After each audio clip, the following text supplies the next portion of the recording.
The thickest, juiciest angel baby in the whole story is our worthless loser awakening guide. See, right now we are at the dungeon exam and everyone thinks our emo orphan is going to get humbled because he has trash support class and just chose nightmare difficulty alone. But then he starts farming everything with ease. See, in the day of the awakening, everyone was getting pharmacist, enchanter, composer, all the useless civilian classes. But this boy got the thickest angel babe who descended from the sky in silk that was fighting for its life against those bakery rolls, 6 wings glowing, 10 angelical moisty toes, and she looked him in the eyes and said, "Light is your belief and the source of your power. Under the belief of the sacred, the light will always protect you and burn away all evil." Then she vanished straight into his forehead to live there. Bro went nuts. He finally can take care of this usual protagonist problem, sick hot sister with Alabama behavior who melts her brain every time he visits her in the hospital bed. He runs straight there after the ceremony, pays the insane 10,000 fees that were about to kick her out, and drops slow regeneration on her. Golden glow wraps around that helpless body and she just melts into the sheets, moaning how warm and cozy it feels. Like a full body hot spring massage straight to the soul. I'm not making jokes right now, gang. Those were literally the words of that psycho sister. And that's not even the best part. Every girl in the academy who gets a taste of his holy energy is begging for more. They line up after training saying it's so comfortable and warm when it enters their bodies, thighs squeezing together, and let's skip that part. But now back to after bro went inside the dungeon and people were shocked. He walks in glowing gold like a walking church. First wave, tremble cats. Everyone wants to know what he's going to do this time, but he just swings his axe and makes use his skill with his hands, throwing energy blasts, then sends his axe flying like a boomerang, and after it kills a bunch of monsters, it goes back to his hand, and he finishes another one. In a few seconds, all the cats are dead, and a portal appears, so he goes to the next level. Another legion of Trembolone cats are waiting for him, outside someone doing a live stream saying, "It's your favorite host, KK. Just another K and things would have gotten historically wild." He is streaming our boy performance for everyone cause he's on a track for setting a record with only 3 minutes and 17 seconds. But everyone wants to know how high is his constitution cause he should be tired already. But he's just swinging his big axe without any ounce of fatigue. The girl with the head hair says that the master is smiling too much, maybe he's enjoying our heavenly boy performance. But he says that's nonsense and she should just watch. But he's thinking to himself, damn, is my smile so big and obvious? Back to our boy, testosterone cats are just waiting, but behind all of them, there's a Minotaur level 14 and the cats this time have elemental attributes. He thinks that's crazy. The chance of him dying now increased it by 100-fold. The Minotaur screams and all the juicers ran to kill our boy, but there's even some magic cats that used some spell and locked him in place. He's impressed with the teamwork from the monsters. Mage are behind, healers giving buffs, and warriors in the front line. But he takes his necklace, put his hands around it, makes a jutsu sign to use the cross of the sacred light. Now it's explained why his intelligence is the higher status. All the poor cats are dead cause no low-level creature can survive to his heavenly spells. Everyone thought that the Saint Knight was support class, so how can he be so strong alone? And even worse, why he have great B skill, since they could only afford to give him some grade C skills. He's standing there face to face with the Minotaur, and just points to the monster saying, "You're the only one." Come on. The Minotaur uses the skills Berserk and Superior Body, while also activates the Stomp to break the floor, and to take advantage of the lack of balance, the Minotaur rushes. And in the air our boy should be ducked, but he uses the air's lash and sends another cross like your average Christian. There goes another blade of light, another cross, and he's rushing this time cause he knows that the Minotaur has a thick skin, so he needs a critical blow, and Jesus, he slashes right through it like butter. Brother, poor Minotaur is looking at him, asking himself how he got defeated so easy. Edgy boy just see that he's alive, so he stomps on the head. My man is cold, and now he knows that the next stage should be the boss room. The guy with the suit is getting impressed. He finds hard to believe that this boy started to train only 1 month ago, and even congratulate Red Pilled for creating such a good boy. While Bald is thinking that the best result that this whole school got in all those years is 721, maybe our boy can reach a whole new height. Someone points and asks why he didn't rest before entering the boss room. Suit guy with a bipolar disorder is angry again, now saying that he knew that he was dumb F.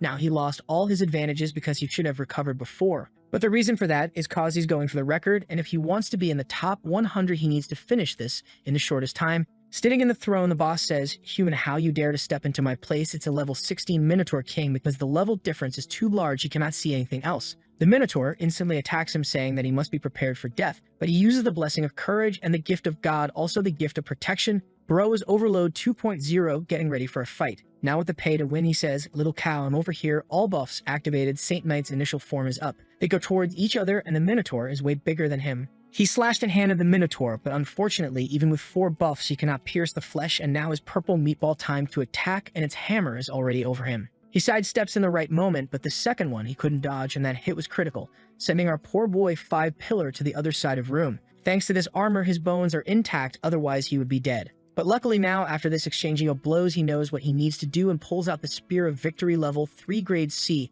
throws a spear made of condensed divine light, and the enemy who has been hit will receive high damage. Okay. It's going to be that classic Fate Stay Night power, with all the spears surround him and going in the direction of the Minotaur, but the Minotaur is defending. He knows that the best strategy would be to try to slowly down and kill this Minotaur bit by bit, but with that would be impossible for him to get the first place, and he believes that the teachers wouldn't create a challenge that is impossible, so it must have some ways to get out of this. Trading some blows, he noticed that the Minotaur is not really that fast, so maybe if he attacks from all angles all the time, he eventually will find a gap. But the system warns him you are low on mana, please replenish, but that was when he got the first hit on the Minotaur, and he learned that the Minotaur has another weakness. His resistance is low cause even if he has a thick skin. When pierced, his health is low. It's like a big skeleton with a thick armor, and when it gets hit, it's hard for him to regenerate. He needs to go all out all the time. If he runs out of mana before killing this guy, he's out. He didn't want to take a gamble, but there's no more chances cause there's no more time. He pulls out the golden sacred sword out of the system, and with a mighty divine slash, he cuts right through the Minotaur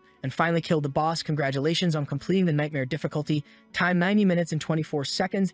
The exam is finished. You made an SS clearance, and it's first place. Our boy was happy, thinking, now I can go to any university that I want. I finally did it. In the year that he transmigrated to this world, his mother passed away, his sister was sick, and he had a lot of debt. All of that was pressing really hard against his back every single night, and he felt as if he was going to explode. But even under such harsh conditions, he chose to not give up, always thinking, if he can't increase his status, he will practice his combat skills and cultivate his fighting spirit. The thought giving up never crossed his mind. And the system's appearance gave him a second chance in life, and now his fate is within his hands. He needs to work harder and grind harder than anyone else. And at that moment, his heart was the same as always, unshakable. He receives 5,000 XP and 23 points. Also goes up to level 13 and even gets some items like a forest belt and a forest ring and even a Minotaur King's cards. I love cards.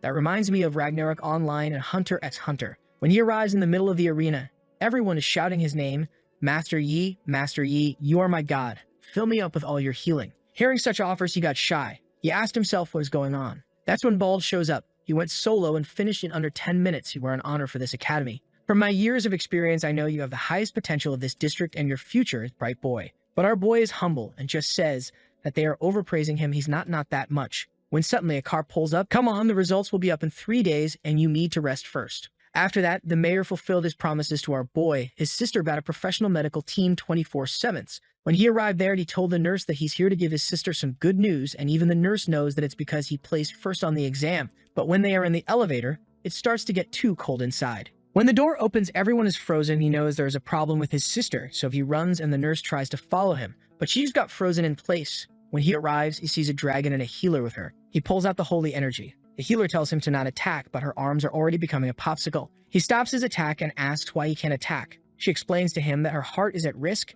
If he attacks, he can kill her. Then he asks why there is a dragon here. She tells him that it was sudden, but the cold inside her body exploded and everyone got frozen. The best that she can do right now is suppress the cold, but he should hurry up and leave. But our hero wants to know what's going to happen with his sister. She says that she doesn't know. She can only do this much right now. They need a high-level priest. Our boy says that he understands and opens the system, using all his points to upgrade his low recovery, and the skill goes from level 4 recovery to level 10 regeneration. With that, he uses it on his sister. The priest is impressed cause his skill is more powerful than hers, and she's a level 23 priest. He keeps healing the girl and asks the priest to go down and inform his secretary, we need a high-level priest quickly. The girl warns him it's hard to get a high-level priest because they have a lot of things to do. Even if we call the one that we know, she won't make it in time. He says, doesn't matter who you call. Tell that person that the top one ranking in this exam promises to do one thing for him unconditionally in the future. She agrees and goes while our boy thinks that this burst of cold is something that she has been experiencing for the past year, and that's why she always suffered intense pain across her body. He knew that it was getting worse recently,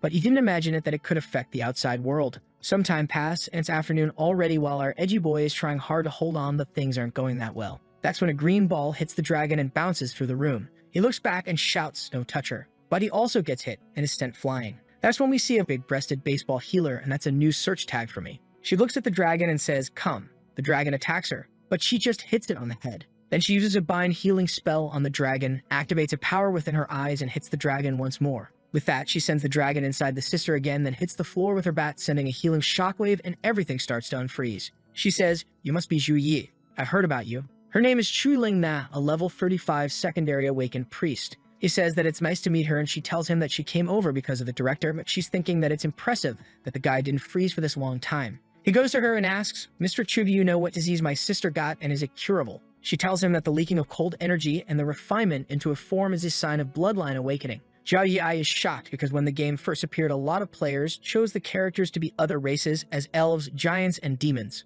When the game merged with reality, those players received the traits of those bloodlines. For the past 200 years, players married humans and the blood got diluted over the generations. They gradually lost their powers except for a special condition, bloodline awakening. The healer explains that this bloodline awakening can bring both fortune and misfortune, and a successful awakening means that one can control the power of other races and the learning level will be multiplied. But if they fail, they will either be paralyzed or die on the spot. But his sister suffered from the cold because her body cannot handle the power of the bloodline. If our guess is correct, she awakened a rare freezing bloodline. Damn, we have Sherlock Holmes guys. But she needs to change her constitution if she wants to carry this rare bloodline, and as far as she knows, the treasure called Freezing Lotus can change her constitution, but it's very rare. The last time that she saw one was 30 years ago, and someone anonymous bought it for 13,000 million. And she warns him, your sister will not be able to suppress this cold for more than 3 months, and after that she will explode. But one simpler option is to just seal her bloodline, but that means a curse, cause she will not have any extra powers. 5 days later, and our boy's on the juice, training to be the next Chris Bumstead, doing some squats, push-ups, and sit-ups.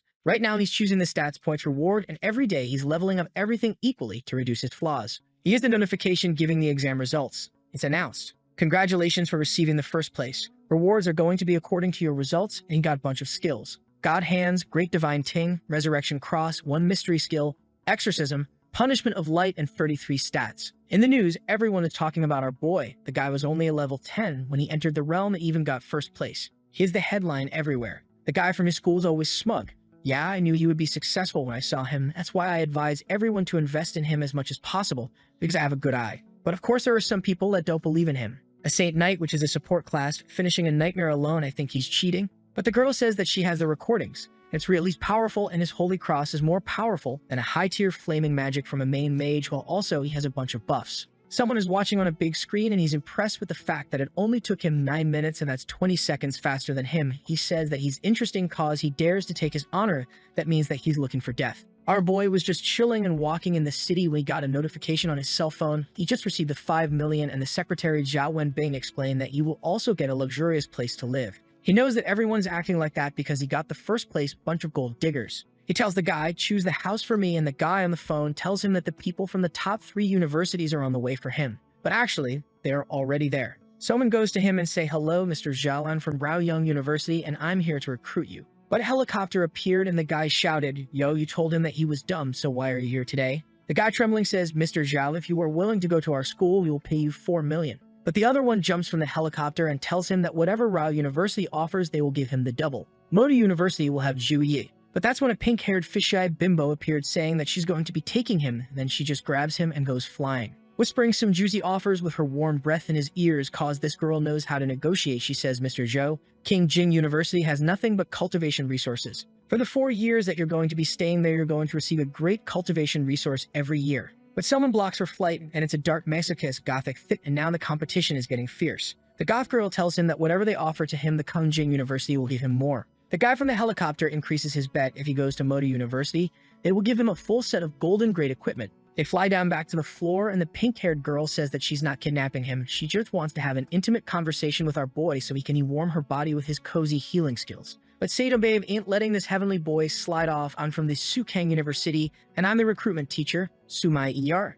She tells him that the Sukang University got the first place in the last 4 years, so it is the best place if he wants to get stronger. They could even get him some great resources. It's funny, because our boy hasn't said anything yet. He's thinking that all those 3 universities' conditions are pretty similar. All of them will grant him a good future, and if he wants to get even stronger in university, he needs the one that suits him the most, so he chooses the thick Sato Goth Girl University. The girl pulls out a big 10,000-word contract for him. Take a look and sign it, if there's no problem. The other recruiters are pissed because Goth Girl always gets the good ones. Our boy is impressed with the fact that she can use skills without a staff, and that means that she's a high-tier mage. He asks her, what is your level, Mr. Su? She says that she's level 42 and it's a second awakening mage. But the world out there is really big, so when he enters the university, he will see more younger and powerful people than her.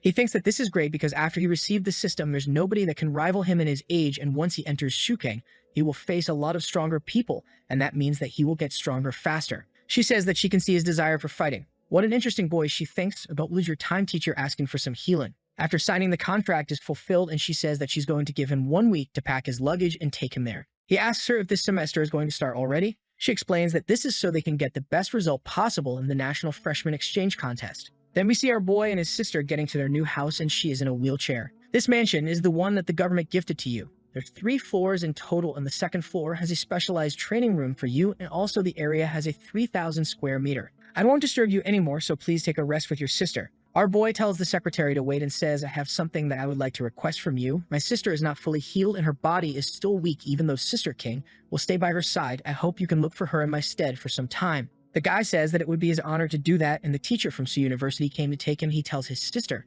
remember to call me if there's any problem. You need to do everything that a priest tells you and also Sister King will check your body every day and secretary will arrange it for you to go to school. She's bored of all those orders, blah, blah, blah. He pinches her cheek saying, I heard you. Now he's in the car and the teacher asks him, is this your first time traveling long distance? He says that it is, so she tells him to get prepared. They want to fly into a teleport. 1 second later, they were already in the university. He asked her, we are not short on time. Was it really necessary to use teleportation magic? Cause he knows that those university places are usually under military control and you need to send a request so you could teleport there, but there they are. The teacher explains that the university is working with the military, so they built a large-scale teleportation array near the school, which is safe and convenient. Now we are already here. He looks to the place and says that it's insane how big it is. The teacher just tells him, let's go cause you need to check in. Something passed by his side and it was a guy that was being thrown. We see a new albino babe with purple eyes and grape-sized juicers. That's what I like to see. Variety. She shouts, I said I don't want to talk to you. And this is a warning for everyone, don't disturb me again.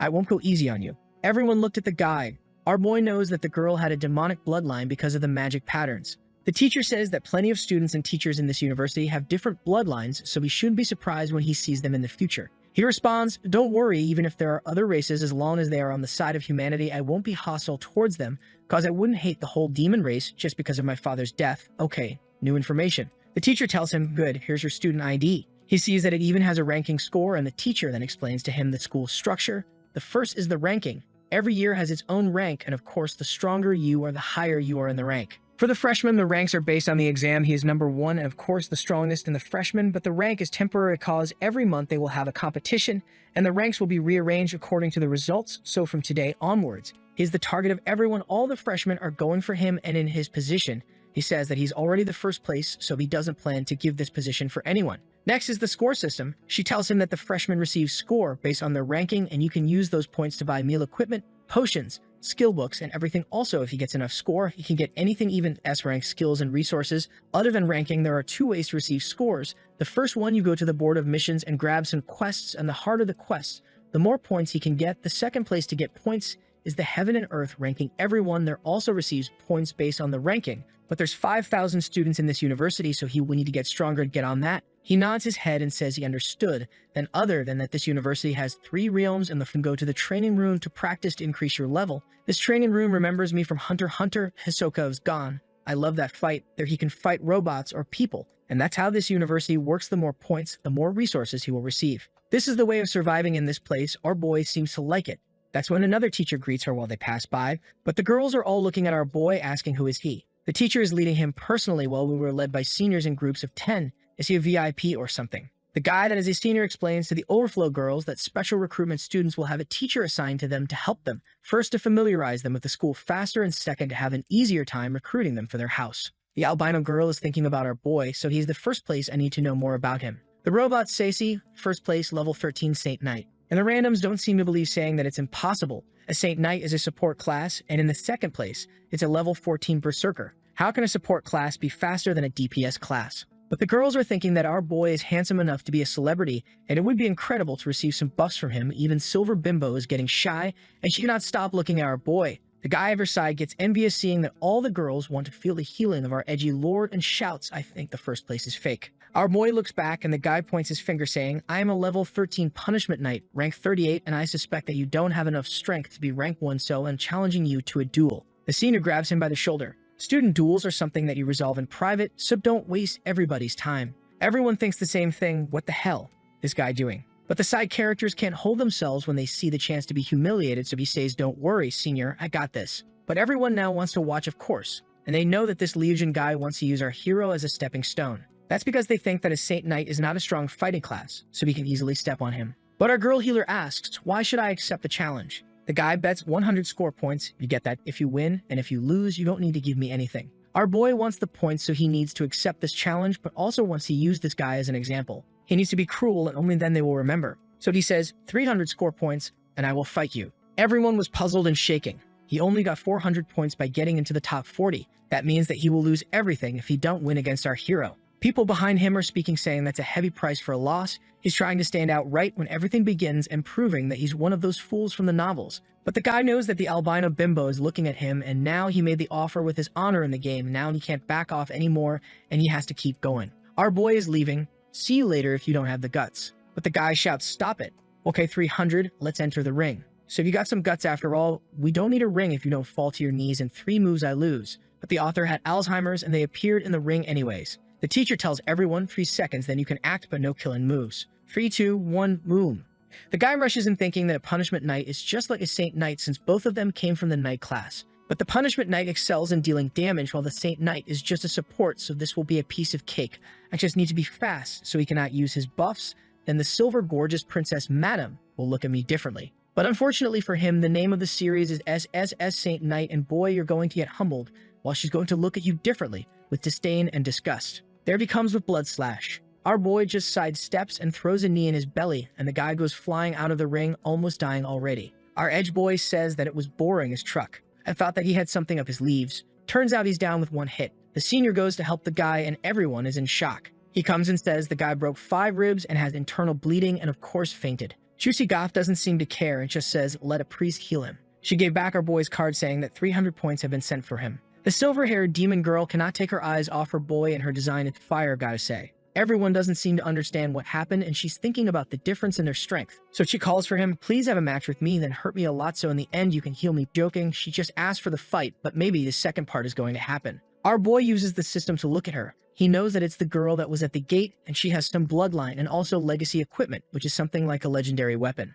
Seeing something like that, he wants to test his powers, so he accepts. We are back in the ring, and he pulls out his warhammer this time. Some seniors are perplexed with so much fighting between the freshmen, but the other guy says, relax, it's just some rookie spars. The guy is Li Dong Shen, one of the Aurora Club captains, level 29 spearman. The panel is 3, 2, 1, begin. Silver Girl is rushing our boy with a shadow slash, and he uses a typhoon slash. The powers collide in the middle of the arena, and both of them seem to be fine. But she is thinking, what powerful strength, he's monstrous. She then uses her demonic powers, covering all her weapons with dark magic. But our boy just smiles and goes for the fight, saying, finally someone who can fight me head on. He goes for a juice hammer knocker while she uses an enhanced rapid stab. From outside, no one can see what is happening. The other freshmen are asking, is this really a fight between 2 new students? But Lin Dong says that without a trump card, the girl will lose soon. Purple Hair says that they look on equal footing for him. Ling Dong explains that she had to defend 1 swing out of 3 before, but now she's already having to defend 2 out of 3, and that means she's getting exhausted. Which is strange because normally when someone uses a huge weapon, they try to conserve stamina until they see an opening.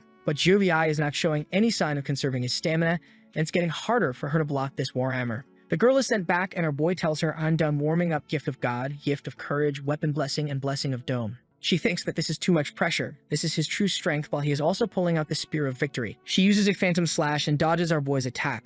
But he says that he knew that she would use that, and the golden spear is about to splash all over her face and make a mess. She asking herself undid him, but boom, she's down. He stops right when he was about to cover her with his holy light and says, do you want to continue? She gets up. No.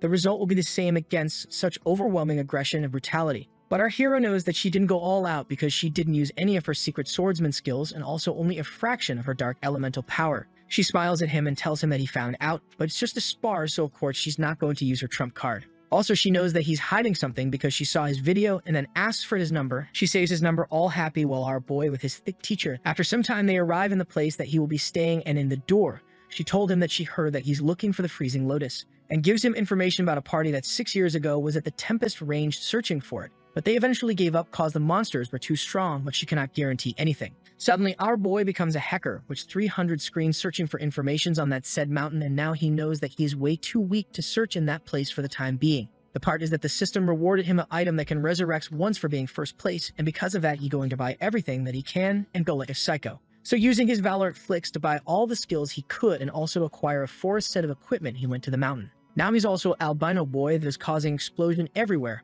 While the albino girl is in her room staring at her phone, she invited him to have a juicy workout together, but he refused to go to the mountain. So she calls a friend with green hair that looks like is going to cause trouble, telling her that she met a boy and he's special. The friend asks how special, and she says that she fought yesterday against him with the intention of her female charm to receive some healing, but unfortunately, he was a Sigma. Her friend tells her that he really has some willpower to resist her when she suddenly shouted that she was going to the mountain range to see him. Then we see a car driving over some monster and a cute girl throwing bombs. She is the mechanical girl Zhu Xiao, and with her is the smart-looking cold summoner Wen Tian Run. But suddenly a monster was above their car and was going to explode them, but relax, we have the Chicago citizen Zhu Dan to easily kill those guys with a Tristana ultimate. Then she shouted for someone to act, and finally we saw something amazing. With thick thighs enveloped by blue stockings was the swordsman Su King Lian. The mechanical girl was celebrating the victory when the summoner told her to step back and made an ice protection spell that was absolutely evaporated by a fire blast. The cars were destroyed and everyone was hurted. The mecha girl was trying to fix everything so they could flee when the other girls from the floor shouted for her to run. Behind her, some creatures were casting a blast attack from their mouths. Staring at the imminent death, they all thought the same thing. Will we really meet our end here? The magma-like was launched on the girls when our boy was arriving with his white wolf. He activated the sacred storm and huge golden cross appeared around the monsters. The cross started to rotate as creating a typhoon of sacred flames. The monster were agonizing when a heavenly creature said, "The light converges and the storm falls." All the monster got sucked to the sky from where a gigantic golden blade was coming. When everything exploded, debris went flying everywhere. And with the dust settling, our boy just tapped on his wolf, signaling him to cease the fire. The four babes were perplexed with the forest being vanished in a second, while our boy just used his warm, comfy Uzi healing on them. After filling them with his heavenly light, the girls stood up and thanked him. They were quite ashamed for being saved by the new junior, and the thick thigh babe told him that even though he was strong, it would be better for them to go back and restock their supplies. Our boy was thinking that it has been 1 whole month that he's there searching for the frozen lotus without success. In 3 days is going to be the competition, so maybe it's a good time to go back, and so he accepted the offer. Thicker nodded to Mecha Girl that created a new GX Spider Giant Mech Shine, and with that, they went together. On the way back, our healer was talking with the Wide One as always, asking if it is common to have demons in this region, but she told him that her team have come to hunt a lot of times there, but it's the first time that they saw demons. Then he asks if has a military base around, and she says that there is a resupply and trading base that also protect the place against high-level demons.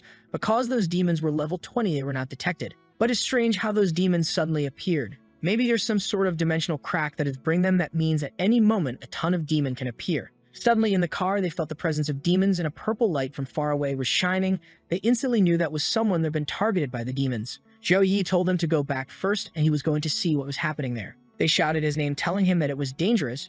In the way, he felt the presence of someone and asked himself why she was here. In the middle of the forest, a group of trash were talking, saying that they should just leave the girl to die cause it is impossible to deal with 20 platinum demons. In the fight, the demon was attacking with a laser beam, and of course the albino babe was the one about to die because she only had some more seconds with her bloodline skill. The demons were attacking her relentlessly, but the group was big and alone wasn't possible. She had killed a bunch, but they just kept coming. Look at her face, all angry, when suddenly she heard someone saying Thunderfall. A parade of light came from the sky, creating golden explosions through the whole battlefield, and even though the amount of demons was immense, the area of effect was big enough to leave that place desolated. Zhou Yi arrived, shouting for her to move away. An immense purple creature was screaming, releasing a power right behind her. She covered her ears out of pain while the king with the berserk body of fire was standing there. The creature jumped in her direction, and she told Zhou Yi be careful. She knew that the demon power has just doubled and now was uncertain if the duo could beat that, so she had the saddest plan on earth. She wanted to self-destruct and protect Zhao Lian. But thank God, he just grabbed her waist and pulled her before the demon was able to strike her.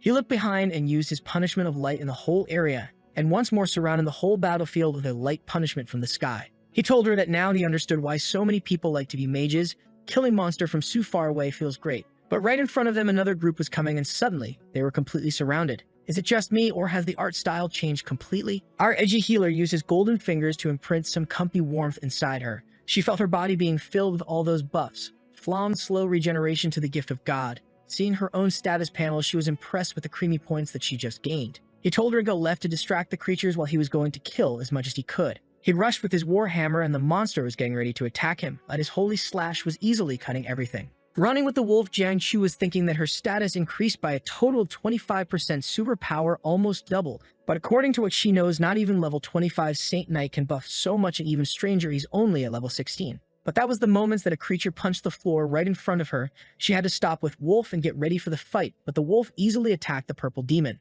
She was also attacked and had to beseech her weapon with her dark aura cause she needed to buy as much time possible to Zhou Yi, that at the same moment was cutting through dozens of creatures.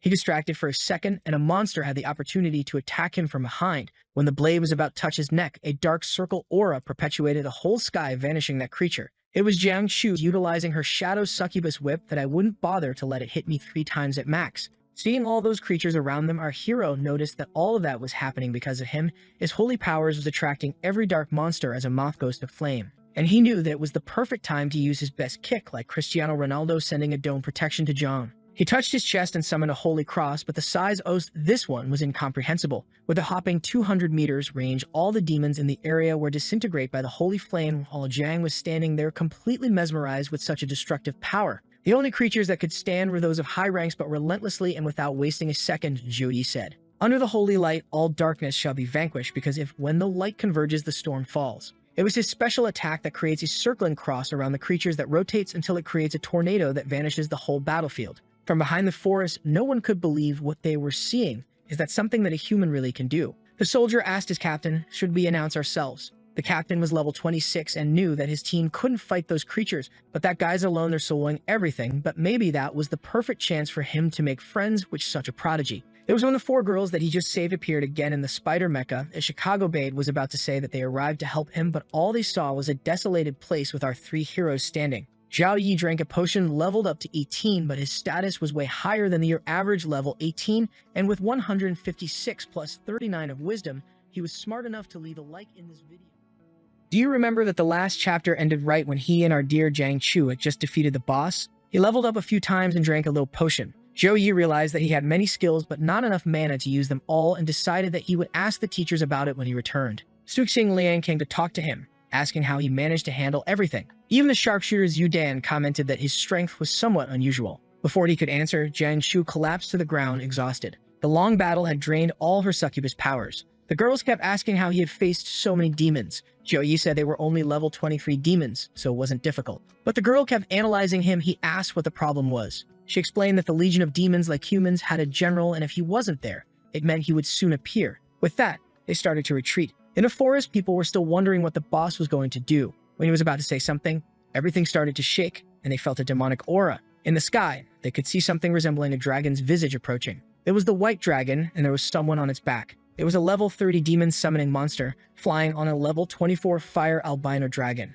All emergency radars in the region began to activate. Over the walkie-talkie, they were warned that all troops should prepare for combat. An army of adventurers quickly formed, and everyone received notices at other bases to also take the teleport and head to that region. The priests began to gather mana in case they needed to use a lot of magic to heal the wounded. The mages prepared to cast spells, and the warriors were teleported. Man, those guys are prepared. And a boy went to inform the northern major that the troops were waiting for commands. He drew his sword, shouting a war cry, saying that he was the blade that cut the thorns and the shield that protected that land. The soldiers repeated the words, and with that, he gave the order to advance. On his throne, the Demon King said that each of the attackers was always personally chosen by him. He had lost less than a dozen in all the time he had been on Earth, but this time, they had lost hundreds of lives. He then informed the army that since they were leaving tomorrow, they were free to do whatever they wanted. The demons celebrated, saying it was the best gift, while the king said he would never forgive whoever did that. Already on top of the dragon, he promised he would steal the soul and burn it in hell. Zhu Yi and the group just watched it, and the Demon King gave his summoning ability.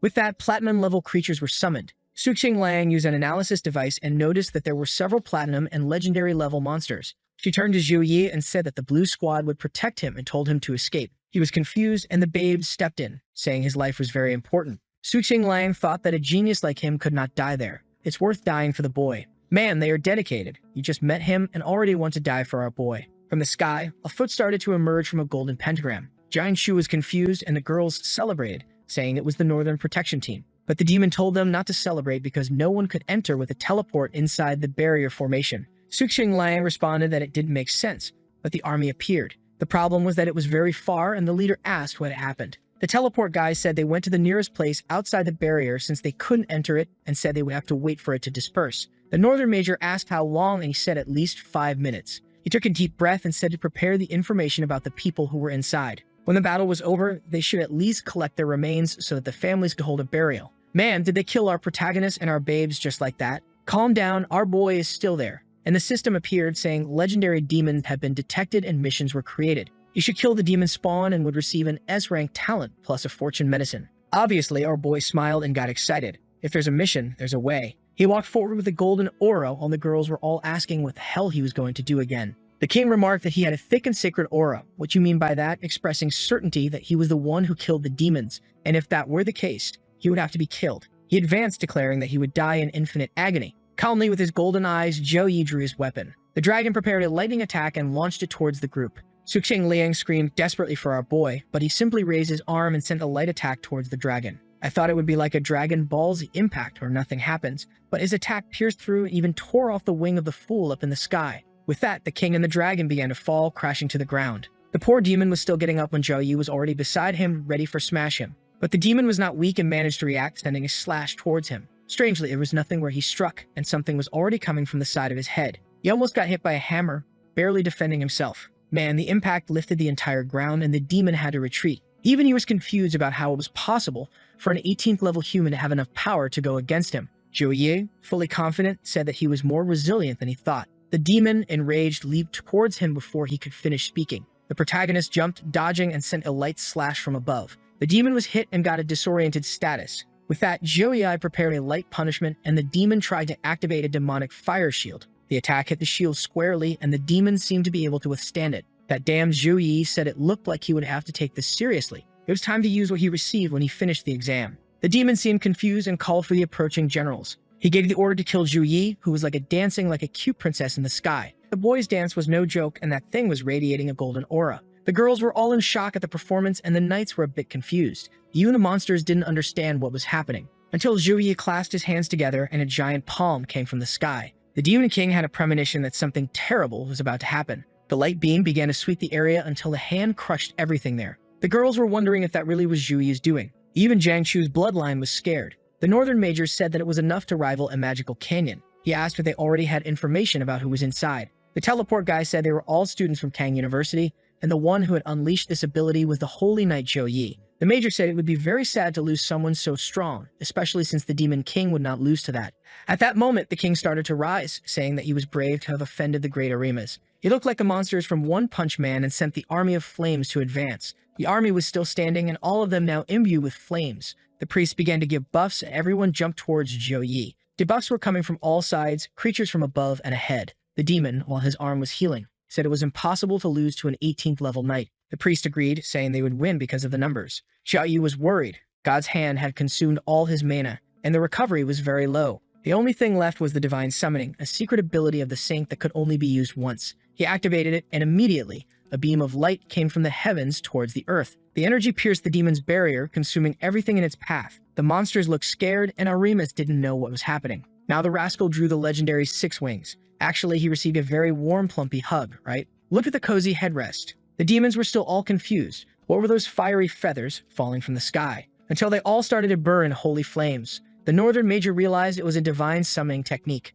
The teleport guy didn't even know what that was. The major explained that it was a maximum level ability that only some divine classes possess. Once he saw a level 58 priest use something similar and change the battlefield. Orimas, dying of rage, said it was impossible for an 18th level person to have such a secret ability. The priest tried to warn the king that if this ability was not interrupted, the entire legion would be exterminated. Orimas said that ability could switch between attack and defense and asked how long the Shadow Valley gate needed. The guy said 1 minute was all they needed. The king said he understood and declared that it was time for them to show their loyalty. He ordered all those remaining in the army to sacrifice everything they had for Arimas. One by one, the monsters knelt, sending all their energy to the demon. He concentrated the power in his chest, forming a purple energy. Meanwhile, Zhou Yi was flying in the sky, carried by his big and thick angel. She whispered in his ear that this species was vile and low, and she would grant him divine power. Stretching the boy's hand, she recited the classic, "Then God said, 'Let there be light.'" A single beam of light cut through the sky and exploded the ground. The demon stood up, all battered. The attack had created a wound in his belly,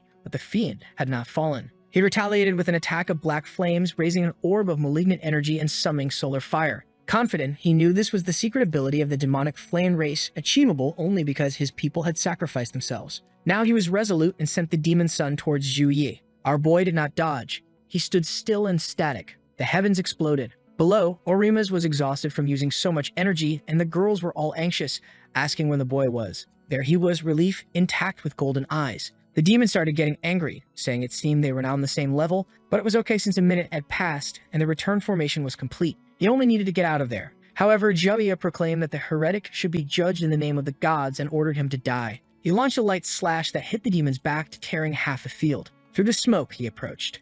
The demon, writhing on the ground, begged to return to his sacred realm, until his arm fell to the ground, lifeless. The demons who had given their powers were hiding behind some rocks, unsure of what to do. In the sky, Zhou Yi saw that the demon was dead and the formation had been broken. Realizing it was finally over, he fainted. As he fell, the cheerleaders ran towards him. He regained consciousness to see them all worried and the northern army approaching. He heard people talking about his message and was trying to lift his hand in the hospital, saying he couldn't get up because there was something on his chest. He wondered if he was cursed or dying when he suddenly woke up in a panic. Then he noticed. It was the succubus sleeping on him. She said she had been there for 2 days while he thought the damned babe nearly killed him. She wasted no time pulling him in and giving him a cheek kiss, thanking him for saving her. She stayed for a moment and then left the room. Man, our boy was left a bit confused. The first thing that made him sad was not completing the daily missions while he was sleeping. At least he defeated the Demon Legion and received the S-rank talent Death Resistance, which makes him regenerate faster the closer he is to death. Additionally, he received an S-rank potion, the Potion of Luck. Our boy thought the talent had a simple name and effect, but being S-rank, it surely wasn't weak. The psychopath drew the blade and gave it a test. His body was healed immediately, and he trusted the system's talent. He then wondered if he might even regenerate his organs and was already drawing the big axe. Then he realized that might be too much. Seeing the system's potion, he wondered how lucky he'd be drinking it. However, since the effect lasted 12 hours, he said he would check it later. Another reward was a halo of Sacred Flame, level A. He remembered when he used the ability. Something appeared on his back, and he wondered if that was it. He was curious about how to best use his abilities since it increased fire and light damage. Someone knocked on the door. He went to the meeting with the Northern Vice Captain, who informed him they had captured the other demons. Zhao Yi said it was nothing and asked what he wanted. Wang Lang then said the major should have come to thank him, but was busy. He took an orb from his pocket, which began to open the room and form a kind of warehouse. There were various legendary rank items. He explained they had been accumulating these things for centuries, and he could choose what he wanted. Zhou Yi saw there were many S-rank treasures and immediately asked if they had a frozen lotus. After searching, Liang found it and asked if it was that one. Our boy smiled, saying it was exactly that. Liang felt a bit uneasy, as it was more valuable than he thought, but agreed and dissolved the projection. He mentioned that the lotus was protected in their center, so it would take a few days to bring it. Technically, he wasn't supposed to give away something so valuable. However, it was perfect for the southern folks to ally with a prodigy like Zhou Yi. He then opened the door, but Zhou Yi told him that he needed to return to school tomorrow, so they should send the lotus to his dormitory. Liang acknowledged this, realizing he had forgotten that the boy was a student. With that, he left, saying Zhou Yi would receive it in 2 days. Our boy collapsed onto the couch, relieved, thinking his sister was now safe. His greatest ally in this whole story had been our Yuma's, whose death led him to gain the lotus. Seeing that it was almost midnight, he needed to finish his daily missions. Meanwhile, Su Qinglang was extremely dangerous and soapy. Her friends came running to her, suggesting they should invite Zhou Yi to join their team. She responded that she thought he would refuse since it was easier for him to hunt alone. Her friends insisted that she should at least try inviting him with some extra insistence. She then knocked on the boy's door, but our boy was attempting to seduce her by lifting his shirt. She was a girl of few words and immediately asked if he wanted to join the Blue Phoenix team. He seemed a bit confused, and she mentioned that the girls on the team missed him and his warm and cozy healings. Gracefully, she approached, saying she wanted to thank him for what he did in the valley. The king of cheek kisses earned another one as she left. Our boy thought that the girls at this university were very bold. These were the most laid-back ones I'd have ever seen. My man is not ready for some tsundere aggression. At a meeting, a guy informed everyone that the demons had learned to travel through portals. The projectional horn man asked if he was sure and what that meant. The northern major explained that it meant demons could now attack the earth at any moment. If multiple openings were made, they could be in danger of extinction. The only relief was that only level 30 creatures could pass through medium-level openings. The horn man responded that if that was the case, they needed to act quickly. He instructed the snake girl to prepare legions for any attack and the Senator Zhang, who was the cat, to inform other countries about this. A man with a red mark on his forehead asked if all this was due to the 18-year-old boy, showing the projection of our boy. He confirmed that his name was Zhou Yi, and that he was a holy knight of Suking University. Seeing that he ranked first as a holy knight, people were shocked. It was extremely rare for a support class to be any other. They advised Wang Hu to personally check on this boy. He agreed, giving the northern major confidence that Zhou Yi would receive everything he needed. At Suking University, the first day was starting. The teachers of each class gathered there. In front of the crowd, they all introduced themselves. The head of the war house introduced himself as Wu Meng, welcoming everyone to the university. He announced that the rookie competition would now begin, conducted in 2 phases, with the first being a secret kingdom challenge. In the second phase, everyone would have a chance to challenge someone ranked above them, and if they won, they would steal that ranking. thick goth teacher was there looking for our boy, wondering where he was. The red-haired guy in the crowd listened to everyone talking about Zhu Yi. No one had seen him for a month, and the guy was confident he had flown out of fear. Wu Meng announced the start of the competition and ordered the secret Silver Kingdom to open. A giant gate opened in front of them, and he said that this year they had the largest army ever seen. Therefore, only this time the Abyss difficulty would also be open. Everyone was excited. This extra difficulty was about 12 times harder than normal. Seeing the excitement, Wu Meng shouted for everyone to bring their best weapons and prepare. The Secret Kingdom was the home of the bears for levels 12 to 19, and people began to teleport. At that moment, the rankings started updating. He asked where numbers 1 and 3 were, and Juicy Dark Babe explained that both had gone north to gain experience but hadn't returned. Wu Meng said it was ridiculous for two such promising individuals to skip initial training, and that they seemed conceited just because of their high ranks. Voluptuous Obscure Sphere Holder tried to explain that Zhu Yi wasn't like that, but he said there was no need to protect him. If they were absent, they should just reverse the rank. But suddenly our boy was bringing the succubus girl like an Amazon delivery. He ran so fast that no one even saw them enter the portal. The system warned that it would be an extremely dangerous place where the return scroll could be used. Our boy was in a hurry. As soon as he entered, he used 4 blessings, facing an army of level 17 bears. For someone who had killed a bunch of level 30 demons, it was easy. Meanwhile, Jiang was easily killing the bears. The red-haired guy was confident that he would be the top one. The blondie was shooting, and the professors were impressed with this year's students' performance. Wu Meng said he wanted to see what number 1 was doing to have spent so much time in the north. Our boy was already equipped with his halo and axe. One swing and the monsters exploded, leaving no trace. The first level of the 16 bears was defeated in 5 seconds, which the elders thought was impossible. They discussed how someone from the support class could kill faster than others. However, thinking about our boy's ring, it commented that the boy didn't waste any time. Using it activated the light punishment and cleared the field. He headed towards the boss, jumped, pulled out the victory spear, and finished another one. Quickly, he was advancing and leveling up his talents, impressed by their evolution. He knew that the power of a class depended on talents. Previously, he only had the S-rank talent of the Holy Knight. However, now it was much easier to fight without spending so much energy. He was already done and approaching the exit when a message indicated he could open additional secret levels. He sensed a terrible dark smell, but knew it would be fun. The professors were impressed, saying he was brave and adapted very quickly. However, the tactics professor Zhang Ling said he had a problem. The Holy Knight class required many points to evolve in all directions, which could be a problem. Wu Meng said that once he finished the test, he would have a talk with the boy. However, now everyone wanted to have a conversation with him and have him as a student. Then the director and the man from the projection meeting appeared, saying they seemed excited about Zhu Yi, and he was eager to see his power. In the middle of the dungeon, Zhou Yi wondered if a cult was happening there. Just as there were benevolent gods, there were also evil ones. The one sitting on the throne reeked of darkness. Praying to a divine god was a simple act of trust. However, evil gods demanded sacrifices of the soul and life. Observing the carcass on the throne, he knew that not only humans prayed to evil beings, even beasts, elves, and even angels prayed to such gods. In front of him, a giant level 19 bear formed, announcing that he would be a perfect sacrifice.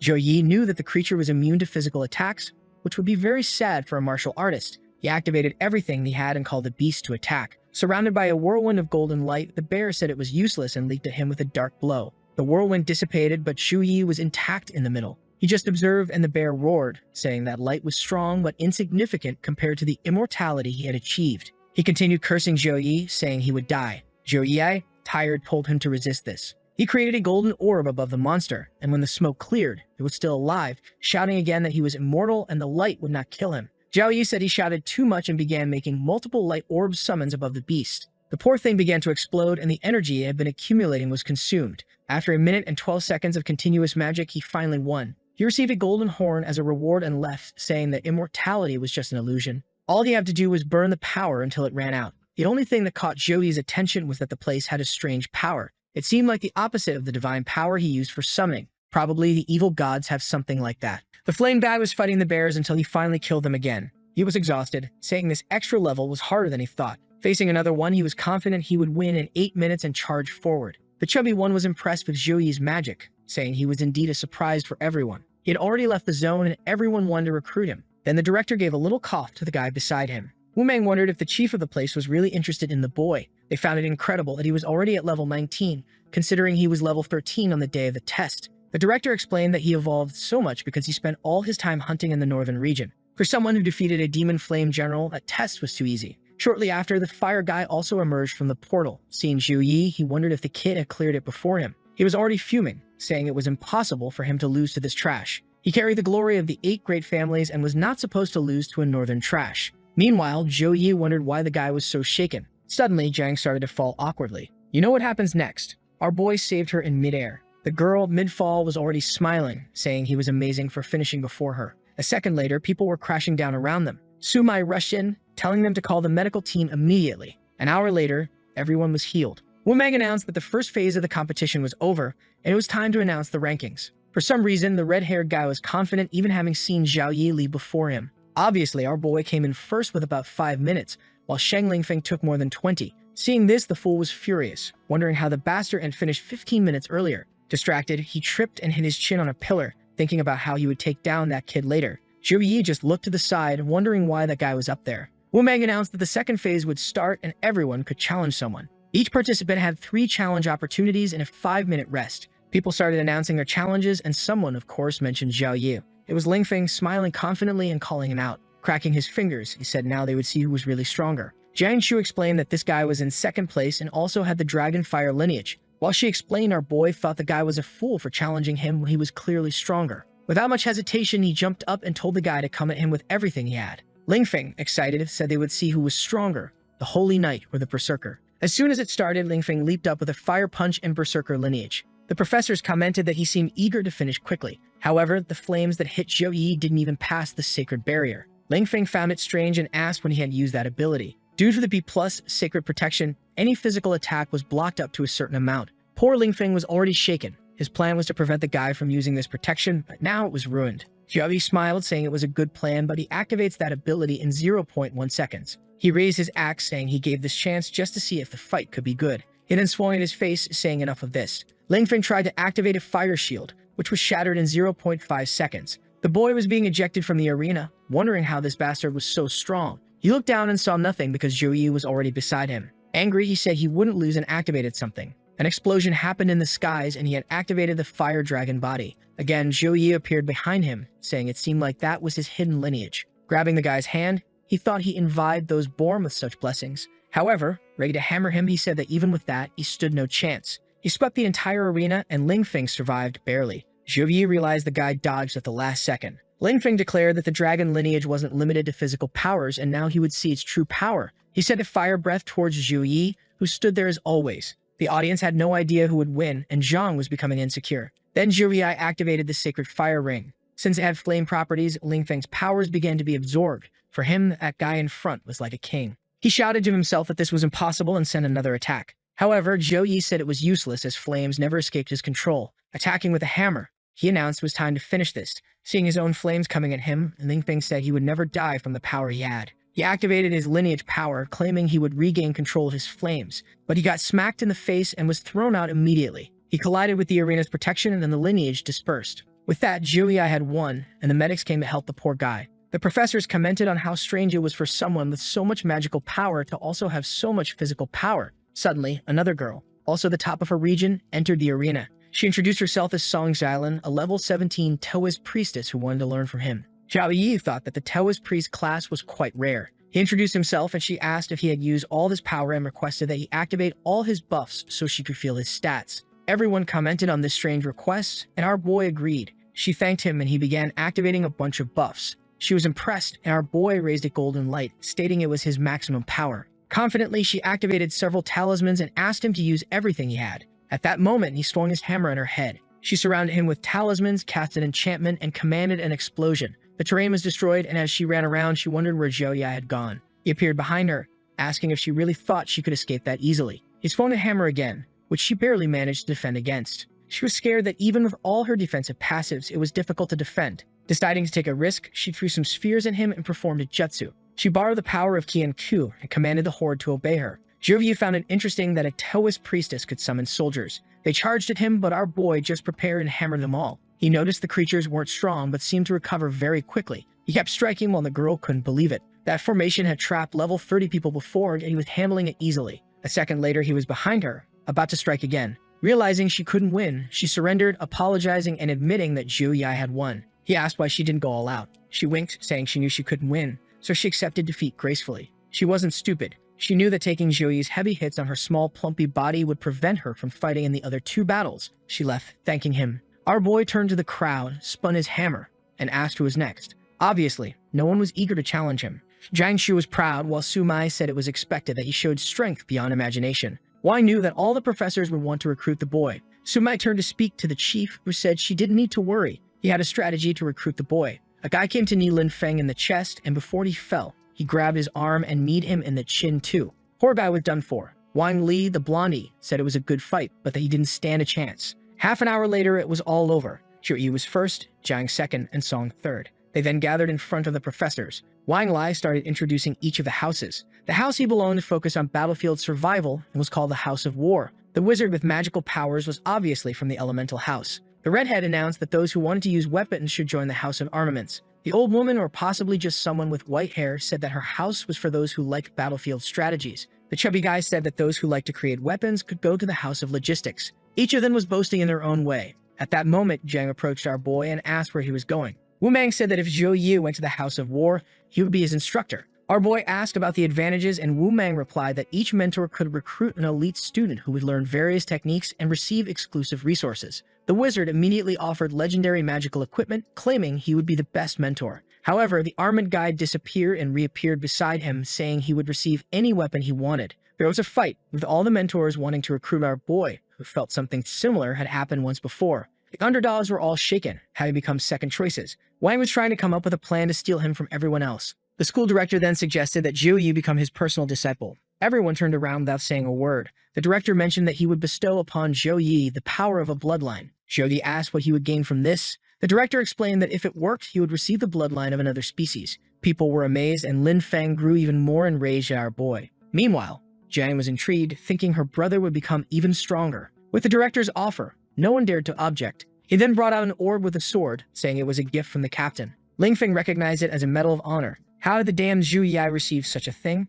Everyone was shocked. To receive a Medal of Honor, one had to have done something incredible for the nation. The message stated that it was a token of respect for those who contributed to China. Our boy didn't know when he had done this. Wang said that he didn't know how the boy received it, but if it was here, he deserved it. With the medal in hand, our boy thanked the director. The old man said there was no need to be so polite. Zhou Yi, now showing acceptance, said it was an honor to become his student. Wang quickly said they should go then. Wu Meng realized the professor was afraid they would steal Zhou Yi from him. As soon as Zhou Yi disappeared, everyone wanted to talk to Jiang Chu. Now they were fighting amongst themselves while she stood confused in the background. Zhao Yi appeared with the director in a room surrounded by a circle. The room was filled with shelves of potions. He seemed impressed, and the director explained that it was his private mansion. He then walked, saying he would prepare the ability to forge the bloodline technique. A purple circle with 3 elements appeared in the air. The director explained that human bloodlines have a certain limit on how much power they can receive. Therefore, the only way to continue progressing is to mix with the bloodline of another race. Zhou Yi asked if the professor was also interested in leveling up. He said yes,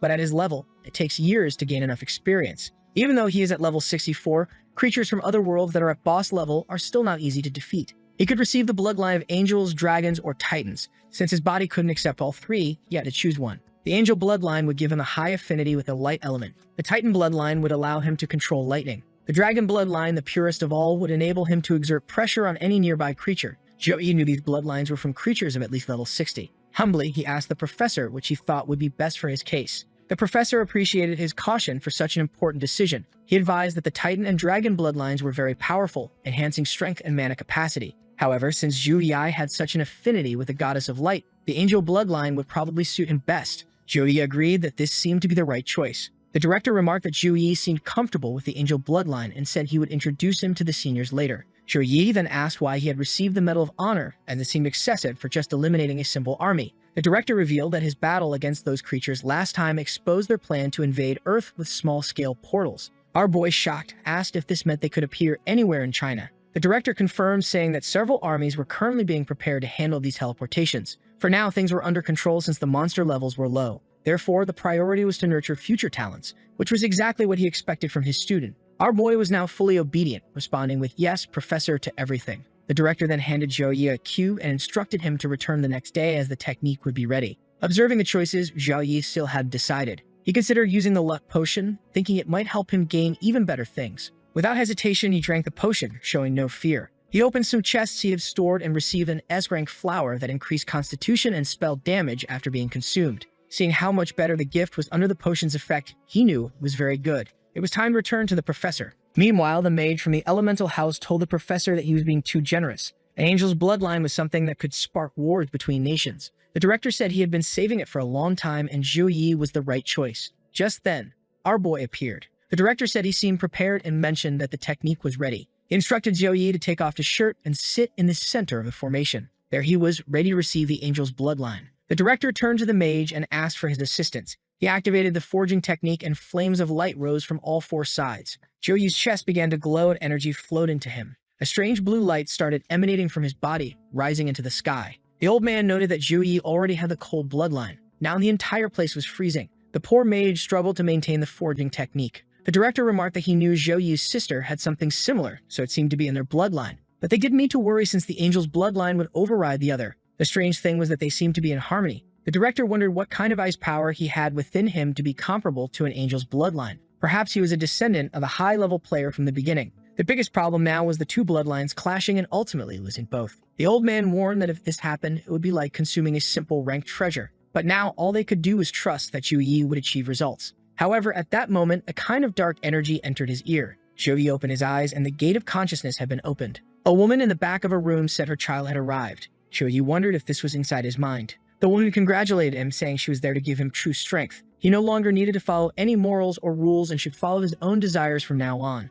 With a macabre smile, she asked if he accepted this power. Zhou Yi found it strange and felt the urge to smash her head with his hammer. The woman extended her hand, saying she would bless him with power beyond his expectations. But the hammer was already coming down, hitting her face squarely. Facing her, he knew he felt great. It was good to follow his heart. In another place, an angel was blushing and laughing. She sat on a throne with another angel beside her who looked doubtful. "She's the goddess of plenty and warmth, please let me feel it." She said she saw something very interesting, raising her hands and telling the boy not to disappoint her. The one who had taken the hammer blow turned angrily, saying he would receive nothing from the gods. But he pointed the hammer at her and said he didn't want anything from her. She called him an insolent brat and chains emerged from his body, surrounding him with eyes from all directions. Seeing him in agony, she said those sounds were incredible and exactly what she had hoped for. Zhou Yi realized she was a slave to the evil god. She slapped him, telling him to shut up, and said he had caught the master's attention, so she was there to perform the baptism. Black flames began to burn his body. He realized that the evil power was corrupting his thoughts while the evil god watched everything. Outside, the director and the mage wondered what was happening. They tried to intervene, questioning why there was the power of an evil god mixed with the blood of an angel. He tried to interfere with the process, but his attack was repelled. The mage warned that it would be better to break the formation, otherwise Zhou Yi would be consumed. However, Wan Hu told him to pay attention as Zhou Yi's power was not decreasing, but increasing. Our boy was glowing gold and blue, forming even a golden shell. When the aura exploded, the chains were broken. His icy heart was now surrounded by golden flames. The follower of the evil god couldn't understand how he could have so much divine power, and in the next moment, she was also frozen. Now the boy looked like a Dragon Ball character with transformed hair. He wielded the hammer, which had the ice bloodline at the tip, and struck the follower on the head. The entire place trembled and an evil energy exploded. The demon laughed, saying he would not escape and would leave a like on this video to help Mamoru make more juicy content for his viewers. Activate the cheeky little bell, and I'm out. And all remember that last chapter ended when he broke the chains, man. He looked like a golden-haired Goku with something on his forehead. He smacked down with that hammer that had some icy stuff on the tip. The whole place explodes, and suddenly, the demon shows up right in front of him. The creature with countless eyes asks if the little boy is trying to tickle him. It already grabs a chain, warning that the resistance the boy has is just a minor inconvenience in the grand scheme. Sends some attacks for Zhou Yi, who was already full of swag, flying around with his ice wings. It looked like he managed to destroy the wings for a moment, but then the monster's expression suddenly changed. Our boy man was already behind it, activating a formation beneath the creature. A bunch of ice spikes start shooting up. Dude, the demon got skewered from every side. The creature then said that the boy was very happy with the little gift he received.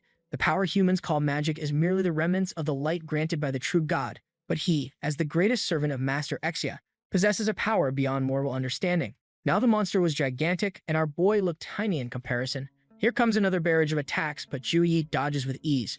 Or actually, like he's dodging, but at the same time he's all twisted up. Those giant wings aren't really helping either. Then the creature starts preparing an attack from Spatial Void. Man fires a laser right at our protagonist. But he's Sigma's always right, bro. Just stood there, and that thing on his forehead appeared huge in front of him. While the attack was being blocked by that, he charged forward once again. The creature doesn't understand how he's withstanding all of this and tries to launch the same attack as before. But if he figured it out once, he'll figure it out twice. Meanwhile, the hot goddess is watching everything, real happy with our boy's performance.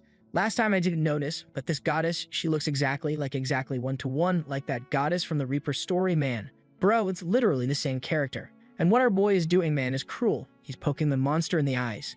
Now the beast is all twisted up, all squirming, saying it's impossible, trying to understand where his power is coming from. Too late, kid, you turned the lights on in the room at 2 in the morning, and now you're gonna burn in agony. Light flashing everywhere, explosions, and now our boy lands back on the ground.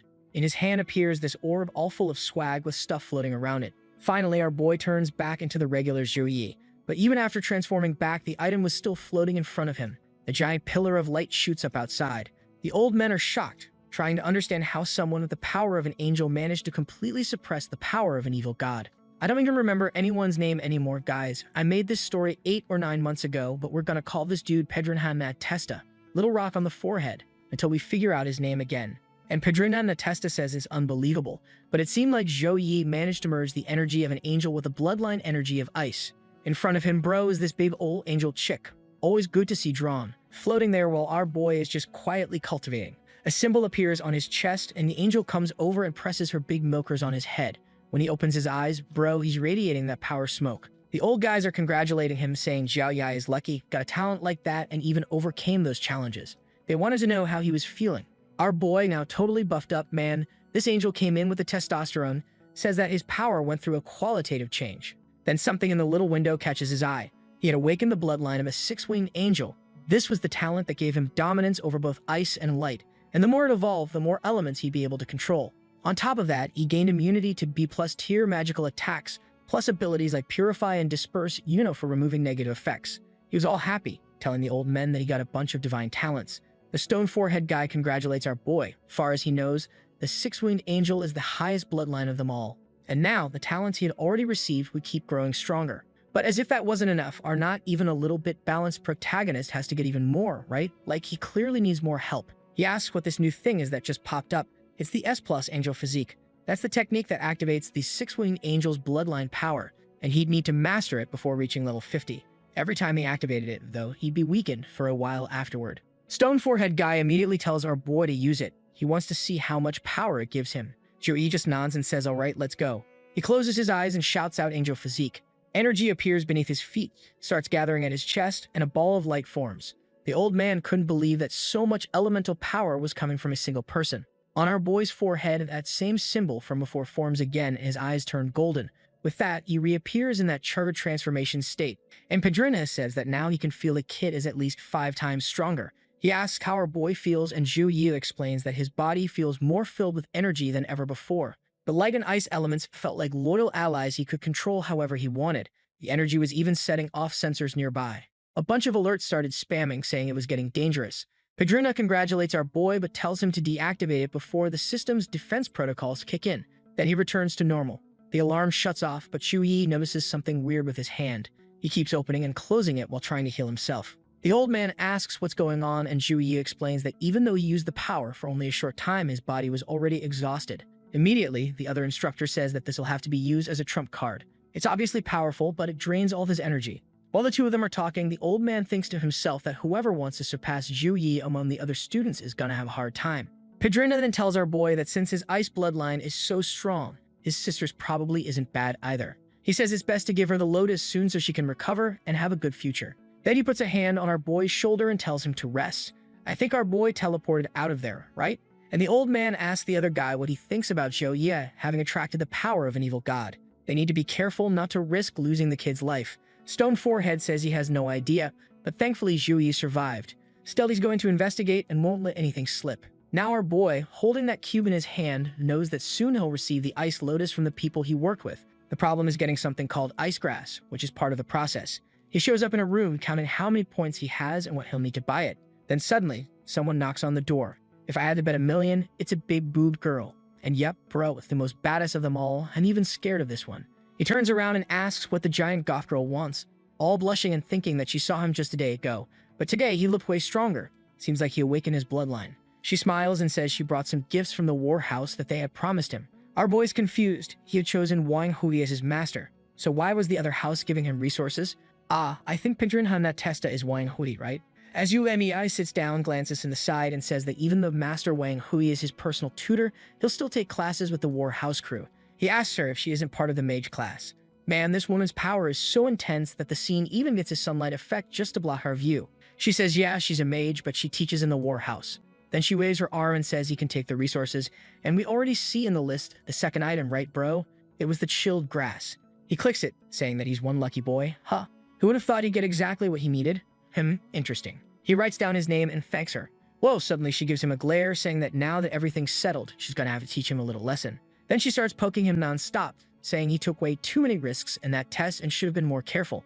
She's scolding him while he's thinking to himself that he can't tell her the system said everything was safe. Her expression then changes and she says that every year tons of geniuses qualify in this place, but only a few become elite. He has to understand that most of them end up failing because they run into some accident and die along the way. She's not trying to nag him, but she asks him to be more careful.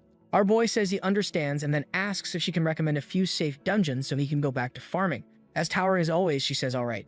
Next scene, they're walking through a gate, getting close to some robots, and she says that here he can run extremely realistic training sessions and even choose the difficulty. The creatures went from level 1 to level 10, and at level 10 they could fight head-on with someone at level 20. I don't really remember the level system in this story, but I think 20 isn't that big of a deal, right? The good part though is that she explains he's going to be recorded at all times by those orbs. That way, not only will he be able to train, but he'll also get perfect feedback. Obviously, he needed to be careful, since the machines work like programs, so if he sets it to very hard, he might end up getting hurt. She turns around, gorgeous as always, thank you artist, and says she's going to teach class, and it'd be good for him to start on the lower levels. But obviously, he doesn't care about that and already tells the robot to start on level 7. The program runs, the robots appear and start moving. On level 7, 50 of them are activated, and suddenly, it's like a bullet is already heading straight for Jui's head, man. The robots were throwing missile machine gun torpedo bombs. But hey bro, our guy just killed a demon god. He dodges that stuff easy. First, he decides to test out the Ice Fist to understand exactly how that bloodline works. One punch right into the creature not only destroys it, but also starts freezing everything around him. Another creature to the side fires a shot, but now he raises an ice shield, already hyped because this power seems super versatile. The creatures are all closing in while he's releasing a vortex there. With that, he summons an ice storm that looks just like the one in his sister's room. Remember the little sis in the bedroom way back at the beginning? Man, that was a while ago. The storm spreads through the place, he draws a pentagram, and when he slams his hand down, the power explodes too. All the surrounding robots drop to the ground and he's congratulated for clearing level 7.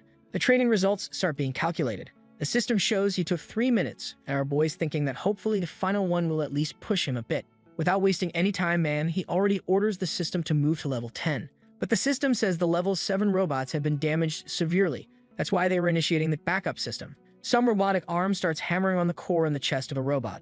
Looking to the side, Jogia sees a giant Megazord man. It was the level 10 combat robot, the kind that could go up against someone at level 25. Not only that, this one had the highest current intelligence level. If he ever felt in danger, it'd be smart to stop the battle, or he could seriously get hurt. But Jui's pumped about it. Finally, he could get a proper training session in. A robot charges up a laser and fires it at him. But it's not just a laser, it's a barrage of ice, just like his own, and it hits his leg directly. The robot then goes for a punch and lands a solid hit on Yi. But of course he had dodged and was already behind it, jumping up with an axe in hand, landing a clean strike on the arm and saying he's going to disarm it first. And bro, he really disarmed it. The ice arm of the thing vanished. But this robot was no joke. Even with its arm ripped off, it still fired a laser from the same hole. That's when our boy realizes the energy the thing just used was the same as his. He's confused. Why is this creature constantly copying his abilities? And before he can figure it out, bam, the monster's already coming in for a hammer smash. The attack comes, but now our boy's golden hand appears too. Man, the attack is blocked, but a chunk of ice on the floor turns into a wolf. When Yi looks to the side, bro, the creature's already too close, goes straight in for a bite. With no time to use another power, our boy has to rely on brute strength to hold the monster's jaws open. But enough of that. Bam, he unleashes a burst of light and transforms, saying that now he wants to see that boss try to copy an angel's physique. Then we cut to someone placing their hands on an ID panel. It's our dear Jiang Chu, our succubus girl. She's all happy because it looks like she received a bunch of resources after joining that house. Finally, she can go back there and try to beat level 7. But the system apologizes and tells her to come back tomorrow. The robots today were too badly damaged. She doesn't get it. This is the freshman training field. Most people don't even get past level 6, so how could something like that happen? Even if it was brother Yi, she knows it wouldn't be easy for him to clear level 10. So who the heck is in there right now? In the battle, some chains started coming out from the Golden Gate. Yi thinks it's the final boss and says to the creature, "These chains once left me powerless, but now I'll share the agony with you." Oh damn, right in the wolf's head, bro. Man, I thought the chains were gonna restrain the thing, but no, they straight up shattered it. And now, just because I said they shatter, they went and restrained the other one, damn. He also activates the vision of light, which lets him detect the creature's weak points. And of course, his attack goes straight for those points. Our boy says he can see the power core in the chest.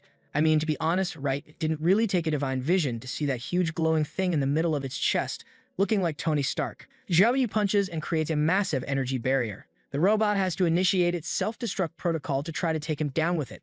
This one takes training seriously, man. That's when our dear Jiang shows up through all the smoke, while the systems announce that level 10 had been completed. She's all startled, wondering who the hell that demon is in there. But when she gets closer, her expression changes.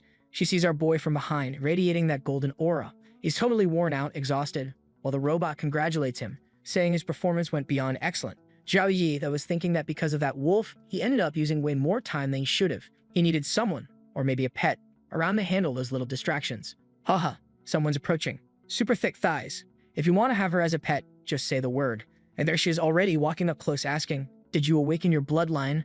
How'd you get so strong?" The badass replies that yes, he awakened the six-winged angel bloodline. Her eyes are all sparkling. She says she knows that one's extremely rare, basically a divine ability. She, on the other hand, has a half-decent succubus bloodline. It's a bit better, but still one of the weaker ones. Looks like he completely ignored what she said, didn't even try to say, "Nah, it's okay. You'll get strong too." He just walked off, turned around and said, "Let's go to the market and buy some pets." Poor girl, no chance for a girl in love. She just goes along saying she's coming with him all happy. Now outside, arriving in the pet area, a bunch of vendors are yelling, while she's pulling on her boy's arm asking what kind of pet he wants. He remembers that storm wolf he used that one time, but it disappeared after the fight. That's why he wants another storm wolf, if possible, one with talents like his.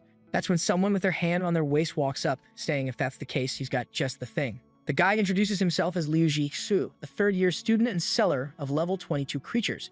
The wolf he had for sale, he raised it himself. He can guarantee it's top quality. Jiang says this guy's a student at Kang University, so the pets he raises are definitely high quality. The guy then brings out the storm wolf, man. It's got one blue eye and one gold eye. What are the chances our boy doesn't take that one?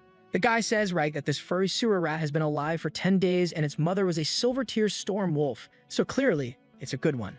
Our boy answers humbly, man, not looking for no sewer rat. He just wants to know where the gold ones are, bro. He wants the top rank. But Jixu explains that it's really rare to find gold rank creatures when they're that young. Our boy says, all right then, he'll take a look at this big rat here. Jiang, though, comments she's seen some other storm wolves and this one's way too small, probably undernourished. It's gonna be one of those cases where the thing's tiny for 2 days and then suddenly the size of a building. Jixu, all awkward, tries to say it's normal, that the little guy is just small for now but will grow soon and blah blah blah. But Zhu is already grinning, saying he's taking the black rat, while Jiang is all confused with that dumb smile of his. Right away, Jixu hands our boy a scroll, saying he'll give it to him for free, for only 60 points. Wait a sec, is it free or is it 60 points? You damn scammy vendor? That was what allowed him to make the contract. Our boy finds it pretty convenient. Yeah, obviously there was some trickery behind it. Jixu was selling the weakest one in the whole litter. He thought it was a loss having picked up this creature, but thank goodness, this dumb freshman showed up.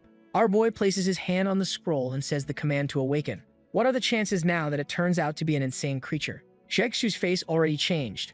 A black wolf appeared with a moon on its forehead, man. I think it's still small, but now it's full-on swag. The pet experts nearby seem to recognize that this is the aura of a legendary creature. Meanwhile, Jiang is clinging tighter and tighter.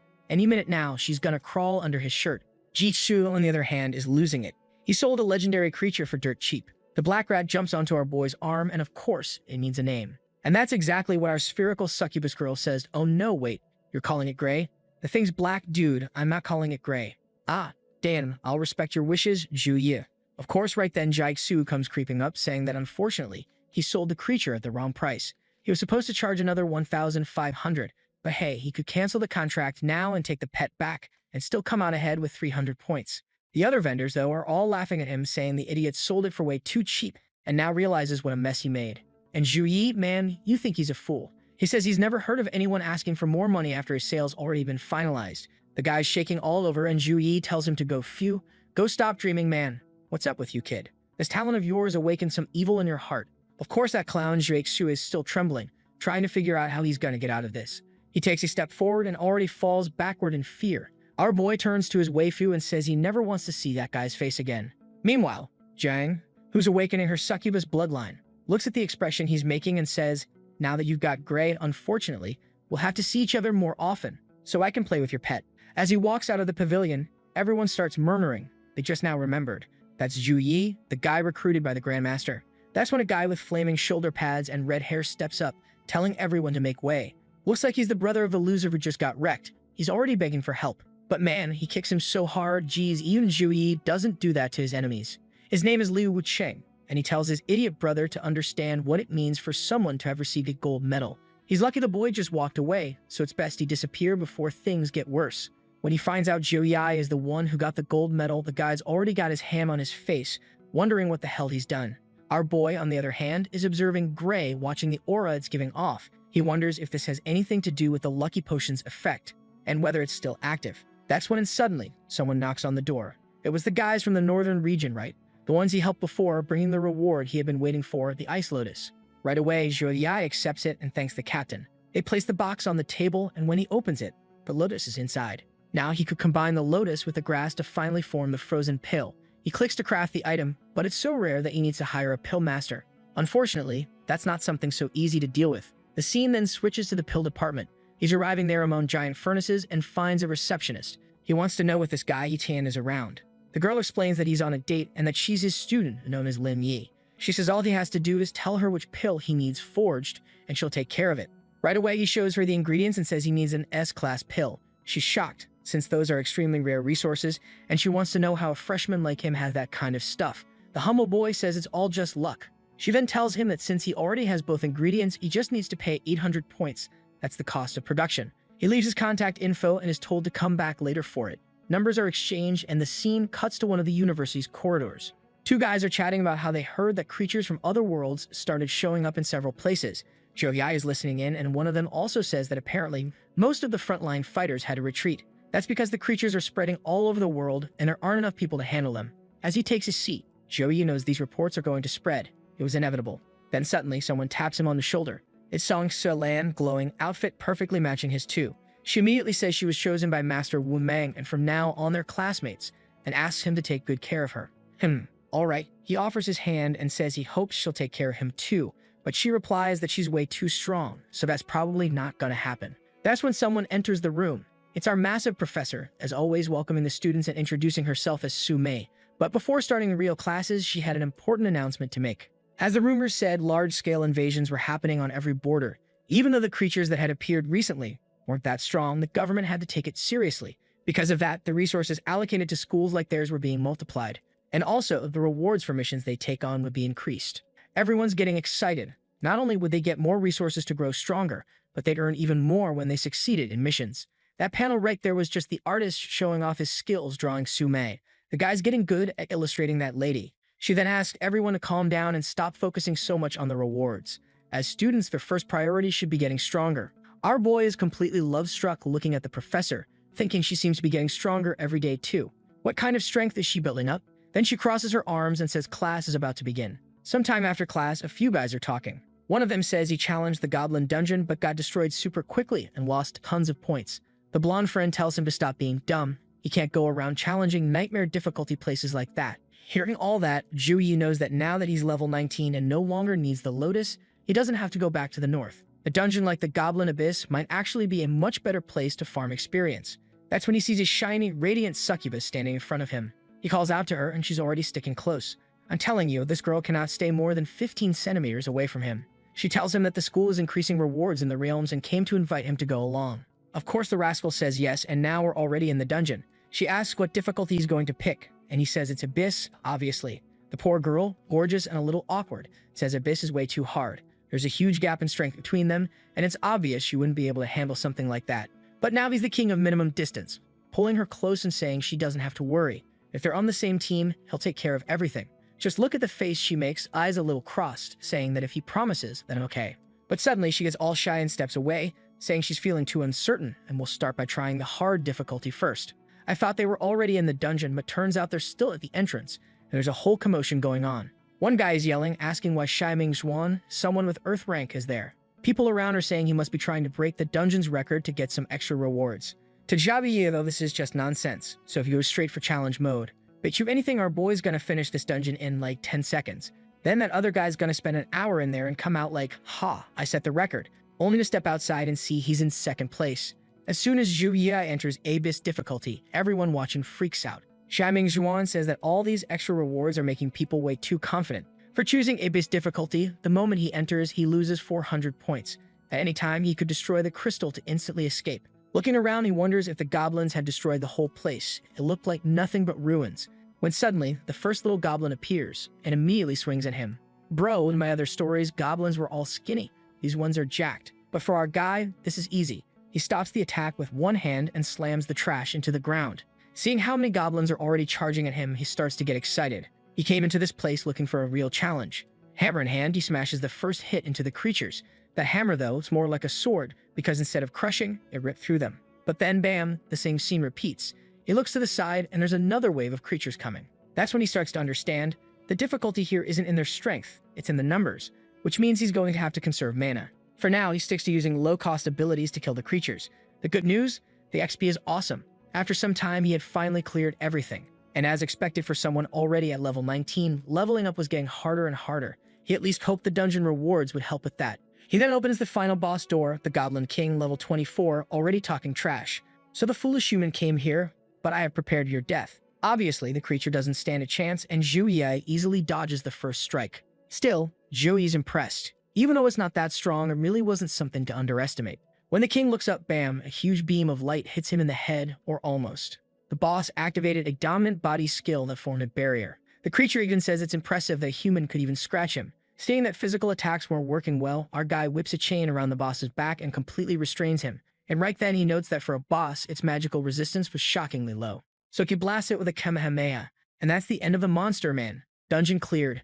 Just like he expected, he ends up setting the new record. And there it is, exactly what I said earlier, right guys? He already decides to keep running dungeons and pushing forward until he reaches level 20.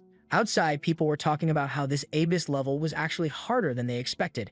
No one had finished it until now. Jiang was feeling relieved that she'd picked the hard difficulty instead. While everyone was chatting, suddenly one of them points out something and tells the others to take a look. Someone had just set a new record. Zhu Yi had chosen Abyss difficulty and managed to complete it 100%. Most of the other players, right, had done like 88%, 83% because they couldn't kill the final boss. People were impressed, but someone else quickly pointed out that guy, Xiaoming Zhuan, had entered a little while after Zhu Yi. As soon as that guy finishes, Zhu Yi's record is going to be gone, so it probably won't last long. But man, for Xiaoming Zhuan, things weren't going that smoothly. He shows up in the middle of the arena, completely wrecked, staff destroyed. Someone helps him up, and he says this level was way too hard. Even with gold equipment, he ended up losing it all. Then he notices some kind of commotion going on and wonders what it's about. He decides to ignore it and go take a potion while his friend in front starts talking about that guy who went in right before him. The second the guy says Zhu Yi completed the Abyss level, he flinches. In his mind, a memory flashes, a glow appearing behind someone. He walks up, thinking there's no way a level 19 freshman finished it. He's sure the guy must have cheated and wants to find out how. But the moment he introduces himself as rank 86, our boy completely ignores him, saying he's got other things to take care of. The dude's just left standing there with a fat face while Jiang comes up to congratulate our boy, saying that he really is incredible and that it's super hard to keep up with him. But Zhu Yi pets her and tells her not to worry. He'll pass on all the tips so she can clear it easily too. Xiaoming Zhuan, though, man, he's losing it over there. Or actually, he seems totally dejected while his friend tries to console him. Obviously, everyone around is roasting him now, saying that the elite guy just got humiliated and even with all that gear, he's still starved. And when our boy said he was heading back to another dungeon, he wasn't joking, bro. There he is again with Jiang. He's all cheerful, saying it's been a while since they worked together, while she's all flustered, remembering that day when he used the light punishment move and wiped everything out. She says she got cornered that time and almost did make it out alive. Our boy says it was an honor saving her. Sneaky guy, huh? Trying to get something or not? That succubus girl's gotta work too, my guy. Right then, the goblin horde shows up, and he starts giving her tips, saying to conserve energy, since they're weak, but come in huge numbers. She thanks him and pulls out a big old sword while he activates his buffs. The first goblin rushes forward and he says, I'll handle this one. One hit. Classic hammer attack that slices instead of smashes. She's impressed. Thanks to his buffs, she felt like her strength had doubled. She charges in and lands a heavy slash. At least her sword slices too, not just crushes. She keeps farming easily, saying that with Zhu Yi's buffs, this dungeon was a joke. They keep grinding, and before long, they're face to face with the boss. The creature gives its usual pre-fight speech while Jiang asks how exactly he beat the Abyss level boss. He explains that the creature has super high physical resistance, but when it comes to magic, it's pretty weak. Right away, she gets ready, knowing that since magic is the key here, she's gonna have to bring out everyone's favorite bloodline, right guys? The Succubus bloodline. Bam, she lands a clean cut. The attack hits the monster directly, and it responds that she really does have an impressive demonic power. Too bad though, it still wasn't enough to take it down. I thought she was going to go through that same badass transformation from the other day, but actually she's just there defending herself with her sword, apologizing. He tells her not to worry that he's going to use the same technique as before. He uses light punishment, but this time the monster manages to defend itself. He's surprised, after all, he just killed this thing before and it was easy. So he says that, unfortunately, he's going to have to go all in now because things have gotten out of hand. He launches an attack with his chain, but the boss tears through it. Now Jang's panicking, saying it's all her fault things got complicated and she doesn't know what to do anymore. In the middle of all this panic and looking wonderful, something starts to awaken inside the girl man. A voice inside her says she's too weak. The badass Bloodline starts wrapping around her, telling her that she's so useless she can't even win with Zhuyi helping. If she really wants to help in this situation, she needs to use the true power she has. And then, bam, she seems to awaken something right at the moment the boss breaks free from the chains. It comes charging in to smash Zhuyi, who says it looks like he's going to have to activate his own bloodline. But then, slash! A cut goes flying and slices off the boss's arm, bro. When our guy turns around, one of her badass wooden sandals comes flying too. He turns to see what the heck Jang Chu just did, while the boss is standing there with his arm up, bleeding everywhere. Guys, she awakened the artist's talent. I mean, the succubus talent, right? She's even talking in a little speech bubble with a heart in it, telling Zhao Yi not to worry. She's got this. The boss, poor thing, is already dealt with, lying on the ground bleeding. But from where the slash came, it looks like a curse is spraying across his body. And she just keeps evolving. Whoa, easy there, warrior queen. The monster writhes in pain while she seems to be absorbing all of its demonic power, saying she won't stop until not a single drop remains. All we can do in a scene like this, man, is admire that panel the artist poured his soul into. Meanwhile, Zhu Yai is just like us, eyes wide open, staring, taking it all in. Then a voice from the dungeon congratulates her, and she earns 23,000 experience points. Bro, she's there with her hand over her mouth saying she finally killed that annoying boss, and Momo never wastes time with 35 minutes of still images. Okay, I dragged that scene out, but hey, there's another panel that definitely deserves it. The girl is dangerous now, like a car crash. Airbag straight to your face as she steps up to Zhu Yi, now only 2 centimeters away, wanting to know why he's not saying anything. And what's this? Her succubus tail just attacked.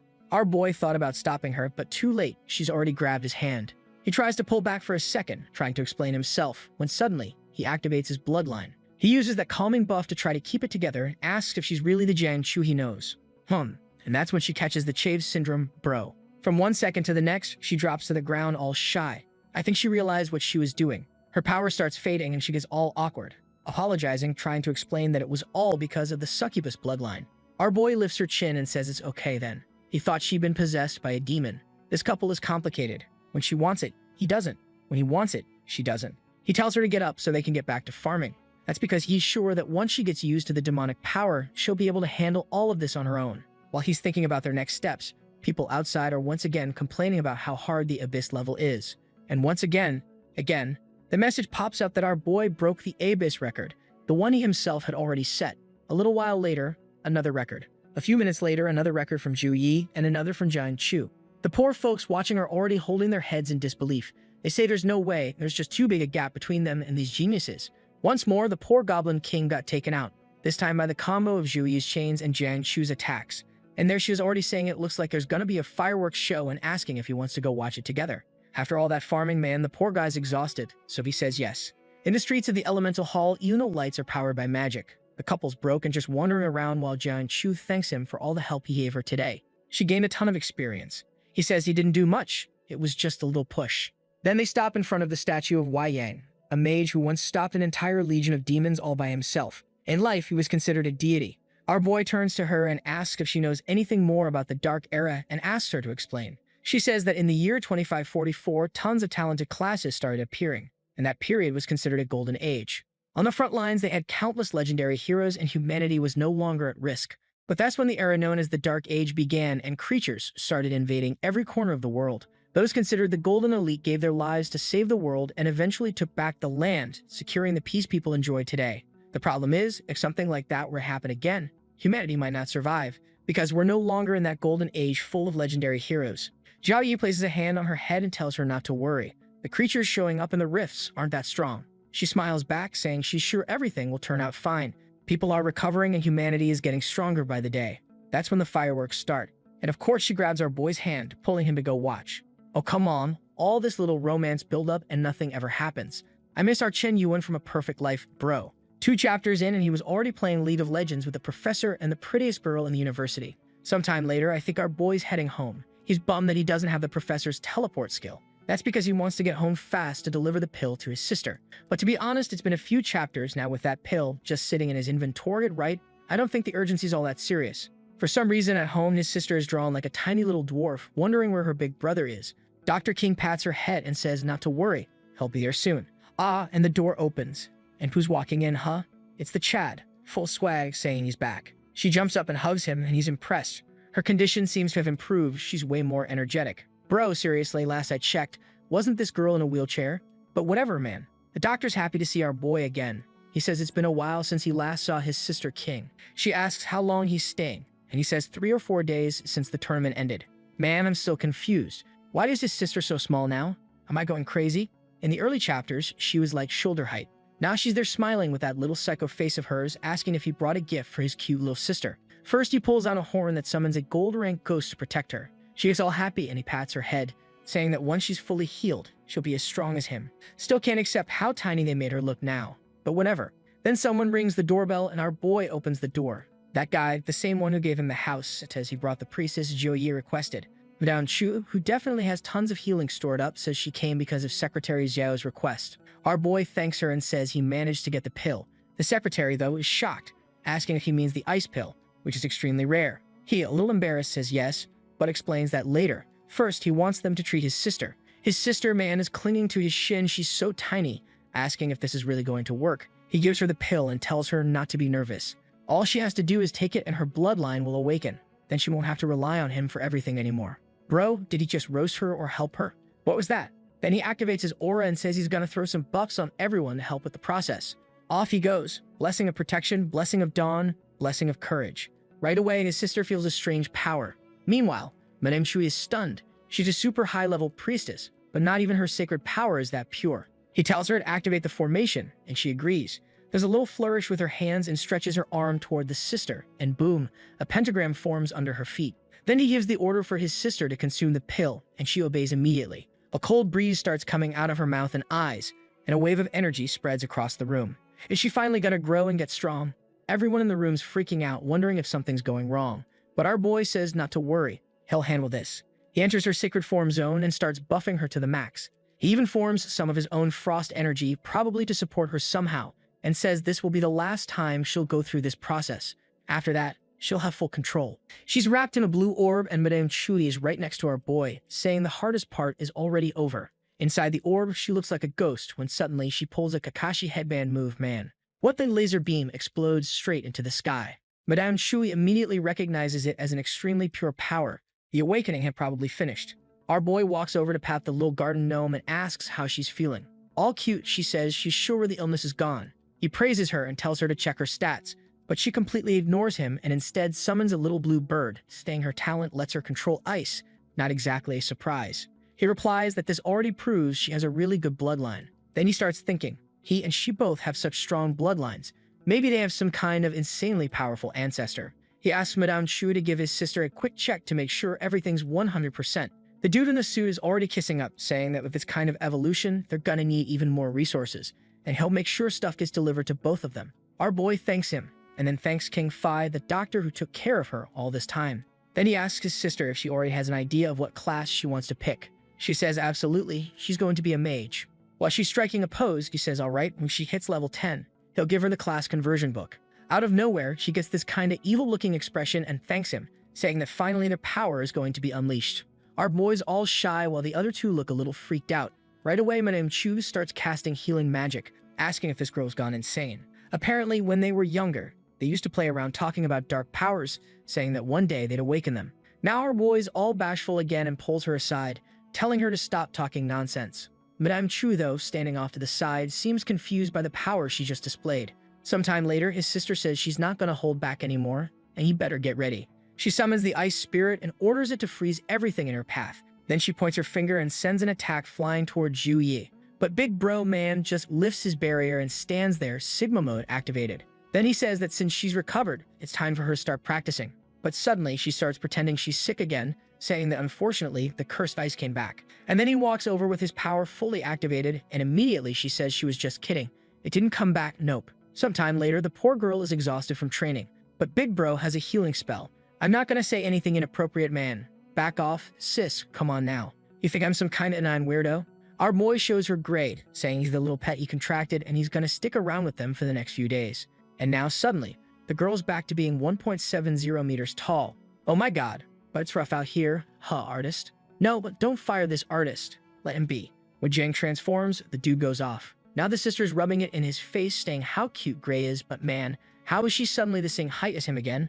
Oh my god, let's just pretend none of that is happening. Now our boy's walking around the front of the academy. He's thanking Gray for the hard work he's been doing these past few days.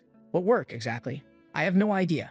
But what I do know is that the dangerously hot giant professor is showing up, and he wants to know what she's doing there. She immediately informs him that the national freshman competition is about to start, and each team needs 5 people. And of course she's there because obviously he's being considered. Not just considered, he's gonna be the team leader for the freshmen and has to build whatever team he wants. She shows him a list with the top 10 strongest students in that competition, excluding him, of course. He had to pick 4 people from that list, and if our boy is truly the Bravo, he'll pick 3 girls. He's not much of a thinker. He says, all right then, just give him the top 4. That's it. Miss Sue tells him to think just a little more. It's an important decision, especially since the competition is long and people with high stamina tend to perform better. But the humblest boy in China says not to worry. If the opponents lose quickly, he won't take long. He's already glowing up with gray on his arm, saying he's confident. There's no way he's losing this. The poor professor doesn't even know what to say. Last competition, he was light years ahead of the other students. Maybe they don't even need a healer, since Yu Yai has some healing skills himself. So she tells him that in that case, she'll pass him the formation. She then asks how his sister's awakening went, and he says it went perfectly and thanks her for the concern. She looks a little happy, and he then asks for the class conversion book. She asks why, and he says it's for his sister. He feels like more and more creatures are showing up, and he's starting to feel an urgent need to make her stronger. She smiles and says he really is quite the cautious one. But unfortunately, it's not something that's easy to buy. Then she turns and wishes him good luck in the competition. But sadly, she has to leave because she's got things to handle. The poor guy is furious. She dropped that line and didn't even say where he's supposed to get the damn book. That's when his system notification appears saying that to buy a class conversion book, he needs to be at level 25, complete an A-rank mission, and reach top 10 in the Earth and Heavens ranking. He's panicking, man. Even the cheapest little book costs 20,000 points. It's not gonna be easy, but if he can manage it within half a year, that's good enough for him. Then the National Treasure mission appears for him. Obviously, the better his team performs, the better the rewards will be. Scene cuts to a school meeting. One guy says that Zhao Yi sent in the list of candidates, and he's going to announce the names. Right after the guy finishes talking, because let's be honest, I'm not gonna read 5 Chinese names none of y'all are gonna remember anyway. The chubby guy freaks out, wanting to know why there's no priest on the team. The red-haired guy says that's way too risky. One mistake, and they'd be eliminated. But the old guy says he doesn't think it's a problem. With Zhao Yi's healing abilities, that's more than enough to replace a priest. Of course, he can't say out loud that he's seen the boy's bloodline awakening and knows just how powerful he really is. Weirdly, the same chubby guy who is doubting now says, actually, yeah, Zhao Yi has damage talent, tanking talent, support. I think he can handle it alone. The guy with glasses says that since there are no objections, it looks like they're just gonna trust that Zhao Yi is gonna pull it off. The redhead sighs and says they'll have to count on the kid after all. The director declares it's settled. Then the old lady asks Master Wu from the House of Wu to handle their training. Even though they've got great potential, they still need to practice as a team. The guy says it's no problem. He and Miss Sue will handle all of that. Cut to our boy in his room doing push-ups with 200 kilos on his back. To this day, he still does his daily training. Honestly, this guy's focused. For now, he's been choosing points as rewards to keep getting stronger. At least the man's self-aware enough to admit he's a busted protagonist. He literally says, it's so easy to stay above everyone using this little system. Next scene, he and Wang Hui are looking around, man. Our boy sees they're surrounded by a bunch of forest wolves, level 23. Wang explains that this private forest is a training ground his guild owns. Suddenly, a dragon flies across the sky, and all the wolves freak out. The creatures scatter, and our guy asks what that was. Wang says that's a legendary level 62 dragon, a magical pet of the senior who protects the forest. Our boy is still shook.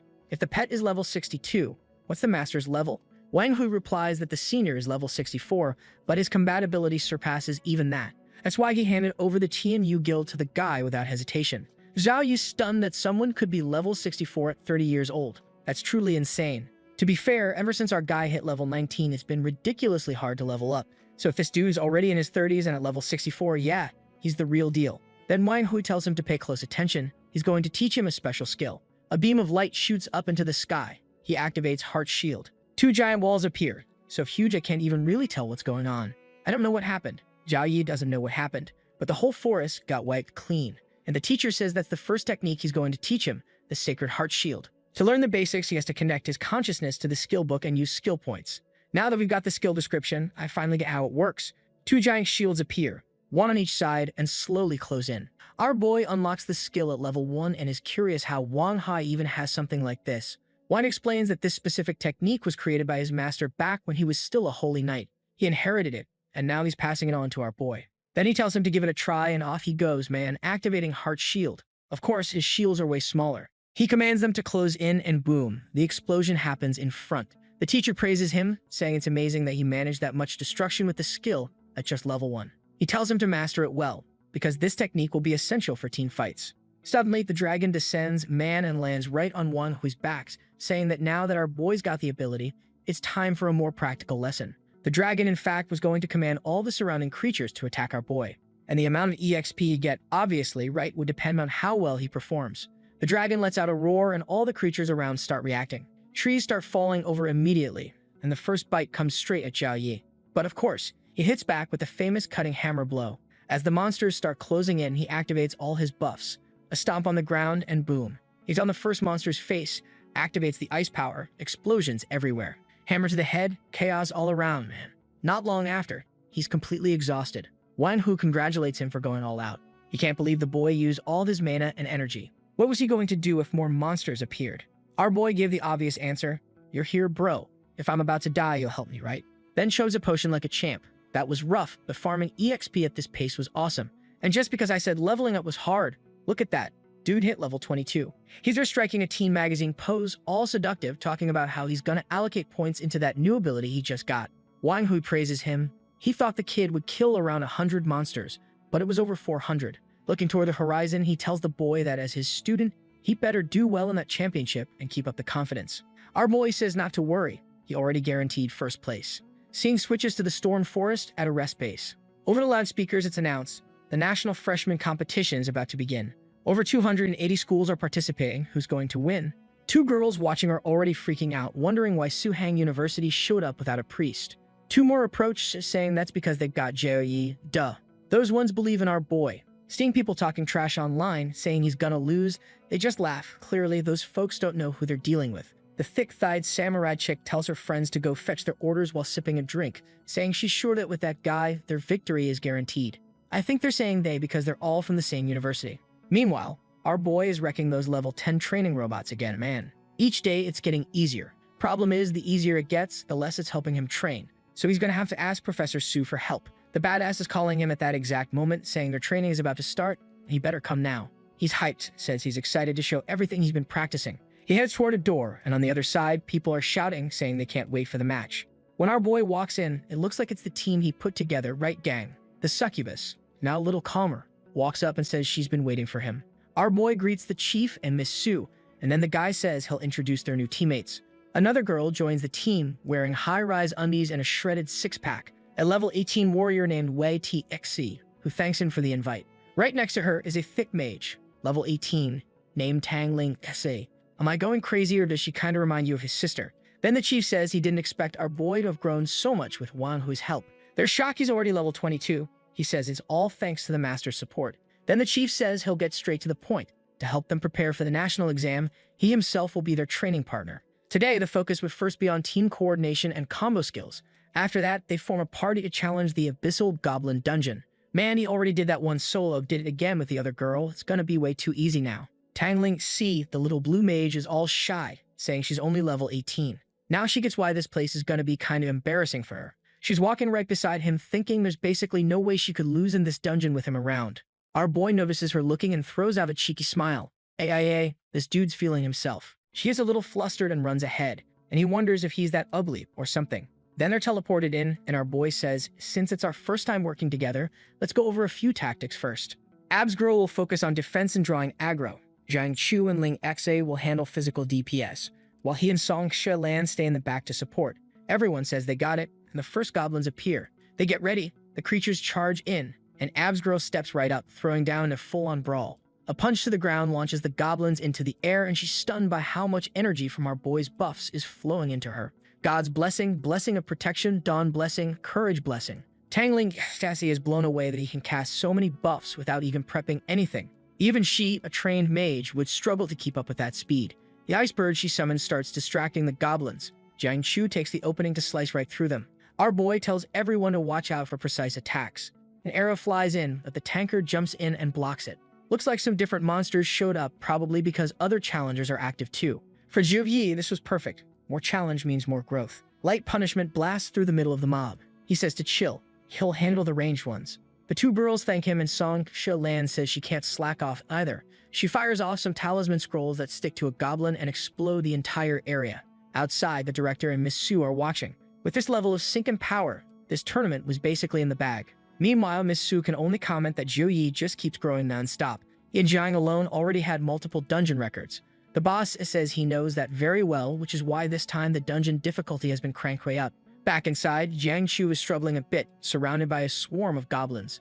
But she activates a Shadow Slash and clears them out. The Talisman Girl summons the 5 Thunders of Justice, while the Ice Mage unleashes a Frost Tornado. Come on!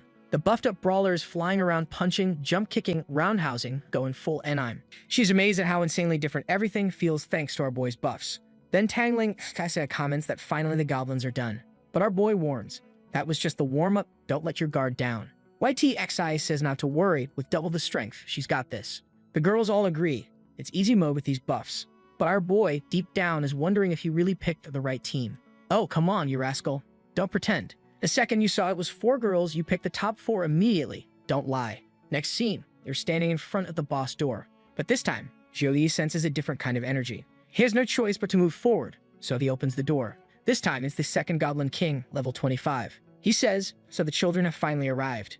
The girls are shaken. A level 25 legendary boss is way too much, even for them. The boss says that since he knew guests were coming, he prepared a few presents. He raises his staff and starts charging up a massive fireball. Seeing that the mage is already panicking at the amount of mana packed into that thing. She just stood there like an idiot, and YTXI had to jump in front to protect her. Problem is, her shield got shattered. Even with double the strength, thanks to the captain, she didn't stand a chance against something like that. The boss says he's been preparing this place to be all their graves for a long time. Another fireball is launched, and this time they had no way to defend against it. Of course, the Chad shows up with full calm, right? He activates his ice bloodline, bro, raises a massive shield. The mage, though, says to be careful. That's not your regular fireball. She draws in some of the boss's energy and realizes, yeah, his power is on a whole other level from the previous one. Song Xia says it's time they go on the offensive. The boss gets surrounded by a bunch of talismans and she launches him into the sky. Man, explosion happens. But of course, the creature just absorbs the flames and thanks her for the meal. Poor girl has no clue how one of her most powerful attacks did absolutely nothing. Tang Ling tries again. Poor thing. She's got 0 chance. Jiang Chu, I think it's time to activate that succubus power, huh? It's not easy out here, my warrior queen. How about you awaken that busted bloodline already? All the girls' attacks combine and fly toward the boss, but he slams his staff into the ground and raises a barrier. Then he charges up a mouth attack, fires off a laser in their direction. Tang Ling immediately realizes the level gap is way too big. Honestly, yeah, these girls are all level 18, and this guy's 25. But here comes a golden light, blocking the attack. Our boy raised the shield and neutralized the boss's power. YTXI's fearless man says she's gonna fight him head-on. But he just puts a hand on her shoulder and tells her to stay right there and be quiet. Dad's got this. Activating that ability that lets him read monster stats, he sees it. This boss is just 1 level higher, but has double the stats. This madman strikes a pose like he's doing a Team Magazine further shoot again, saying it's time to activate the secret bloodline to double his stats too. A sphere of energy appears, and when it fades, boom, final form unleashed. Outside, Professor Su is legit scared now, like anyone want a private lesson right now. She asks if this is really necessary, and the guy with her explains they have extraordinary power. But of course, so do the other universities. In this competition, only the geniuses survive. That's why they need to suffer now to have an easier time later. Alright, suddenly, she accepts that, says it makes sense if that's the case. Back in the dungeon, the boss says the kid can use any trick he wants, it won't make a difference. But Zhou Yi just starts prepping an energy sphere saying, as you wish. He combines his 2 bloodlines to unleash the Radiant Pulse attack. The energy shoots toward the boss, who sets up a shield, calls the boy arrogant. Now it's full on explosions, meteor showers, apocalyptic fireworks from the kid's bloodlines, just flashes and energy beams everywhere. Pillar of energy to the sky, the girls trying to shield themselves. Everyone's confused, like what the hell is happening? Jiang comments that not even she has ever seen this much power. He's clearly going all in. But the boss is still standing, saying it's no use, the boy can't win. And Zhao Yi just keeps walking forward. extends his hand, and the chain attack wraps around the monster. The thing's immobilized from head to toe, and from the ground, lances of victory rise up. At the same moment, he triggers a firestorm, and the monster is trapped in a burning cyclone. Our boy's grinning. Not over yet. Charges in, smashes the boss in the face, activates another ability. My god, how many more does this guy have? The poor boss is already apologizing, saying he wasn't strong enough to entertain the kid. Looking like a full-on One Punch Man episode now. Zhao Yi says he wanted to test this six-winged angel ability, but that'll have to wait for next time. He stretches out his finger and says goodbye to the boss. Boom fires one last shot at the creature. Outside, the university headmaster is already thinking he's the real monster. That creature was designed so that a full team of level 26 players would struggle with it. He then asks Miss Su if she has the training data for the boy. She replies that yes, just today he cleared level 10 in 6 minutes and 12 seconds. The headmaster smiles and says, well, that explains it. He really is different.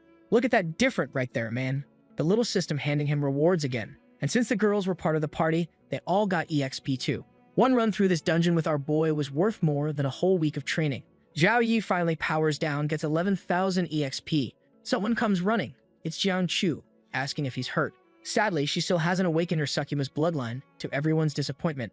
They head over to the boss chest, and the first items they get are a level 24 staff, a level 24 fire spirit shield, a level 24 magical fire ring. All of them were gold rank items worth a fortune. Our boy says it looks like they got lucky. He asks if the girls want them, but well, poor things, they're all still level 18. They can't use this stuff. The ice mage? Yeah, a fire staff isn't gonna help. At the same time, neither our beloved Succubus, nor the talisman girl can make use of the other gear. Our boy goes, all, what a shame. Guess I'll just keep it all. Thanks, ladies.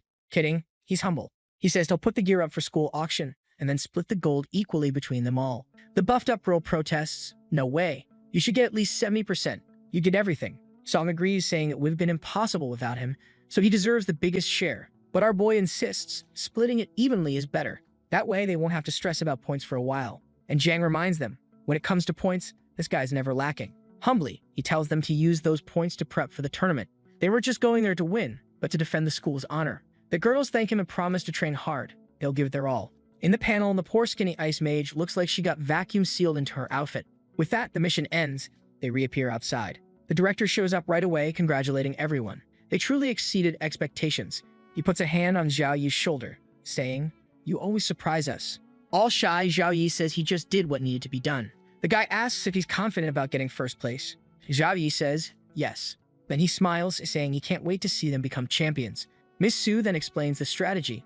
In the early rounds, they'll try to win without Zhao Yi using his bloodline. That way, the other teams won't know what he's capable of. When the right time comes, they'll catch the strongest opponents off guard by revealing his true strength. The director says that's the perfect strategy to catch people unprepared. That Miss Su says they still need to practice to improve their teamwork. With that, the day wraps up. He tells them to rest. But to keep their passion for training, they've prepared some disciplinary measures. Zhao Yi wants to know what that means, but Miss Su walks off saying, it wouldn't be fun if you found out now. Our boy turns to the team and says they'd better keep practicing. As usual, near the dungeon entrance, there are still folks struggling, unable to clear it. But when Zhao Yi's group shows up, oh man, always walking in with an entourage. People are already recognizing them. Those are the freshman reps. Problem is, they're shocked. Back when they were freshmen, the highest level person was level 19. But in this group, the lowest level is 20. Whoa, looks like they've been leveling like crazy and no one even noticed. The others check the ranking list again and see that Zhao Yi's dungeon clear times just keep getting faster. Once again, inside the dungeon, the boss sends out another attack. But now, no one's afraid anymore. YTXI charges in and punches the boss in the face. She's confident, but the boss replies, the weak will always be weak. The bit of progress she made wasn't nearly enough. The boss moves to crush her with a massive punch. But bam, a tiny but mighty fist from Zhao Yi shatters the boss's arm. He compliments them for blocking the first hit and says this time they'll fight as a team. The girls agree while the boss is over there, armless and knowing he's doomed. Chains wrap up whatever's left and our boy says, now this monster is gonna learn what it means to scream. Song Xialang covers him in talismans. Tang Ling throws out an ice tornado. Jiang slashes in with a clean sword strike, decapitating the boss. The creature drops and boom, new record broken. The director appears again, congratulating them for finishing in under 9 minutes. Our boy wants to know why the guy's even there. He explains that the first tournament match has been scheduled. It'll happen in 1 week. Time to begin true preparation. The girls are pumped. Finally, it's starting. They've been training all this time for this moment. Now it's time to reap the rewards after running this dungeon a million times. Zhao Yi, though, man's sick of it. He can't stand killing the same goblin one more time. Then the principal says he's going to take everyone through the school's secure teleport. They were going straight to the place where the competition would take place. When they arrive, our boys master and all the red-haired guys are there giving them a warm welcome. Wang Hu thanks everyone for coming and tells the students they'll have to carry the school's glory on their shoulders. But man, to be honest, he admits they've already won this thing 4 times in a row. Could have made a school that loses once in a while, right? But then again, that wouldn't make sense since our boy is the main character. How could he be in a weak school? Yeah, tough one. You're forgiven, little author. That's a complicated mistake. The little harem team all put their hands to their chests and say, "You could count on us." Wang Hu tells the old man to prep the teleport and he activates it right away. The crystal lights up, the portal is open. And with that, Aang wishes everyone a safe journey. They all start to vanish and seconds later they're already at King Jing University. Our boy is impressed by how fast it was. Poor dude probably doesn't even know how teleportation works. Man, they even brought our huge professor lady to give the boy some moral support. Then someone shows up to welcome the Sukang students to King Jing University. His name is Yang Chun, and he's an awakened mechanic from this place who says it's an honor to have them there. The head of our boys' university recognizes him, shakes his hand, and asks how he's doing. Yang Chun says he's good, then adds that the team they brought this time doesn't look half bad. Definitely not bad if it's a harem competition, huh, buddy? Our boy right there, surrounded by 4 badass girls. He says he's looking forward to the competition, then turns to our boy and the big professor, saying he has a few announcements. After a whole month training in dungeons, they had reached the peak of coordination. In the coming days, they wouldn't be practicing anymore. Instead, they walk around, learn how the different races mix, and see what's going on out there. Humanity is strong, but there are countless other races that also have their own geniuses. That was the message. They were dismissed and told to be careful. Later on, in the little apartment where our boy would be staying, the robot greets him. Apparently, our guy had been leveling up but wasn't even using his points. He's already at level 23, but most of his skills are still in grades C and B. He wants to reach his second awakening already, because then everything would go up to B+, including one more skill called Apocalypse Jewel. Obviously, all that is still far off, so for now, he'll just focus on gaining experience and doing well in the tournament. Sometime later, they're watching fireworks together to celebrate the start of the competition. The first to show up, man, are the legends from Sukang, and the whole crowd is cheering. Our hillbilly boy is amazed by how big the audience is, and Jiang says it's gonna be twice as big once the fights actually start. Oh boy, they're already introducing Sukang's first opponent. The guys from Rongyang University are coming in, and just from the dumb looks on their faces, you can tell they're only there to get beat down. They're giving the usual speech about how there's no need to be afraid, since these guys always win. But today, they're gonna fall. But man, just from the way the artist didn't bother giving the guy even a single earring, you already know he's about to get wrecked. The crowd notices that the only guy on their team is level 23, which obviously means something's off. This is supposed to be a freshman competition. The badly drawn characters are thinking that even if he's level 23, this competition is based on overall team strength. I thought today was just gonna be fireworks, man, but nope. The tournament's actually starting. The Rongyang guys are already trying to go in using buffs and all, but the red-haired one tells them to wait. For now, they'd focus on defense until they figure out what the opponents were planning. But man, judging by his eye with the cross, you already know what's coming. I thought it was gonna be some bomb from our boy, but actually he's just buffing all the girls around him like a boss. I love that image, huh? You're looking badass in the middle of your harem, my guy. In the audience, everyone is shocked because obviously, he just buffed the entire team with a flick of the hand. Yang Chun asks if he's really seeing what he thinks he's seeing. It looked like everyone's strength had nearly doubled. The head of Sukang says that's the power of the secret class, the Holy Knight. Now the guy finally gets it, right? It's not gonna be easy. Once again, they won't stand a chance this year.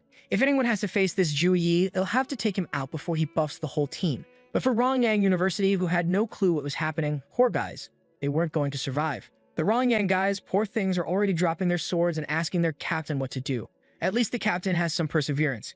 He says he can block them. Then Zhu Yi tells his harem that since the enemies look weak, the plan is for everyone to attack and break their defenses without revealing too much strategy. Man, our busty mage Tanglin said he suddenly starts casting fire spells. She's probably using that staff and choosing her weakest magic on purpose to not give away anything important. Even so, the enemy captain is struggling to raise his shield and block it. At least he's there, acting kind of confident, saying that if this is the extent of their power, he can win. Then wait till you see, the tank comes in to throw a punch and breaks the guy's shield, at the same time that our favorite Succubus lands a direct hit on him. Yep, man, 2 seconds later and the guys are already laid out on the floor. Tang Lin already says that was kind of disappointing and too easy. The team walks off and Song says she didn't even get the chance to use any magic. That fight was terrible. Our boy tells them to chill. Probably only Modi University and King Jing University would be real challenges. Poor Yang Chun as they're trying to figure out what kind of training created these little monsters. The captain laughs and says there's no training for that. What they can do today is the result of their own effort and natural talent. Poor Yon Chun just walks off saying he's going to try to come up with some strategies and they'll talk later. A while later, the leader tells the group that they have no more fights today, so they can rest. Su Mavo says there will be matches from other universities and it would be good to at least watch the stronger ones. Then the captain tells our boy to sign up for the individual competition too. He wasn't automatically registered, right? Since usually healers don't sign up after all, how are they going to fight alone? They just get beat up and heal themselves. Then all the girls on the team say they're going to join too. Some are excited, while the little mage in the back is kind of unsure, but she agrees. The guy laughs and says it's settled. Then, back in the arena, the one-on-one matches were about to start. The Succubus is number 27 and Song is number 45. Our boy, though, is number 6 and will face a swordsman. But in the crowd, people are confused. How's a holy knight gonna take part in a one-on-one fight? Oh, they don't know we're harem king, huh boys? The first chump steps up to get wrecked. A swordsman from Yang University, level 18. Boring hair, plain outfit, no earrings, no tattoos, he's gonna get folded easily. Even the guy's own teammates are doubting him, especially since our boy is from Kang University. He raises his sword, activates some fire magic, and I'll admit, he's got a little bit of swag. He says if our boy surrenders, he'll lose with more dignity. But Zhu Yi, as humble as always, says if the guy manages to breathe 10 times during this fight, he'll be impressed. Before the dude can even reply, bam, he launches an attack. Zhao Yi dodges it, and the guy's already confused. When he tries to lift his foot to block, it's already frozen. And when he looks forward, the hit's already coming. He heats up his foot with fire to break free and throws another sword slash. But man, Zhu Yi punches the sword, breaks the blade, lands a hit on his ribs, slams him into the wall, and the other students already realize, right, they don't stand a chance. At that point, the old man from that guy's university already says that you really can't underestimate anyone from Su Kang. And of course, the robot gives the signal. The guy couldn't continue the fight, so the winner was Zhu Yi. In the crowd, people are trying to figure out why a knight, who was clearly focused on buffing, managed to finish the opponent with just one punch. That pink-haired girl, her name is Zhu Yu. And since our boy is Zhu Yi, to avoid confusion, let's give her another name. How about Rosalia or Rosalia? You know, since she's pink, that works.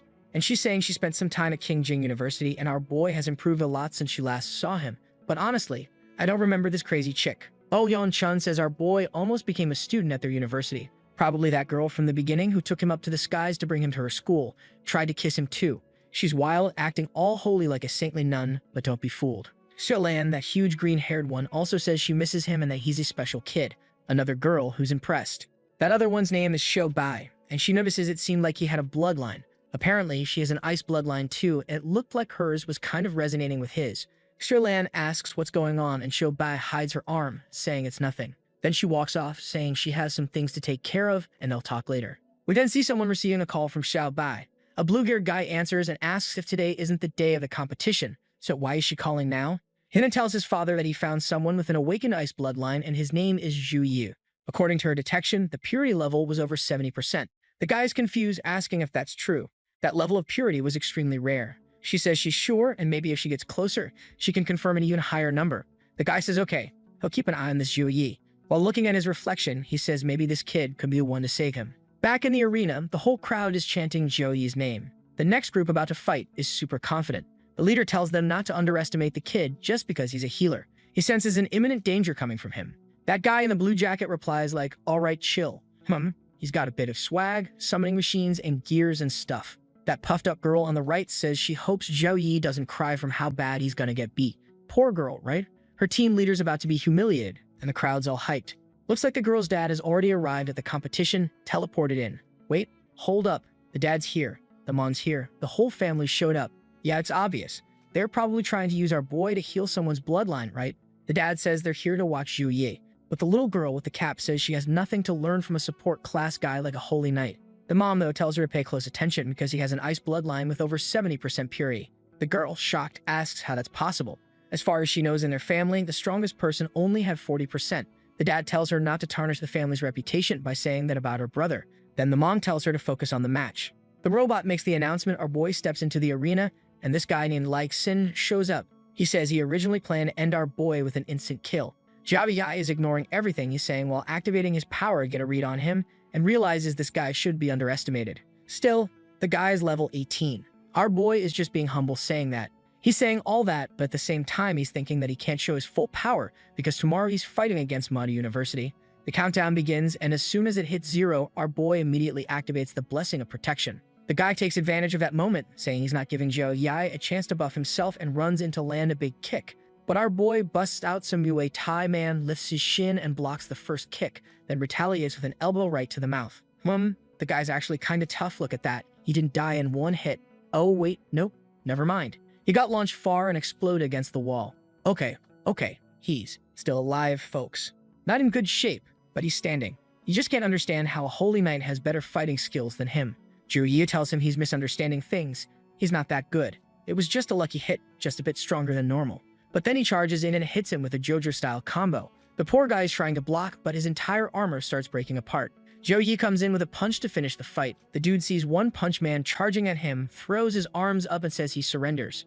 Just in time, our boy shifts the direction of the punch so he doesn't accidentally kill the guy, ends up slamming his fist into the ground and exploding the floor. Even so, just from the shockwave, the poor guy gets launched like trash straight into the pavement. China's most humble boy is just standing there thinking how hard it is to hide the strength he has, while the other competitors still can't accept that a holy knight could have this much combat power. Yo-Yi, being a sweetheart man, goes over to his opponent and heals the guy. The nurses were arriving and he tells them he already patched the guy a little to save them some work. One of them thanks him, but after looking at the wrecked guy, she actually feels bad for him. She knew the fights would be rough, but that guy on the floor took way more than she expected. Then the blue-haired mom tells her daughter to take a look. That boy surpassed any genius in their family. The dad is analyzing it, saying that sending a fully armored opponent flying that far just with a punch, no weapon or anything, is insane. Meanwhile, the girl is all red-faced but admits it, he really is strong. So dad says that since she's admitted it, he's going to ask the mom to set up a meeting so they can talk with Zhuye. Meanwhile, our boy is thinking that our beloved Jiang is going to win easily. Some girl from Mada University is getting wrecked because, she's going up against our favorite. Girl, it's been a while since you awakened that bloodline. We're about to go through some tough moments so we can unlock a powerful ability later. But for now, that poor girl from Modu is just getting demolished by the Shadow Slash. The artist man drew like 80% of the panel as just her thighs before she hits the ground defeated. Yeah, man, Jiang's already moving on to the 4th round. Everyone's impressed with the white-haired girl. Look at the little couple walking around. He's praising her, and she's saying she got lucky because her opponent was weak. Then she adds that if she ends up facing our boy, she's surrendering on the spot, she's got no chance. But he tells her he wouldn't hit her. Suddenly, the blue-haired girl comes running toward our boy. That's when I realize this is the girl who made the phone call earlier, so she's not the mom, folks. She's the older sister of that little girl. Jovi asks what's going on, and she says she noticed that he has an extremely pure ice bloodline. She says her family name is Zhao, and Jiang immediately points out that this is one of the ancient clans, just like the Jiang family she's from. They've been around for centuries and can't be underestimated. The only problem is, it seems like fewer and fewer members of their clan have been awakening the bloodline, and even the purity percentage has been dropping. The poor girl gets a bit embarrassed and says it's true. The girl seems to suggest that our boy is part of her family somehow, and he's understandably confused, asking, "How do you know I'm part of your family, you crazy girl?" She pulls out a stone that her father brought. It allows them to analyze someone's bloodline and determine if they belong to the Zhao family. The mad lad just decides to go along with it and takes the test. His bloodline purity shows up as over 90%, and even Zhao Yi admits he feels a strong connection between their bloodlines. Right away, the girl says her father wants to meet him as soon as possible, and our boy agrees. Everything's going a little too smoothly. Kinda sus. He waves goodbye to Jiang, who before leaving reminds him that her family is much more powerful than the Zhao family. Later on in the girl's room, the mood's kinda romantic. Look at that sunlight coming in on the two of them. But Zhao Yi is deep in thought. He's thinking that he has this so-called bloodline, but these people never helped when it came to his sister. Now that they've found out he has talent, suddenly they want to talk. He doesn't really know how to feel about it. Suddenly, the door opens, and her father walks in. The man introduces himself as Zhao Heng. He shakes his hand and says he's heard that Zhao Yi seems to be quite an extraordinary person. It's amazing to see someone with such pure bloodline. Oof, the guy gives him that evil-looking smile and a little cough. You already know some shady stuff is coming. He says that Zhao Yi's father and his own came from the same grandfather or great-grandfather, something like that. Zhao Yi responds with the obvious, but cuts him off, saying all that is in the past. The man then makes an offer. If Zhao Yi ever joined the Zhao clan, he'd get all the resources needed to train his ice abilities. His third awakening would come super fast, and he'd even receive a secret class. Zhao Yi's confused and says that he's already awakened the Holy Knight class. So what exactly would happen? Zhao Heng explains that there are ways he could forget about the Holy Knight stuff and focus on the ice abilities. With his purity, he could show the true power of that bloodline. But our boy remembers the angel, right? The one who first appeared to him, and ever since then he's been getting stronger fast. There's no way he'd just give up something that major. Obviously, the Holy Knight is a big deal, folks. So he asks the old man if he'll still get any support from the family if he doesn't change classes. The guy says yes, but not to worry. They had every book on the ice class available. Zhao Yi thanks him and says it's a good offer, but he refuses. The dad is already flaring up with aura, confused, saying it doesn't make sense. Once Zhao Yi changed classes and focused on ice, he become truly exceptional. That's when our boy also activates his aura man and says he's already getting plenty of resources from the university. Besides, he's not that worried about the ice bloodline, he's focused on evolving as a holy knight. The dad, however, tells him to think again. The holy knight is a support class and would never deal as much damage as an ice mage. Our protagonist did not like hearing his class called support and says tomorrow he'll show them all the true strength he holds. He says goodbye to both the dad and daughter, telling them they'll see each other in the arena. The daughter then asks her dad why he didn't try harder to get Zhao Yi to stay longer. He replies that soon enough the boy will understand the limits of being a holy knight. When he faces the raw power of damage dealers from other universities, he'll see the difference. At that moment, the younger daughter shows up and tells her father to stop chasing after this Zhao Yi. He's not even that important. The father says he'll explain it to her. The greatest ancestor of the Zhao family was the first person to awaken the bloodline and was someone incredibly powerful. Because of him, the Zhao family stayed at the top among the elite for many years. But when the dark times came, countless members died. Ever since then, the Zhao family has only been awakening people with much lower talent. The bloodline they carry today is considered cursed, and with each generation, it gets weaker. That's why, if they had someone like Zhao Yi around, everything would completely change. But for now, they didn't need to worry. At this moment, the boy was blinded by a streak of victories. Soon, he'd face a harsh defeat and understand why he needs their help. The younger girl asks what happens if Zhao Yi wins. The sister immediately tells her not to say that, especially because she's the one who'll be fighting him. And now we're back in the arena, and apparently, it's hard to get tickets. Zhao Yi's fights are the ones drawing the biggest crowds. The sister is there in the stands, and the artist clearly spent a few extra hours drawing those legs, With that, Su Hang's group is announced. Our boy casually swings his hand to the side and pulls out his cleaving hammer. Everyone's tense. This is the first time they're seeing him use a weapon. And of course, that clown of a dad already noticed. He seems way stronger than before. Maybe he had been hiding some of his power. A guy steps forward, he's level 22 and named Lai Yuan, and says there's no way Zhao Yi can win using a support class. Man, he's up against an archer and a priestess. It's a shame, but those fine ladies are gonna have to get smacked. In the background, there's even a group that has a bit of swag, That guy on the left, the artist must have spent at least 5 minutes drawing him. Maybe he'll do something. The captain says they only narrowly lost last year, but today things would be different. He plants his sword in the ground and tells his team to go all out even if it means risking the opponent's life. In the crowd, Yon Chun is asking if they really think the kid can handle healing, buffing, and fighting all at once, but Su Hang's leader just says not to worry. He trusts the boy's strength. The glasses guy is getting suspicious. Maybe the kid really does have another card up his sleeve. Then our boy tells Jiang they're going with the school training plan. He charged in first and he'd follow behind, cleaning up whatever was left. And well, if that's the plan, I don't think there's gonna be much left. Poor Wei TXI is standing there thinking she's gonna land some punches. Our boy tells the harem that if any of them get even a tiny scratch, just stay close and help toss out a warm heal. The robot announces the start of the match and Zhao Yi charges in, already activating all his buffs. People think it's crazy for a healer to go in alone, and of course the guy from the other university is freaking out. The big archer is getting ready. She knocks 3 arrows and fires a barrage. She's using a skill called suffocating arrows, which pierce the target and are impossible to dodge. But our boy already dodged 2 of them, and now 3 more are coming straight for his head. Instead of dodging, my dude catches one mid-air and smacks the others out of the sky with his hammer. The poor girl is confused. He just blocked her entire attack with his hands. The enemy captain says it's interesting how he fights, but once their mage finishes casting his spell, things are going to change. Right then the mage finishes, flames start appearing, and a phoenix forms in front of Zhao Yi, breathing fire toward him. He easily dodges the first blast. The guy throws out another right after. But even as the massive barrage comes his way, Zhao Yi doesn't look even a little shaken. In the crowd, everyone knows he's about to try and tank the attack. That's insane. This spell was an ultimate. Rosalina, sitting close by, says that if he were smart, he'd dodge it. With the speed he has, he'd find an opening soon enough if he kept dodging. But Miss Su, sitting next to her, just chuckles. Rosalie asks what's going on, and Su Mei says she clearly doesn't know Zhao Yi if she thinks he'd run away from an ultimate skill. The fool responds that Su Mei's expression will change when the boy loses, but Miss Su says she doesn't think that's going to happen. Back in the arena, a golden barrier could be seen, and now it's getting confusing. It was the famous pillar of light shooting toward the heavens, man. Our boy had just activated the sacred flame bloodline. That alone was probably enough to wipe these guys out. Imagine if he used this 6-winged angel one. The mage, poor guy, I know he's got some kind of headgear that's supposed to show he's strong. But come on, man, you don't stand a chance. He's trying to strengthen his phoenix, but nothing's happening. Meanwhile, our boy's fangirls are hyping him up, saying the poor dude just didn't know the captain's real strength. Then our boy absorbs all the phoenix's flames, holds them in his hand, and apologizes for doing that. Unfortunately, his sacred flame allowed him to control any type of fire. The crowd is stunned, while Rosalie realizes that this sacred flame is a divine ability. The strange part is, even people who've gone through a third awakening didn't have anything like that. Sume says maybe he's just a lucky kid. Geniuses often get handed opportunity after opportunity. But Rosalie is still confident, saying they've still got an ace up their sleeve to win this. The blue-haired girl, Zhao Heng's daughter, is sitting there wondering why everyone is so hyped about this divine skill. Her dad explains that a power like this can't be learned from any book. The only way to receive it is by being chosen by a deity, just like how the Zhao family was chosen by the ice goddess.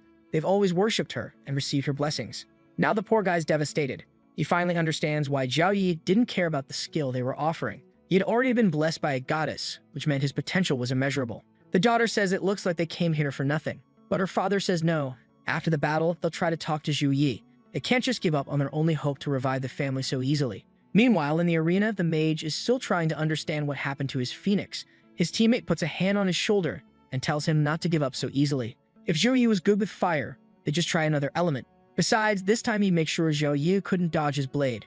The sexy archer lets loose 3 more arrows while the mage raises a stone barrier. Our boy just stands there, letting everything come his way calmly, asking if they really think hitting him with everything at once is gonna make a difference. That's when he uses the ability he learned from Wang Hui to raise his shield. The poor girls on the other team are starting to get impressed instead of focusing on the fight. Then Zhou Yi says it's time he shows them he's got long-range attacks too. Before the mage can even shout for everyone to fall back, boom!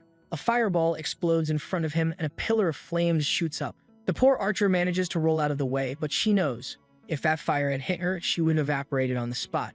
That's when the knight asks where their mage went. The mage, poor guy, thought he could tank the attack and just use a barrier to protect himself. But Zhu Yi stretches out his hand and says he's giving back all the flames he stole from the phoenix. The guy's shield shatters and he's completely incinerated. His staff breaks and he's left there, smoking on the ground. Man, Zhu Yi is out for blood. He says it looks like this fight still isn't over. Right then, the enemy captain says it's time for them to all go in. And our boy is already charging forward, swinging his cleaving hammer. And to this day, that hammer that cuts still makes 0 sense to me. The captain's shield is knocked away, and though he stays on his feet, he now realizes Zhao Yi's strength is way higher than he had ever shown. But man, the captain's not backing down. He slashes forward, saying he's not weak. Zhao Yi just smacks the attack away with his hammer like it's nothing. That was one of the captain's Gogan moves to farm level 20 monsters. How did it get blocked so easily? He decides to charge again, but this time with a physical attack. Zhao Yi says that apparently the guy needs to come face to face to really understand the difference in their strength. They clash for the first time. Zhu Yi comments that it's expected for a captain to withstand an initial blow. But man, just looking at the captain's expression as he's trying to tank those hammer strikes, it ain't easy. His sword flies out of his hand and Zhu Yi is already on top of him. Just as he's about to land another hit, something blocks the attack. At the same time, a red light flashes from behind. It looked like some kind of electric bee or something. Zhao Yi manages to raise a barrier, but the shield gets broken. Still, he takes advantage of the monster bouncing off his shield to finish it off on the spot. The enemy captain turns to that guy, Xiao Xuan, and thanks him for saving him. Suddenly, that stylish dude speaks up, the one who's been hiding his true power since the beginning. But this boy, Zhou Yi, went too far thinking he could beat them all alone. The guy starts summoning his whole arsenal. Little robots, bees, tanks, you name it. Okay, I'll admit it, the guy's got swag. I told y'all he might do something. Zhou Yi's impressed that the kid's only level 19, but his robots are all level 21 or 22. In the crowd, the head of Kang University says now he gets what the ace in the hole was. Yan Chun reveals that this kid has an S+ talent in mechanics. Anything he creates ends up being higher level than him. One of Zhou Yi's fanboys says that's really impressive. Now he's excited to see which talent will come out on top. Zhou Yi smiles and says it's interesting that he summoned a whole army of mechanical monsters, but it's a shame. He's been constantly training against things like that. Wang Zuan stretches out his hand and orders the army to attack. Torpedoes start firing, barriers go up, and a full-blown barrage comes flying to our boy. He activates his twin shields and seems to block it all with ease. Then he slams both shields together and crushes a good chunk of the robots.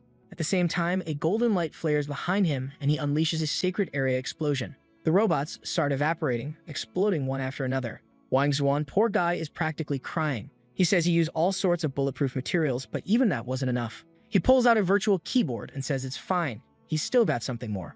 He summons another army and says that this time Zhou Yi has no chance. Finally, the girls jump in to help, breaking through one of the robots, while our boy glances at his system screen, thinking they arrived at the perfect time.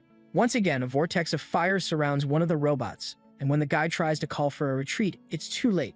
Everything gets vaporized. In 1 second, he loses connection with 74 robots. He had already lost a third of everything he could build, so he decides to go all in, summoning the Judgment Apex, a huge mech that appears behind him. This monster is a kind of giant dragon that starts firing hooks, grabbing the other creatures and absorbing them. With that, the summon powers up to max size and max defense.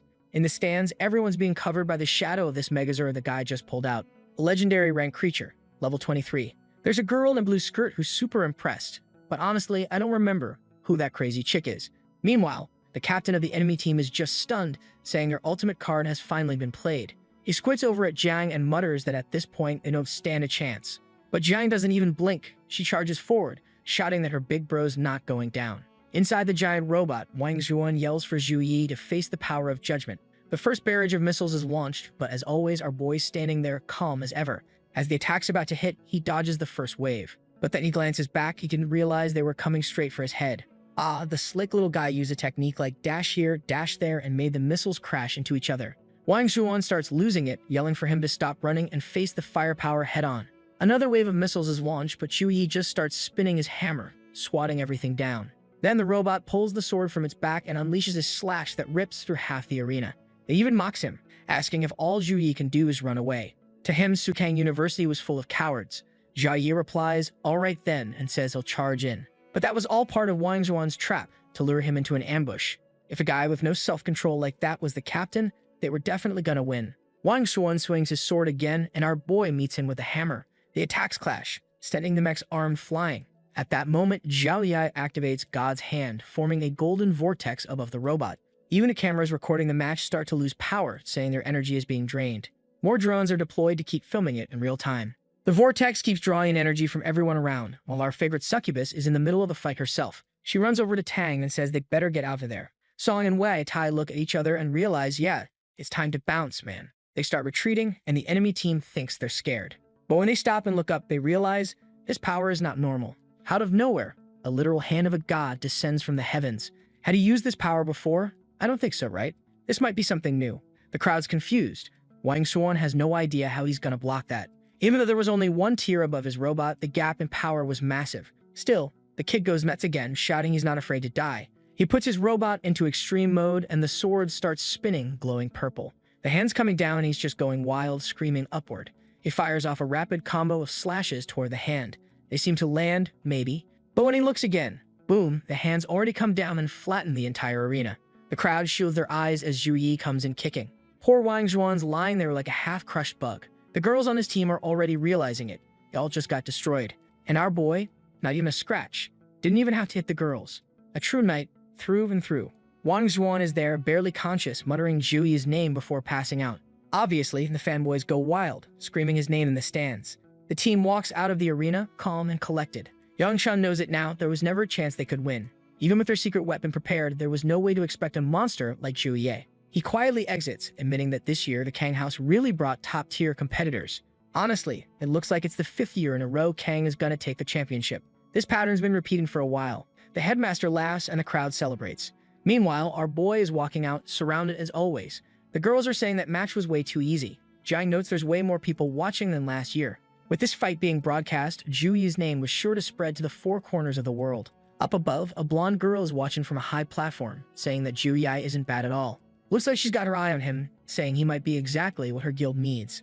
But the guy in the suit behind her says that in order to enter their guild, even the weakest members are at least level 30. So this kid, not qualified. She makes a peculiar hand gesture, saying all they had to do was train the boy, and even if the guild master didn't accept him now, eventually it would all be worth it. Sooner or later, that little boy would belong to her. Finally, the kind of villain our boy has no chance of defeating, if you know what I mean. Meanwhile, in a nearby hospital, man, there's a swarm of doctors rushing in to try and save Wang Xuan. Well, doctors, right? It's really just a bunch of healers blasting him with every healing spell they've got. Everyone's saying that damn Zhu Yi took the fight way too seriously and almost killed the poor guy. If it weren't for the arena's protective magic barrier, he wouldn't even be alive right now. The staff apologizes to their leader, who just says there's nothing they can do. Zhu Yi was simply too strong. Looks like this time they'll have to settle for 3rd place. One of the team members is confused, saying, why? We can still beat the Madu clan. But the leader reminds him, without Wang Xuan, they don't stand a chance. And now he doesn't have any of his robots left. Lying on the stretcher, Wang Xuan's crying, saying that once he reaches his 2nd awakening and gets the S+ rank mechanical heart, he's going to win. Back to the delusional dad, he's now apologizing to our boy, saying he misjudged the power of a holy knight. He never imagined someone could have so much strength, healing, and damage all at once. But Zhu Yi isn't in the mood for chit-chat and tells him to get to the point. So the man says he spoke with the elders of the family, and if Zhu Yi came back to them, he wouldn't just get support from his branch, but from the entire Zhao family, including the Xiao elders, the most powerful of them all. Under normal circumstances, such an offer would never be made, but with our boy's potential, they agreed. Now Zhu Yi starts thinking maybe it's not such a bad option. The only problem is leveling up with Wang Hui had been amazing. That guy helped him rake in tons of XP. So he tells the guy it's a shame to disappoint him, but he has zero interest in switching classes. The guy looks crushed, asking if the Xiao family really has no hope of reaching glory again. He's over there banging his head against the wall, so Zhu Yi says he does know someone with an extremely pure ice bloodline. Maybe she'd be willing to join. But the guy says it can't be just anyone, it has to be someone with an insanely high purity, like Zhu Yi himself. Then our boy straight up starts selling out his sister, saying her purity is 3 times higher than average. Suddenly the guy's face completely changes. Now he's all happy, asking if that's really true. Zhu Yi just nods, and the man starts jumping with joy, shouting that finally the ancestors would be proud again. Our boy tells him to calm down a bit. He hasn't even talked to his sister about it yet, so it's not like she's accepted anything. Still, it would be the best choice, for her, at least. Zhu Yi doesn't care much because he already has the system and Wang Hui's help, but for her, it'd be a whole different story. She'd gain access to tons of resources. So he calls her, and she picks up with Gray the dog on the video call. Honestly, I'd forgotten that dog even existed. She's there spinning the poor dog around, saying that everyone saw his big win and now all the girls at school are asking for Zhu Yi's number. Girl, what school? You were passed out until 5 minutes ago. What friends, you lunatic? Still, she says she's not giving his number to anyone. If someone wants to date Zhao Yi, they have to be extremely strong. And look at that rascal Zhu Yi, already imagining Zhang all buff and ripped. He says he's gonna get straight to the point and starts explaining about the Zhao family offer. He tells her they could get any book she wants. Ice Archer, Ice Swordswoman, Ice Mage. You name it.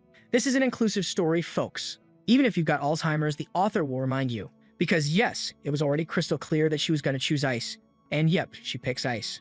So our boy explains that if she accepts the Zhao family's offer, she'll have to study with them for 3 years. Like what, bro? But she's super excited, not even fazed by anything, saying not to worry, she's not going to hold him back or mess up his life. He just says, all right then, and offers to take her to the district himself. And with that, we're back to the competition, round 4. From now on, there would start to be rewards, and the first prize was an S-rank mana potion. The audience is in awe at how generous that is. Jang points out that last year, the final prize was that potion, so it looks like this year will be way better. Zhao Yi reminds her that's because monster invasions are increasing. They're deliberately giving out more and more items to encourage people to fight. Then the announcer bot says that anyone who makes it to the semifinals will win a weapon forged by the master of the alliance, Qi Jun. Zhou Yi knows what's up. Legendary rank items are the maximum a human can forge. Anything higher than that? Only left behind by the gods.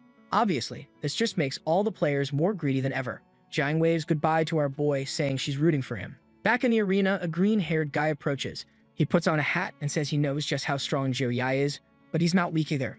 Oh buddy, that's the exact phrase the weakest guy ever would say. Apparently, since level 1, this lunatic has dumped all his stat points into strength. He likes to fight by landing one big hit and winning. But as soon as the match starts, Zhao Yi charges in with his hammer. The guy, sticking to his signature strategy, stomps the ground and lunges in close. He unleashes a vicious flurry of slashes. I thought Zhou Yi would dodge. But no, they're actually going head-to-head. The hammer and sword clash. But unfortunately, my guy, you're not the protagonist. You go flying. The poor dude's lying there wondering how this is possible. He's dumped everything into strength. How does someone at a similar level hit harder than him? Well, buddy, your plan wasn't that bad. It's just, he's the main character. There's really nothing you can do. But the crowd's getting suspicious, saying something's off of Zhou Yi. It should be impossible for Brother Shang to lose in a pure strength match. That blonde kid with glasses says that to beat him like that, Zhou Yi would need to have at least 450 points in strength, and combining that with the intelligence he clearly needed to do that cyclone earlier, something's not right. He asks the guy next to him if he thinks he has a chance of beating Zhou Yi. And bro, this poor dude says that out of 10 fights, he'd win 3. Considering he already admitted defeat, it's more like out of 10,000 fights, he'd win -3. Green hair gets back up, saying no, he hasn't lost yet. As long as he's standing, he's not defeated. Zhao Yi praises him, saying he's truly a real man. And in that moment, the guy charges with a flying air punch. But our boy's not holding back. The dude comes in with a punch and takes a full-on hammer shot to the chest, gets flattened into the arena. His teammates are shouting at the system to declare the match over. And since the guy got turned into a pancake, the machine finally announces Zhao Yi as the winner. In the stands, the girls are yelling they love Zhao Yi, while the medics are just feeling sorry for anyone who has to fight this holy night. One day later, the head of Kang Academy says that 2 students have made it into the quarterfinals. He tells Song Xiaolan, one of the girls who advanced, that he's impressed she made it this far. He adds that he thinks her chances of continuing are extremely low, but she should give it her best shot. Damn, man. Was that roast really necessary? Looks like our dear Succubus ended up facing some guy named Wai and lost. Apparently, this dude is being considered a future champion. Well, maybe that's for the best, right? Our boy didn't have to fight her, and now he gets to beat the guy who beat her. Win-win. Still, the team leader says they've got a shot at coming back through the loser's bracket. 2 slots will be available. While they wait, they're counting on Zhu Yi to bring home first place in the solo competition. Of course, the guy says, yeah, I got that covered. Tomorrow, there will be 2 group matches, but against normal schools, so nothing to worry about. Apparently, the substitutes are going to handle those normal schools, you know, those weirdos over there, or maybe I read that wrong, but it sure looks like that's the plan. Back on the couch, Jiang is anxious, hoping to climb back up in the loser's bracket. This was her chance to get back into the competition and win in S-rank equipment. Even for super influential families, gear of that quality is hard to come by. At that moment, the team leader tells our boy that now that his strength has been exposed, he should lay low and avoid training too much. Otherwise, he might become a target. Right then, a couple girls walk past the door and freeze stunned, saying they're seeing a literal god. Man, not just 2 anymore, a whole crowd starts forming. They can't believe they're actually seeing him in the flesh. Our boy, though, awkward as ever, is facing the one enemy he truly doesn't know how to beat and just asks, who are you? The girls blush, stepping closer, saying they're fans and want autographs. They're holding multiple posters of him in different poses, telling him he's going to have to sign all of them. But he's completely lost, has no idea where they even got those pictures from. Jiang, meanwhile, is on the couch looking crushed, the expression of someone who's just witnessed her man being stolen right in front of her eyes. And then bam, the devil version of herself whispers in her ear, "You gotta let them snatch Zhu Yi from you like that." If she couldn't keep up with him, she would be left behind. Jiang's talking to herself, saying she'll win this next match no matter what. Though honestly, I don't think that demon voice was talking about this kind of competition girl. But that's Jiang's goal. She's gonna fight to stay at his side. The spicy succubus is just watching silently, while Zhao Yi starts getting the chills. The second part of round 4 is about to begin. Everyone is teleported into the middle of a forest, wondering why it has to be so different every year. Last time it was a castle. The time before that, I controlled robots. One mage mutters that this whole random setting system is what makes everything so unpredictable. Meanwhile, Jiang already has her hand on her sword. Anyone who moves is getting sliced. The little robot hovers over and tells everyone to calm down. This was the Lost Forest. Every half hour, monsters would spawn around the area. Their objective, kill as many monsters as possible. The 2 people with the highest kill count will advance to round 5 of the solo tournament. Everyone's smiling, but Jiang notes that deep down, they're all tense. Suddenly, a purple mist appears, signaling the first monster wave. Everyone gets ready, but weirdly, nothing shows up. Then behind Jiang, a guy starts scratching his neck. She feels something strange and looks back, and holy hell, the dude's entire body is sprouting mushroom spores, and he's coming toward her with a massive distorted hand. But suddenly, he vanishes. A voice echoes from the forest, contaminated, exiled. The problem? No one even saw those monsters approach. And now, one by one, everyone around her is getting forcefully logged out. She calms herself, trying to figure out what's going on. Then plop, something lands right on her shoulder. Obviously, it's one of those freaky mushrooms. She immediately activates her succubus fireblood to burn it away. The girl's already starting to transform. That's when you know things are getting serious. But then, out of nowhere, she starts shouting at everyone to surround themselves with energy and eliminate the creatures before they get contaminated. Did she forget this is a competition? Thank God everyone's so dumb that even with all that, they were still dying left and right. At least a few mages had some sense and started setting themselves on fire to stay safe. Poor Jiang, she's got demon lineage but acts like an angel. Meanwhile, our boy, who's got angel blood, acts like a total demon. But Jiang quickly realizes the mushroom spore things weren't giving any points, so she had to find the real creatures. Deep in the trees, she detects a few big-headed freaks. She immediately activates her bloodline, dashes in, and slices the first one. Even though the monsters had some OP ability, they were kind of weak overall. So she charges toward a few more, and slash, down they go. Meanwhile, back in the arena, a match is going down between a university team and the Sukang substitutes. Everyone's diving in, throwing magic, launching torpedoes, spitting fire.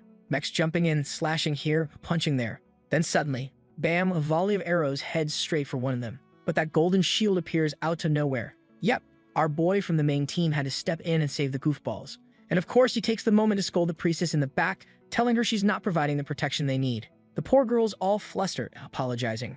On the other team, the red-haired girl and the samurai dudes are pissed. They're like, "What's this clown doing?" Acting like it's a training session instead of a real match. They all charge at once, but Zhu Yi's team suddenly notices. He's just there, chillin', messing with his phone. Turns out he just got a pic from his waifu saying she passed. Damn girl, proud of you. Obviously, that only makes the enemy even more mad. But 2 seconds later, they're all on the ground. That part of the competition wraps up, and the next day, it's finally Zhu Yi versus Wai He. Oh snap, look at that reporter, bro. His little cap says KK. One more K and we're gonna need historical reparations. He's all excited, narrating the story of our boy who rose from poverty to become the Holy Knight and now faces Waihe, who has countless special bloodlines and comes from one of the most powerful families. He winks at the camera and says everyone must be dying to know who'll take the throne of kings. This fight's getting streamed worldwide. Back in the arena, someone's arriving by helicopter. Who is it? Of course, it's our boy and the team leader, as usual, flanked by his harem.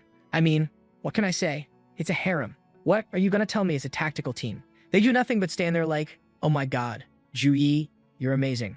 On the other side, the team from Manga University arrives. Front and center, some blonde dude in a jacket straight out of One Piece. He throws it over his shoulder and slides his arms through the sleeves. Listen up, people, that only looks cool in anime or manhwa.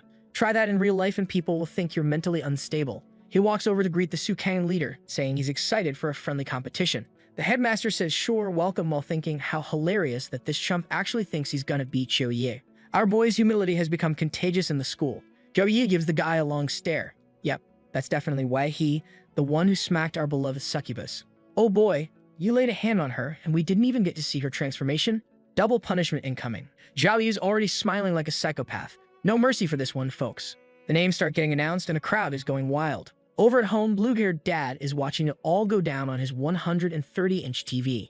Next to him is one of the Xiao family elders. They tried to make him look old, but if you really look, there's not a single wrinkle on that man's face. Take off the beard and ditch the cane, and he looks exactly like the guy beside him, if not younger. He's clearly worried about Jui's chances of winning, but Johang tells him not to stress. He's analyzed all of the kids' matches. There's no one in this world at his age who could beat him. Waihe might be a genius, sure, but Zhu Yi is someone standing in the shadow of the ancient ancestors. Back in the arena, someone rushes toward our boy. He's already popped 7 buffs. It's poor Waihe, who smacks right into the shield's barrier. The two lock eyes for a second, then Zhou Yi swings the cleaving hammer. Waihe dodges, rolls on the ground, and activates Berserker mode. His sword bursts into flames and he unleashes a series of slashes toward Zhu Yi, but our guy's dodging with ease. Now that he knows the guy's a Berserker, the strategy changes. All Zhu Yi has to do is stall for time. Once the buff runs out, the guy's gonna be drained. The moment Waihe realizes Zhou Yi is trying to stall, he charges in, shouting that he won't let that happen. Our protagonist grins, as expected of someone with talent. He wasn't going to fall for a basic trick like that. Waihe launches a light-infused slash with his flaming sword. This was a level 9 technique he'd been practicing for years. And here comes our boy. Bam, hammer time. I've never seen this hammer lose to a sword. The guy's pouring everything into it and still can't understand why he's losing. Bro, look at your skinny sword. And now look at that hammer-sized truck slap you just took. He gets launched like always. But this time, Joey's not wasting time. He pulls out the sacred cross and begins the invocation. Waihe, however, smirks. He already knew this move was coming. He activates another Berserker skill, Battle Rage, and here comes Jui's holy finisher. I want to see how Waihe plans to survive this. The blondie, not looking too healthy right now. Waihe's trying to tank it all on sheer willpower. Oh ho! He forged a full-on armor mid-fight and actually survived. Credit where it's due, that's impressive. The system explains to us that with Battle Rage, all incoming damage is reduced by 8%. The guy charges back in, and Zhu Yi notices he's trying to end this as fast as possible. Jovi, you could just dodge for 2 minutes, wait for the rage to wear off, then clean up. Easy win. But nah, he doesn't want to win in a boring way like that. He slams Waihe with another hammer blow, while Waihe's thinking he has to end this quickly. He's up against a Holy Knight, someone with heals, shields, and endless sustain. The longer it drags on, the worse it gets for him. That's why he's going all out from the start. In the crowd, everyone's already figured it out. This is gonna be a fast fight. Neither one of them is holding back. Waihe throws another slash. Zhu Yi sidesteps with that clean protagonist move. Then, Lance of Victory, activated. It's coming down hard, but Waihe doesn't give a damn. As the attack descends, he throws himself into it headfirst. Literally, a headbutt. This madman's grinning, saying the Lance of Victory is useless. But Zhou Yi, protagonist mode on, activates Storm of Light. Lightning starts pouring down across the entire arena, and now Waihe is actually getting nervous. The chain of attacks isn't giving him a single chance to recover. He takes the gamble, rushes in anyway, even though the lightning's still raining down. Of course, he gets struck mid-charge. The light punishment skill is over level 20. Even with 80% damage reduction, he's feeling it. The announcer's screaming that the poor guy's getting bombarded. Meanwhile, Wang Xuan, the mechanic kid, is just watching with a smile. Yeah, man, now the lightning's starting to pierce through. Looking at Zhu Yi right in front of him, Why he was devastated. In theory, he was no more than 10 meters away, but it felt impossible to even get close to that giant. Still, he refuses to accept it and activates one more secret technique. This time, Blade of the City of 1,000 Shadows. A thick smoke starts spreading through the arena, and our boy's just standing there, confused, wondering where the heck that guy vanished to. Suddenly, he looks to the side, and there's a sword falling. Actually, not just one, a whole storm. It's raining swords.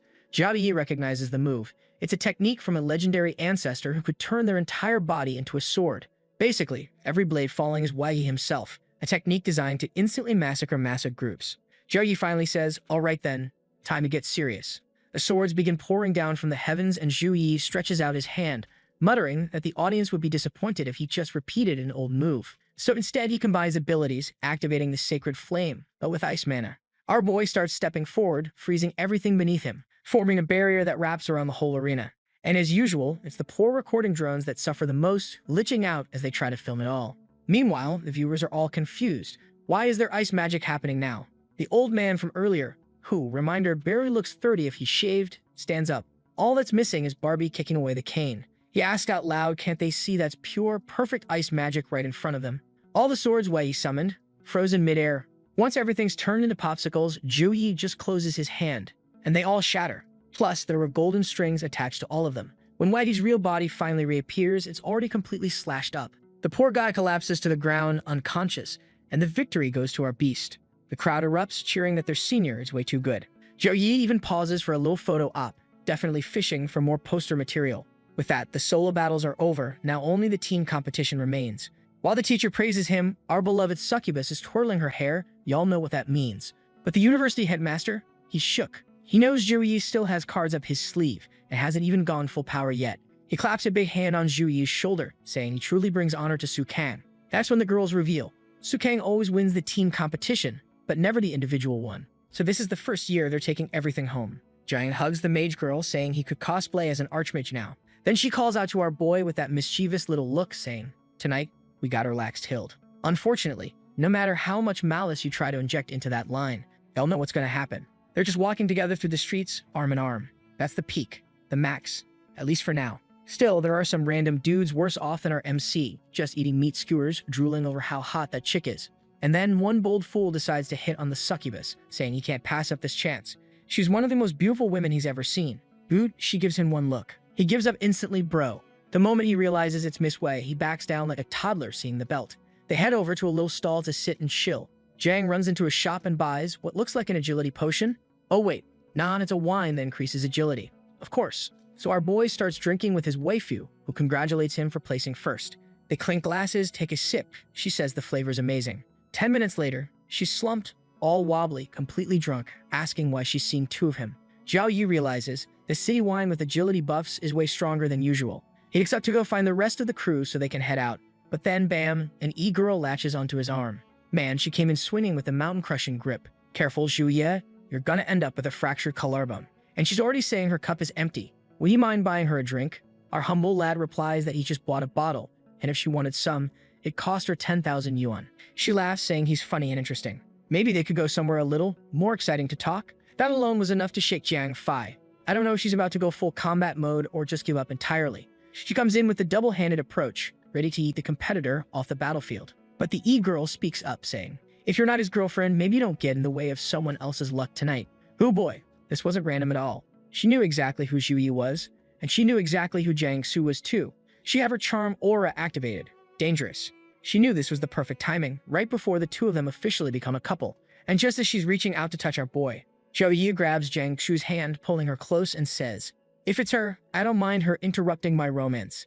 Then he turns and walks away, casually tossing over his shoulder. That girl had a kind of bland look anyway. Not worth the effort. Goof. Sorry, e-girl. You might have had all the charisma, confidence, and main character swag. But when you're going up against a succubus with an evolution, it's game over, sweetheart.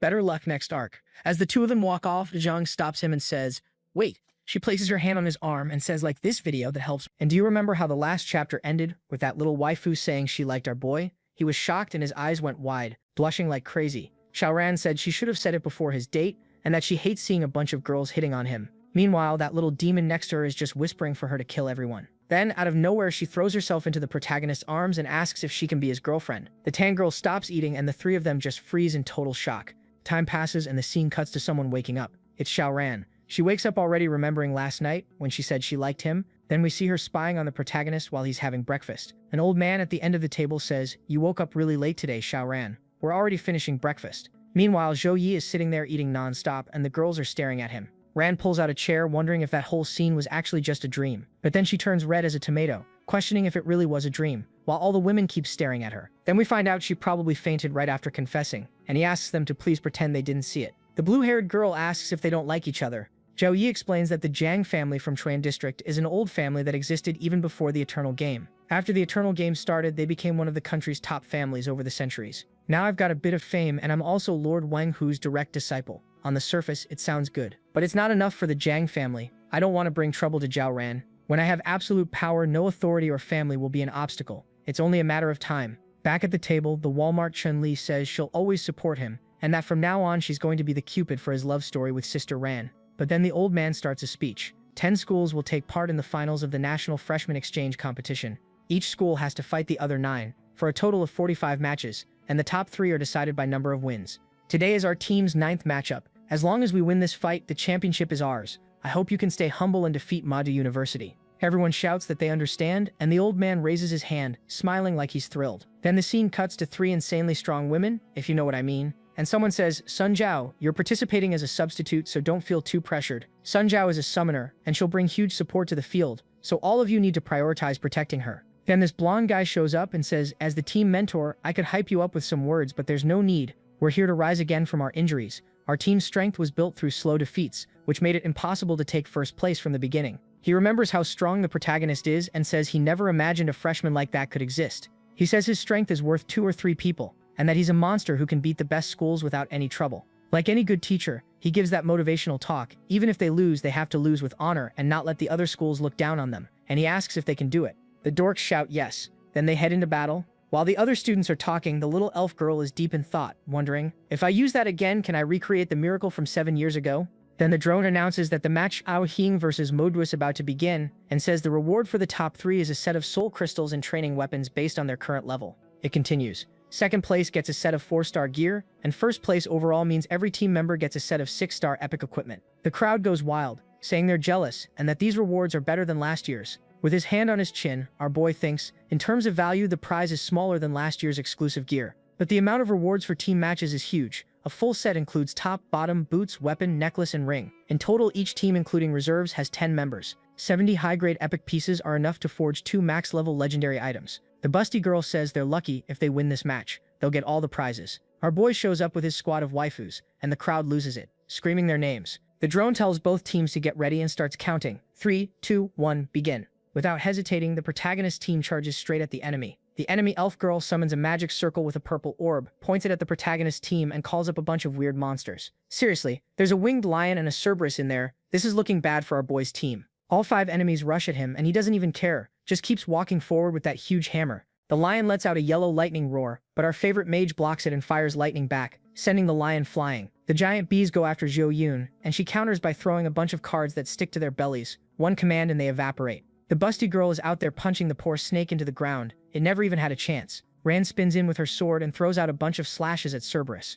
Zhou Yun notices the fight is making everyone improve. They're already about 30% better than before, and he gets ready to attack. The girls on the other team are stunned while the elf prepares a counterattack. Our protagonist throws out several slashes, and the enemy girls don't stand a chance. He closes in on the elf about to land a hit. The elf summons another monster, and our boy blocks a punch by dropping to one knee with his hammer. The elf, totally confused, uses the snake to attack the monster, but the creature bites once and rips the snake's head clean off, telling the elf to stop playing games and asking why she summoned him. The elf points at our boy and tells the monster to finish him. Zhou Yu realizes it's a rare legendary monster, the fire baboon. The baboon yells at him, "Face your death." The elf tries to explain, shocked that she didn't mean it like that, but the baboon charges anyway, and even Zhou Yi is impressed by the attack. The mage jumps in with a water shield, but the baboon is stronger. Zhou Yun joins too, using her powers to form a massive barrier. Zhou Yun is shocked that the water shield could stop extremely strong assassins, but it's basically nothing to the fire baboon. The baboon smashes Zhou Yun's barrier, but the busty girl forms a red shield that actually holds the monkey back. She thanks Yai for reinforcing her power, because otherwise the baboon would have already broken it. Zhou Yun asks what they're supposed to do now. Legendary class monsters are way too strong for them. Then our boy shows up, summoning a sacred light shield, and tells the team, "Leave this to me. Get out of the match now." They all freeze. The busty girl asks if he's kidding, because that monster is way too strong for him to fight alone. Zhou Yun says he's not kidding. He has ways to beat the baboon, but he can't protect them at the same time. The girls argue that they can handle themselves and that they're a team. He explains that if any of them slips up for even a second, they'll die. and even if a priest revives them, they'll lose 30% of their stats and be weakened for 3 months. Trying to be all gentlemanly, he tells Ran he knows she's scared he won't make it, but her being there will distract him. And he says, like a total Chad, that it's just a legendary monster. The spectators get hyped, and one girl says the legend from 7 years ago might happen again. The Madu team competitor, the summoner Sun Zhao, has summoned a legendary beast. The commentator says, can Zhou Yi turn this around? Who will take the champion title? Sheng Lingfeng is already celebrating early, saying our boy is going to lose, since he's facing a legendary monster. Monsters have ranks: bronze, silver, gold, epic, and legendary.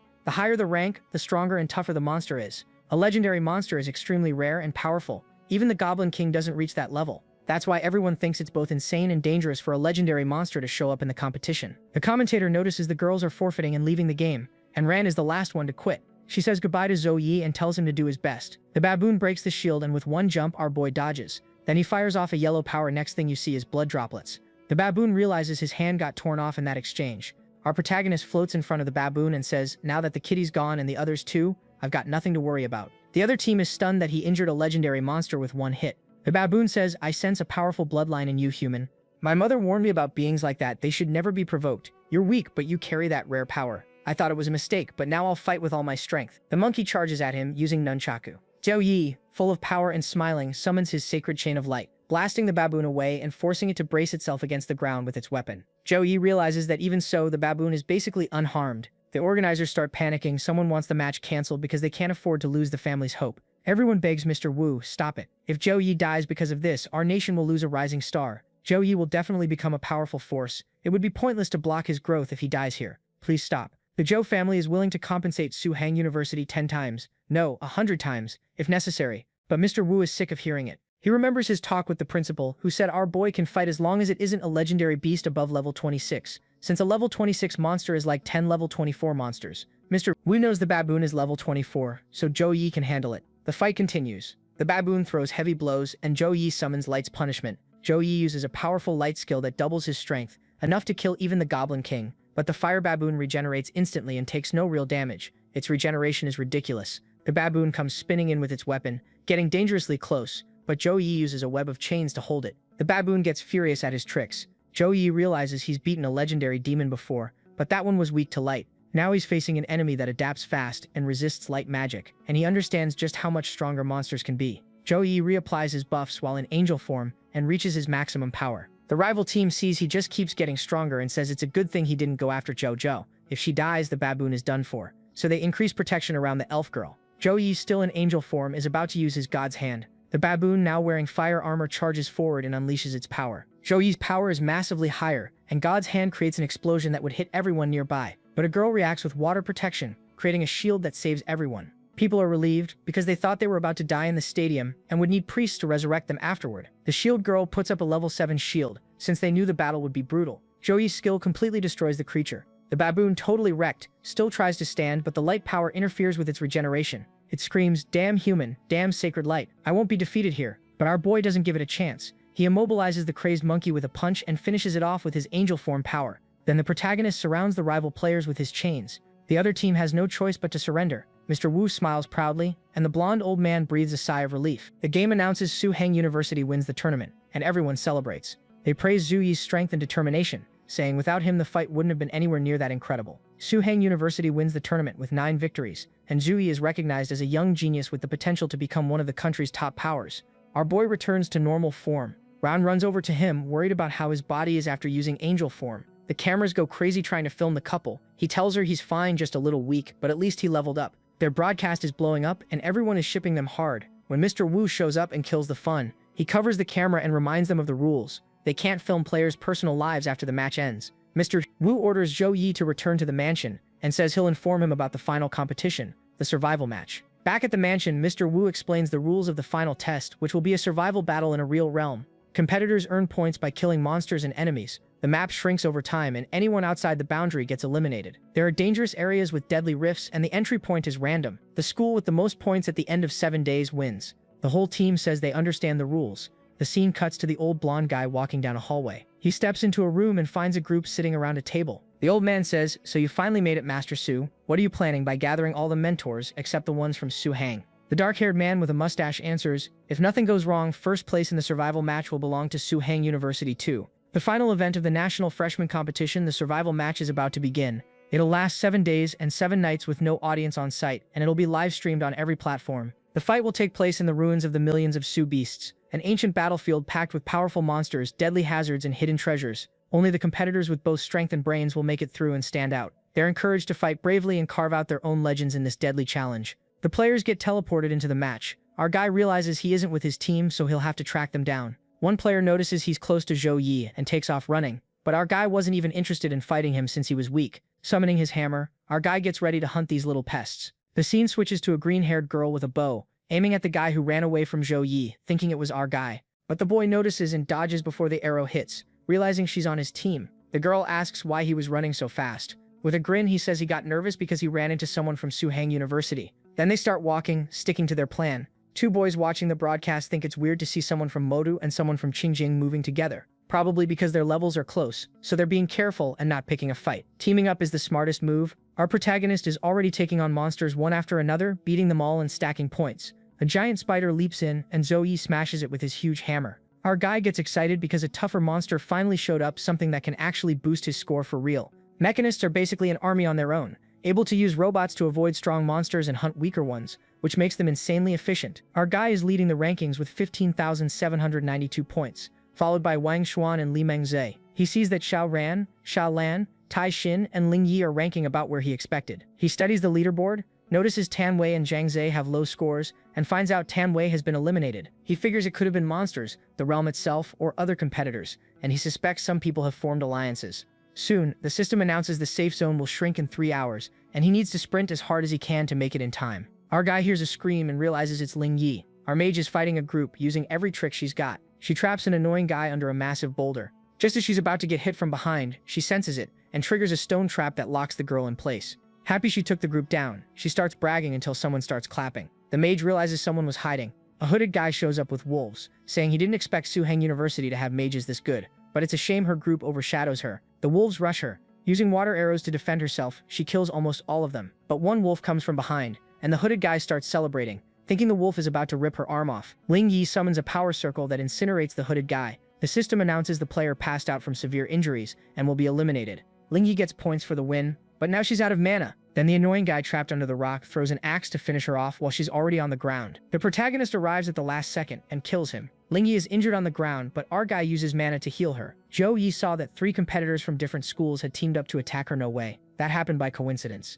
A bunch of competitors have been taken out, and Ling Yi and Zhou Yi realize different schools have been working together to target them. They suspect someone is cheating, tracking other players' locations. Zhou Yi gets furious and swears she'll get revenge and wipe out every enemy within 6 days. Our guy explains that 9 schools teamed up to weaken him during the first 6 days, then plan to jump him at the end. But with the absolute power he has now, he's going to tear them all apart. He promises to avenge the mage, and she turns bright red with emotion. Our guy says Tang should stay back since she's still hurt, and rest while he goes out to clear nearby monsters. 6 days have passed, and today is the last day. Only 74 competitors are left, and everything is being broadcast 24/7. People watching start guessing Suhang's team is finished, because it's only 4 players against 71 from the other universities. The system announces a location. Another team realizes Zhou Yi and Ling Yi are heading their way. They also notice Ran is coming from the north and she's strong, but they think they can handle her. A system voice orders the green-haired girl to take 5 people with her and take Ran down. The team gets into position, estimating our guy should arrive in about an hour to fight. Suddenly, a purple force blasts in at high speed and hits everyone. The green-haired girl immediately calls out that it's Ran, saying it's been a long time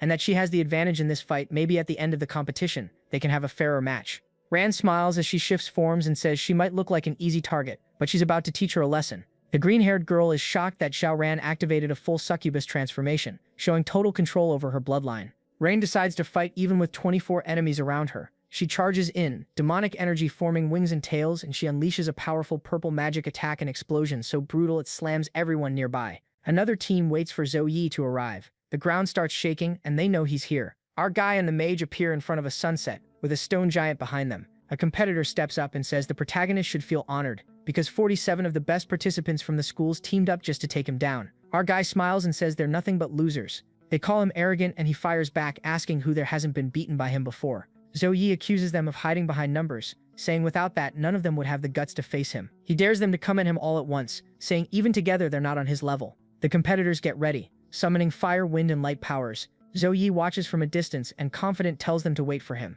Moving at insane speed, our protagonist hits multiple opponents at once, dropping them. They're shocked by his speed and strength, but they fool themselves into thinking that since he's just a freshman, there's no way he can beat all 47 alone. Several Jurassic-looking monsters appear, and our guy summons his angelic form. One monster pins Yo against a wall. The opponents build a powerful magical defense, combining light spells, barriers, and protective fields. Glowing magic circles appear, stacking shield after shield. One of the girls thinks they held up and starts celebrating because there are still 6 layers of defense left. But our guy shows up, gathering aura, and says that was only the beginning. He focuses his power and releases a devastating wave of energy. The impact is so overwhelming that everyone around him is stunned by the force and starts running in panic. One player decides to act on his own.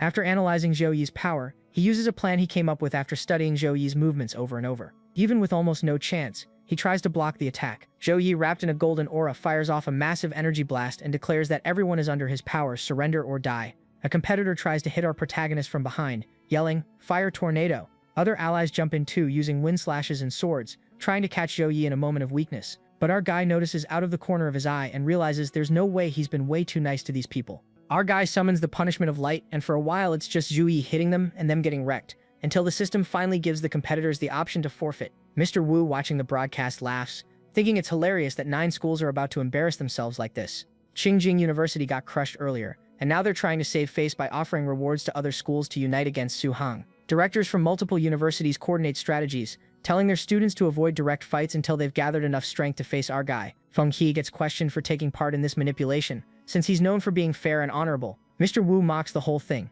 saying tricks like that won't stop Zhou Yi from winning. One participant tries to activate the teleport function, but something goes wrong. The system shows error messages, and he panics when he realizes it isn't working. Other competitors get injured and try to quit, begging to be transported back, but they find out nobody can leave. Suddenly the sky changes, and a massive creature with a colossal purple eye appears, shocking everyone. Outside the battlefield, the teachers and directors watch in panic. They try to force the students' return, but realize it's impossible to use teleport magic. The livestream signal cuts out, leaving everyone with no idea what's happening. A monster appears behind Zhou Yi. The red-haired boy recognizes it, remembering he's seen it before. Zhou Yi gets warned that something is behind him. He spins and tries to strike, but the enemy vanishes into thin air. He quickly realizes it's a void beast, a legendary creature that's been trapped there for a long time. This beast can warp space and time, it's insanely dangerous, and it threatens everyone inside. The beast reappears. They realize they have to run because it's going to blow everything up around them. Zhou Yi, still in angel form, unleashes divine light power, but it collides with the beast's power, and the beast creates a portal that redirects the attack. The fight gets more intense, and our guy uses the sacred fist, concentrating power into his fist to strike.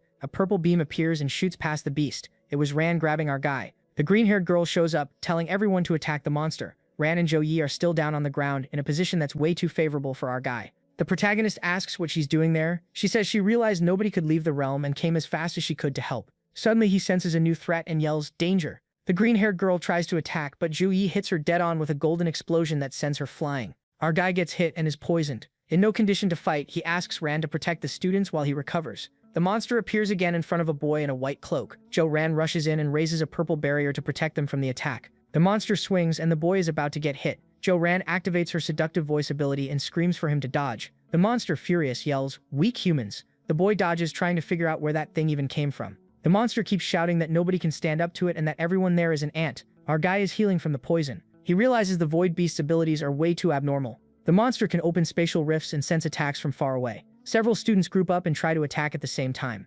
Xiaoran passes by Ling Yi, asking her to help the injured students. A wounded student is in shock, saying it's over and they're all going to die there. Ling Yi tries to calm her down while healing her wound, saying Zhou Yi will handle everything. But the girl stays out of control, saying the teachers lied and the situation is way worse than they expected. Ling Yi asks what she's talking about, what she knows. All of a sudden, everything gets more tense. The mage senses something is wrong. She watches in shock, stiff with fear, eyes wide as she sees a new battle starting. Everyone looks on in horror as Xiaoran gets caught by the monster. Zhou Yi launches a powerful attack. Our guy screams Xiaoran's name and tries to reach her, but she disappears into a blue portal. Ling Yi explains that the director of Qinggang Academy planted spatial attraction butterfly eggs on all of them, creatures that can track their partners from huge distances. Those butterflies are natural companions of the void beast, and that connection is what triggered the attack. The monster mistook the students for thieves. Zhou Yi asks Ling Yi for help gathering all the eggs and the mother butterflies. His body starts glowing with a golden aura as he swears he'll destroy the void realm itself if that's what it takes to save Xiao Ran, and that he's willing to be the bait.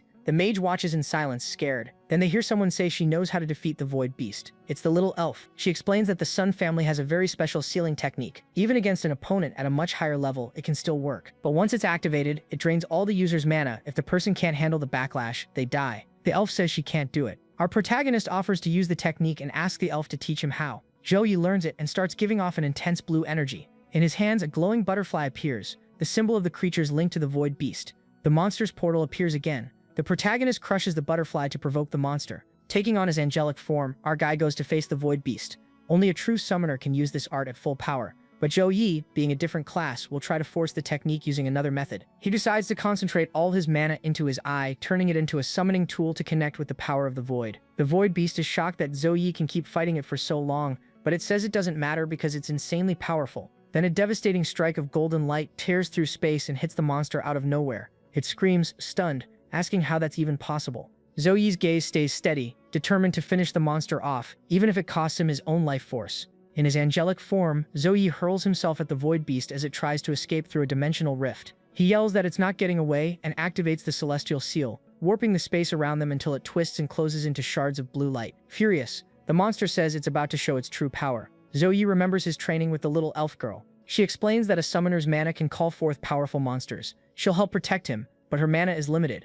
Zhou pushes forward through the collapsing space, unleashing strikes of pure radiant energy, sacred light typhoon, light fragment, and light punishment, while the dimension around them breaks apart. The monster tries to mock him, but it's already weakening. Completely drained, Zhou gathers what little strength he has left, saying he can't keep going, and he calls up his final attack. Divine Punishment. A massive pillar of golden light drops from the heavens, swallowing the void beast whole as a holy glow takes over the entire battlefield. He burns through almost all his spiritual energy, and a sealing spell starts forming around him. The seal expands, trapping the void beast inside a prison of light. The enemy struggles, but divine chains overwhelm it. Zhou starts to lose consciousness, and memories begin flashing through his mind. His heart is already failing. Zhou appears, kisses him, and asks him to come get her. In a haze, Zhou snaps awake with his eyes glowing red, flooded with energy. He activates the luminous seal and binds the void beast with golden chains and sacred runes, shouting, "Stay here." The monster fights back, but it's completely finished. Defeated, the void beast begs to surrender. The system appears, announcing Zhou's victory and asking if he wants to keep the creature as a summon. Zhou demands that the monster hand over Zhou. Desperate, the beast reveals that she's safe. The scene shows her asleep inside a blue crystal flower. Zhou lifts her into his arms and returns through the portal. When he comes back, everyone is stunned and asks if the beast was really defeated. Others notice the teleport function is back to normal and wonder what they're supposed to do now. Zhou carries the unconscious Zhou to the mage and she's totally confused. Then Zhou summons his huge hammer and still demands that all the students surrender to him. The students are in shock that he still wants to fight, but nobody has anything left. One by one, students give up, and the system announces the points they earned. A few are upset that everyone quit. Realizing he's won, Zhou returns to his normal form. Exhausted, he collapses to the ground. The mage rushes over to help. He says he's done, that he used all his mana, and that if the other students knew that, he wouldn't have been able to keep fighting. The system announces the top three: Zhou, Xiaoran, and Ling Yi. Still on the floor, Zhou smiles, satisfied that he won. The competition results are announced, highlighting the winning universities and the tournament's legacy as the students celebrate. The protagonist returns to his room. Relieved, he receives a flood of reward notifications for taking first place in every event. Among them are 3 legendary prizes: the Divine Sword Heart Talent, the Blade Flash Skill, and the Congenital Stalactite Treasure. He accepts everything at once. His body starts glowing with intense golden light, and he begins to levitate as magic circles form around him. A divine aura surrounds him, showing he's reached a new level of power. After being teleported, he gets the chance to test his new abilities. With a simple motion, energy slices across the room, destroying the floor and the walls. Next, Zhou summons a golden sword, and realizes he can now control sword aura mastery that only legendary warriors reach after years of training. He tests a few swings, creating whirlwinds and cracks in the ground. He realizes he needs a real fight against an experienced swordsman to measure the full potential of the Divine Sword Heart. Then a girl appears. Zhou called her so they could have a sword duel. A flashback reveals her intense training since childhood, practicing under a master's supervision, which turned her into a prodigy in swordsmanship. Ran admits Zhou is physically stronger, but she fully trusts her technique. Zhou asks her to fight with everything she's got. The battle starts with Ran rushing in at high speed, throwing out fast, precise slashes, while Zhou answers with perfect reflexes. The fight is brutal, strikes and counters collide, kicking up spirals of energy. Ran uses her Blade Flash technique, releasing a devastating wave of power. But she freezes when she realizes Zhou is giving off sword aura, something only absolute masters achieve after years of practice. Shocked by his strength, she understands that Zhou's talent with the sword is way beyond anything she expected. Ran activates her advanced technique, Phantom Shadow Sword, unleashing a relentless high-speed chain of attacks that creates afterimages of her blade. The clash grows more intense, both of them trading precise heavy hits. In the middle of it all, Master Wu watches in disbelief. Zhu Yi used to barely even use a sword, and now he's fighting like a true master. While Zhu Yi shows wide, powerful movements filled with divine energy, Chu Ran answers with agile, unpredictable attacks, keeping the duel balanced. But it's obvious he's holding back, adjusting his strength so he doesn't hurt her. The shockwaves make the ground tremble, and the impact forces Chu Ran to retreat. Exhausted, arms aching, she surrenders. After the fight, Zoe helps her up, and Wu praises him, calling him a master swordsman. Smiling, Zoe says he had a trick up his sleeve, trying to hide where his sudden talent came from. Wu says he came to take them to the celebration banquet, but first he shares grim news. Feng was found dead in his dorm, apparently a suicide. The investigation reveals Feng had been manipulating his own students, giving them tracking insect eggs in exchange for them planting the parasites in other people's clothes, as part of a scheme tied to high-level resources. Wu reassures Zoe that the Alliance will investigate everyone involved, and that the report will be released in a week. Then they're taken to the grand hall where the banquet is being held. The mentors explain that these organizations offer everything: money, power, women, resources, but warn that once you accept the contract, there's no turning back. The ceremony begins, and an elegant woman steps onto the stage, announcing that the top 10 students in the competition will receive prizes. Each one gets a bank card loaded with 20 million in currency, provided by the Alliance, plus high-level access within the organization, making them elite external members. The crowd erupts at the generosity, billions in rewards, and many people comment on the power and influence the Alliance is showing off with that kind of display. In the middle of the celebration, everyone toasts Su Hang's victory, while also acknowledging Zoe's decisive contribution. The girls come over smiling to clink glasses with him, and Zoe says at this rate, he's going to get drunk fast. But the party mood shifts when a man in a dark suit approaches with a serious-looking woman beside him and calls Zoe by name. He steps forward and makes a toast in Zoe's honor, thanking him for saving his life during the competition. Others join in, saying they owe their lives to him now. Meanwhile, some onlookers whisper about how Zoe seems to have gotten even stronger in such a short time, his control and presence surpassing people who've been awakened for years. The next day, the winners are summoned to receive their rewards at the Cheyenne Class Alliance headquarters. A futuristic jet descends from the sky, the Phantom X-1000, the most advanced aircraft in the nation. The students board, amazed, while Zoe watches quietly. Zhang Chu Ran, arms crossed, explains with pride that this ship is the newest model from the country's biggest tech company. It hits Mach 3 in just 10 seconds. She looks back at the nervous guys in their seats and tells them to hold on tight. In the next moment, the Phantom X-1000 dives like lightning, ripping through the air and crossing the city at an impossible speed. Inside the aircraft, passengers are spinning around, totally out of control. Zhou Yi slowly opens his eyes, only to realize one of the girls fell onto him during the rough landing,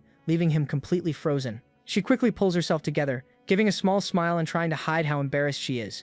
Outside, the view is floating islands, tech towers, and bases suspended in the sky. As they walk toward the main gate, the pilot explains, there are 40 ground entrances through the mountain, plus 15 air routes. Every vehicle has to go through a full scan before entering, so there's always a line. A voice announces their entry has been approved. The jet passes through a blue portal, emerging above a massive sky city with golden towers and floating gardens. Hey, I think that's the banner of Qingjing University, one of the guys says. The pilot confirms that it's the university's floating island. Zhou Yi watches the sheer scale of it all in silence. Zhou Yi follows the others through the palace's bright golden corridors until they reach an imposing crystal staircase. This is the headquarters, the pilot announces, adjusting her glasses over her bluish hair. Suddenly, a gigantic shadow crosses the sky, and a roar booms so hard the ground shakes.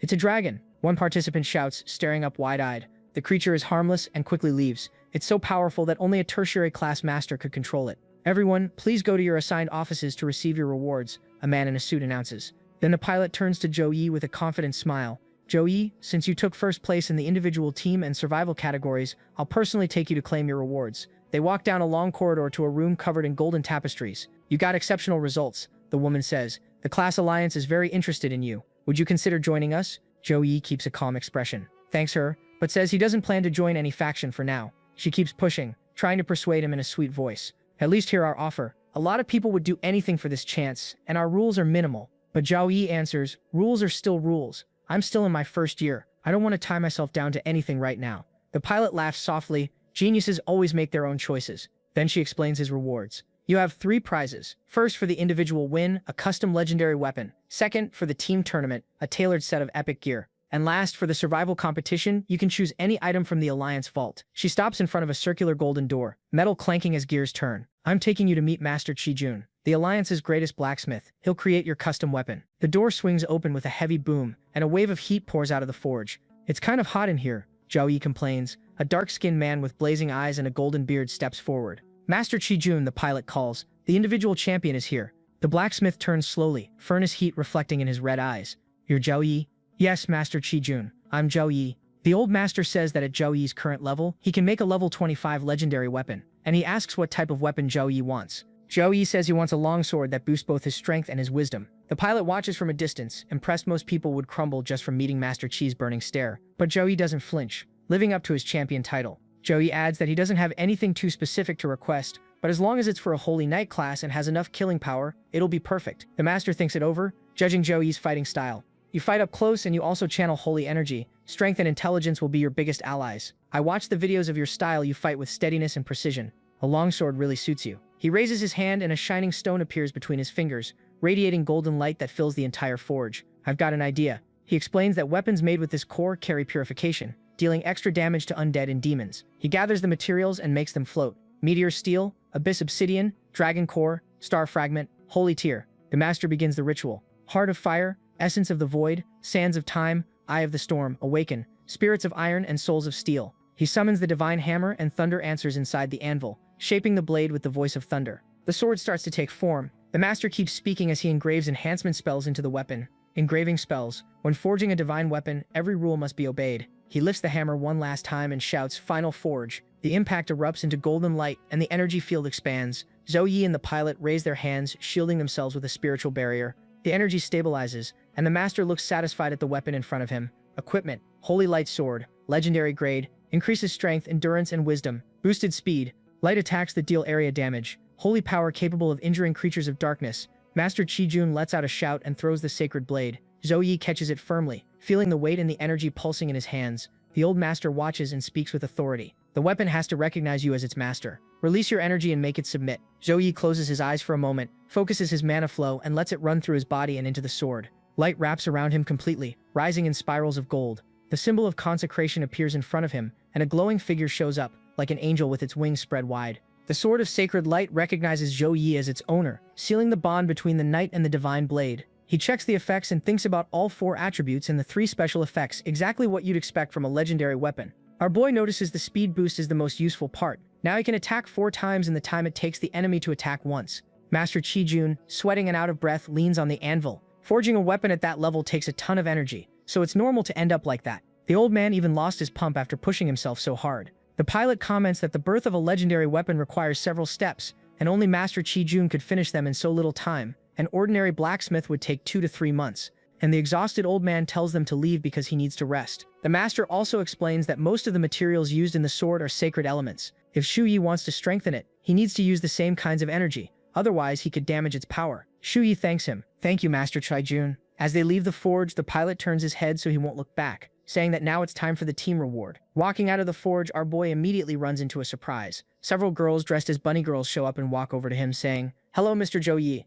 We're the team responsible for forging your full set of epic-grade equipment." Getting lightly teased, the girls ask if he has any special requests for the set. Zhou Yi calmly says he wants a light armor set that boosts strength and intelligence. As he walks away, the girls watch him, whispering to each other, totally smitten with him. The pilot walks up, still smiling, and says it's time to choose his individual reward from the survival battle. An energy field forms around the two of them, projecting several options in front of them. The pilot says he can choose any of those items. Zhou Yi studies each skill floating in front of him. They're all S-class skills, each one strong enough to cause fights between top-tier warriors. He raises a finger and points at one of them. "I want that one." The pilot stares at him, surprised. Dimensional Leap is an excellent escape skill, but are you sure you don't want a resurrection one? Zhou Yi smiles. Resurrection skills are rare, but I already have a return card in my system, and I've got other plans for Dimensional Leap. The pilot nods. All right. She hands him a small shining box. "It's yours." Zhou Yi holds it carefully. The blue light coming from the artifact reflects in his eyes when suddenly a dark voice echoes in his mind. "Let me out, let me out." He clenches his fist on instinct, taking a deep breath to keep the disturbance down. The pilot watches him closely and asks what happened. "You made a weird face, Zhou Yi." Our boy plays it off. "It's nothing. Maybe I just need some rest." The pilot says she's delivered all his rewards and her job is done, and that there are other students waiting for them in the hall. As they leave, Zhou Yi is called by a familiar voice. He turns and sees a small group approaching. In front is a young man with a calm expression, accompanied by 2 girls. Zhou Yi asks straight up, "What is it? If you want to talk in private, we can find a place." The man says, "There's no need, they just came to say goodbye, and that all the participating teachers and students will return to Jing University through the teleport formation. If you have time, I hope you'll take Xiao Yun to the Tianlan district. You're both children of the Zhou family. We'll do our best to offer the best resources." Zhou Yu crosses his arms and answers firmly, "I'll take her when she graduates in half a year. Have a safe trip." After that, the protagonist walks away, but suddenly stops, feeling something off. He jumps up into a tree and scans the area. He felt like he was being watched. A girl calls to him, saying they're going to the city, and asking if he wants to come. He says no. Zhou Yi goes into his room and slowly closes the door. He thinks maybe he's getting paranoid because he still hasn't fully recovered. Suddenly, a sharp pain shoots through his head. A voice appears in his mind. "Human, let me out." The demon screams. Zhou Yi grabs his head and looks around, feeling purple energy spreading across the floor. "We already have a contract. Why are you fighting it?" The demon's body starts forming in the air, its face twisted with rage. "Are you messing with me? I'm thousands of years old and you think I'm going to obey some kid like you?" the demon says. The demon adds that if it weren't for that strange magic Zhou Yi used at the end, he wouldn't have had a chance against him. Zhou Yi says, "You injured 63 people and killed 10 in the secret realm. The Class Alliance had to spend a huge amount of resources to resurrect them, heal them, and fix everything." He stares the Void Beast down and continues, "Do you have any idea what they'd do if they found out the one responsible is still alive?" The monster replies, mocking him, "Oof, all you know how to do is threaten me." Our boy answers calmly, "The Alliance's 3rd Division mages created a degradation spell. It wipes the minds of high-level monsters and makes them obey." He steps forward and finishes, "Since you want to die, you won't mind becoming a mindless puppet. Either way, your skin, blood, and bones still sell for a good price." The Void Beast goes quiet for a moment, then says, "Disgusting." Zhou Yi opens a glowing box and says, "You got badly hurt in our fight. I can't take you to a healer, but you need energy." The monster looks at the box and replies, "1 year." Zhou Yi looks at him and says, "Your power is useful to me. Serve me faithfully for 1 year, and I'll give you your freedom." The Void Beast asks, "Why would I trust you?" The protagonist answers firmly, "You don't have a choice. Trust me or die." He holds out his hand and says, "Here, take your companion creature back." The Void Beast watches Zhou Yi walk away, then says, "Wait." Zhou Yi stops and looks over his shoulder. The demon continues, "There's something you might want to know." It starts glowing with intense purple energy, its body floating slightly. "Zhou Yi told me the ones who captured them the first time, they aren't really human." Zhou Yi stays silent, his expression serious and locked on the creature, trying to process what he just heard. At the shopping district, vendors shout, trying to grab attention. "Flaming sword. Fire mana stones embedded in the blade. Makes flames when you swing it. Cuts monsters like butter. Only 998. Meanwhile, a cat-eared saleswoman smiles at Miss Ran. "This hair clip has an ice gem. Besides making your aura stronger, it also gives defense." She leans in a little, showing another accessory. "This one has the mana of a wood mage. It helps heal injuries. It's perfect for someone as beautiful and powerful as you." Before she can answer, Zhou Yi appears behind her and says, placing the clip in her hair, "This one suits you better." The girl blushes and stammers, "Brother Zhou Yi, I thought you weren't coming." He replies, "I finished what I had to do, so I came to look around and buy a few things." The saleswoman looks at them and laughs. "Wow, you two look so good together." A man in armor shows up, calling out, "Miss Jiang Zhaoran, I didn't expect to see you here." "What a coincidence," he says, smiling. Jiang looks confused, not recognizing him. "You are." The guy answers, "People really forget the details. I'm Wang Hao, Wang Ba's nephew, 3rd generation of the Wang family. I'm the 2nd genius of the new generation in the family." The cat-eared woman thinks it's the first time she's seen someone call himself a genius with that much shameless confidence, especially 2nd genius. Wang Hao says that a year ago, at her birthday party, he gave her an ice sword. Jiang blinks, trying to remember, but Zhou Yi cuts in, holding her by the waist. "I saw some food stalls outside.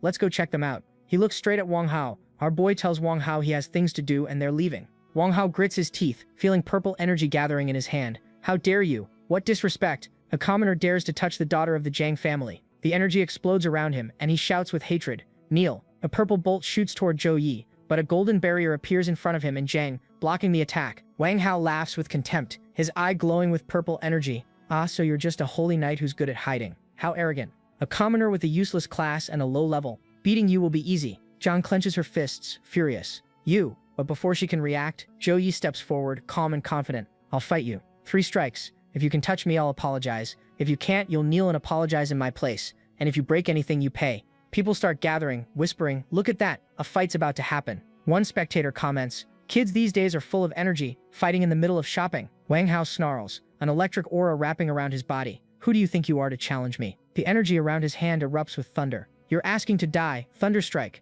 The ground shakes as the attack is launched, the purple explosion slamming straight into the golden shield around Zhou Yi. The energy spreads, but he stays steady, pushing forward through the glare. The cat-eared saleswoman watches with a sly smile. "He can't even break his defense," she says, amused. Wang Hao grits his teeth, forcing a nervous laugh as purple electricity coils around him. "Hey, so you've got solid defense. Bet you dumped all your points into that." Inside, he's furious. "Damn, I didn't think his defense would be this high." Wang Hao raises his hands, focusing more energy. "But this is only the beginning. Thunder Leopard, my ultimate move." 2 massive electric beasts appear behind him, roaring as they charge straight at Zhou Yi. Zhou Yi stays calm, lifting his hand and selecting something from his equipment. Sacred Series Cross of Salvation. The golden weapon shines in his hands, and in an instant, a beam of light pierces the purple beasts, disintegrating them in midair. Wang Hao's eyes go wide, stunned. Who is this guy?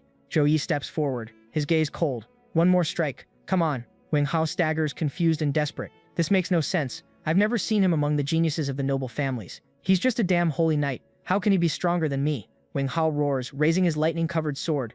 I don't believe you can block this, he yells, charging with everything he has. The blade comes down with a surge of purple energy, tearing through the air. Zhou Yi raises his hand, his eyes calm. Holy cross! A golden light explodes, swallowing Wang Hao's strike and blasting him away with a powerful wave. When the dust settles, Zhou Yi is standing firm, while Wang Hao lies on the ground completely defeated. Joan crosses her arms, looking down at him with a teasing smile. Lightning element genius? Not that impressive. Wang Hao tries to get up, wobbling, his face covered in dirt and confusion. Why does he look so familiar? I've seen this guy before. Holy knight. The cat-eared saleswoman murmurs excitedly. It's Zhou Yi, the champion of the exchange competition. Her friend adds, oh, then it makes sense. The girl next to him must be his girlfriend, Jiang Chu. Ran. Wang Hao freezes, eyes wide. A freshman. He's just a freshman. Wang Hao shouts furious. Zhou Yi, I'll let you go for now, but you'll regret it when my brother comes back. He turns to Jiang Chu. Ran. And you bitch. How dare you mess with the Wang family? My brother will never forgive you. Zhou Yi and Jiang Chu Ran walk away without saying anything, leaving him yelling alone in the middle of the crowd.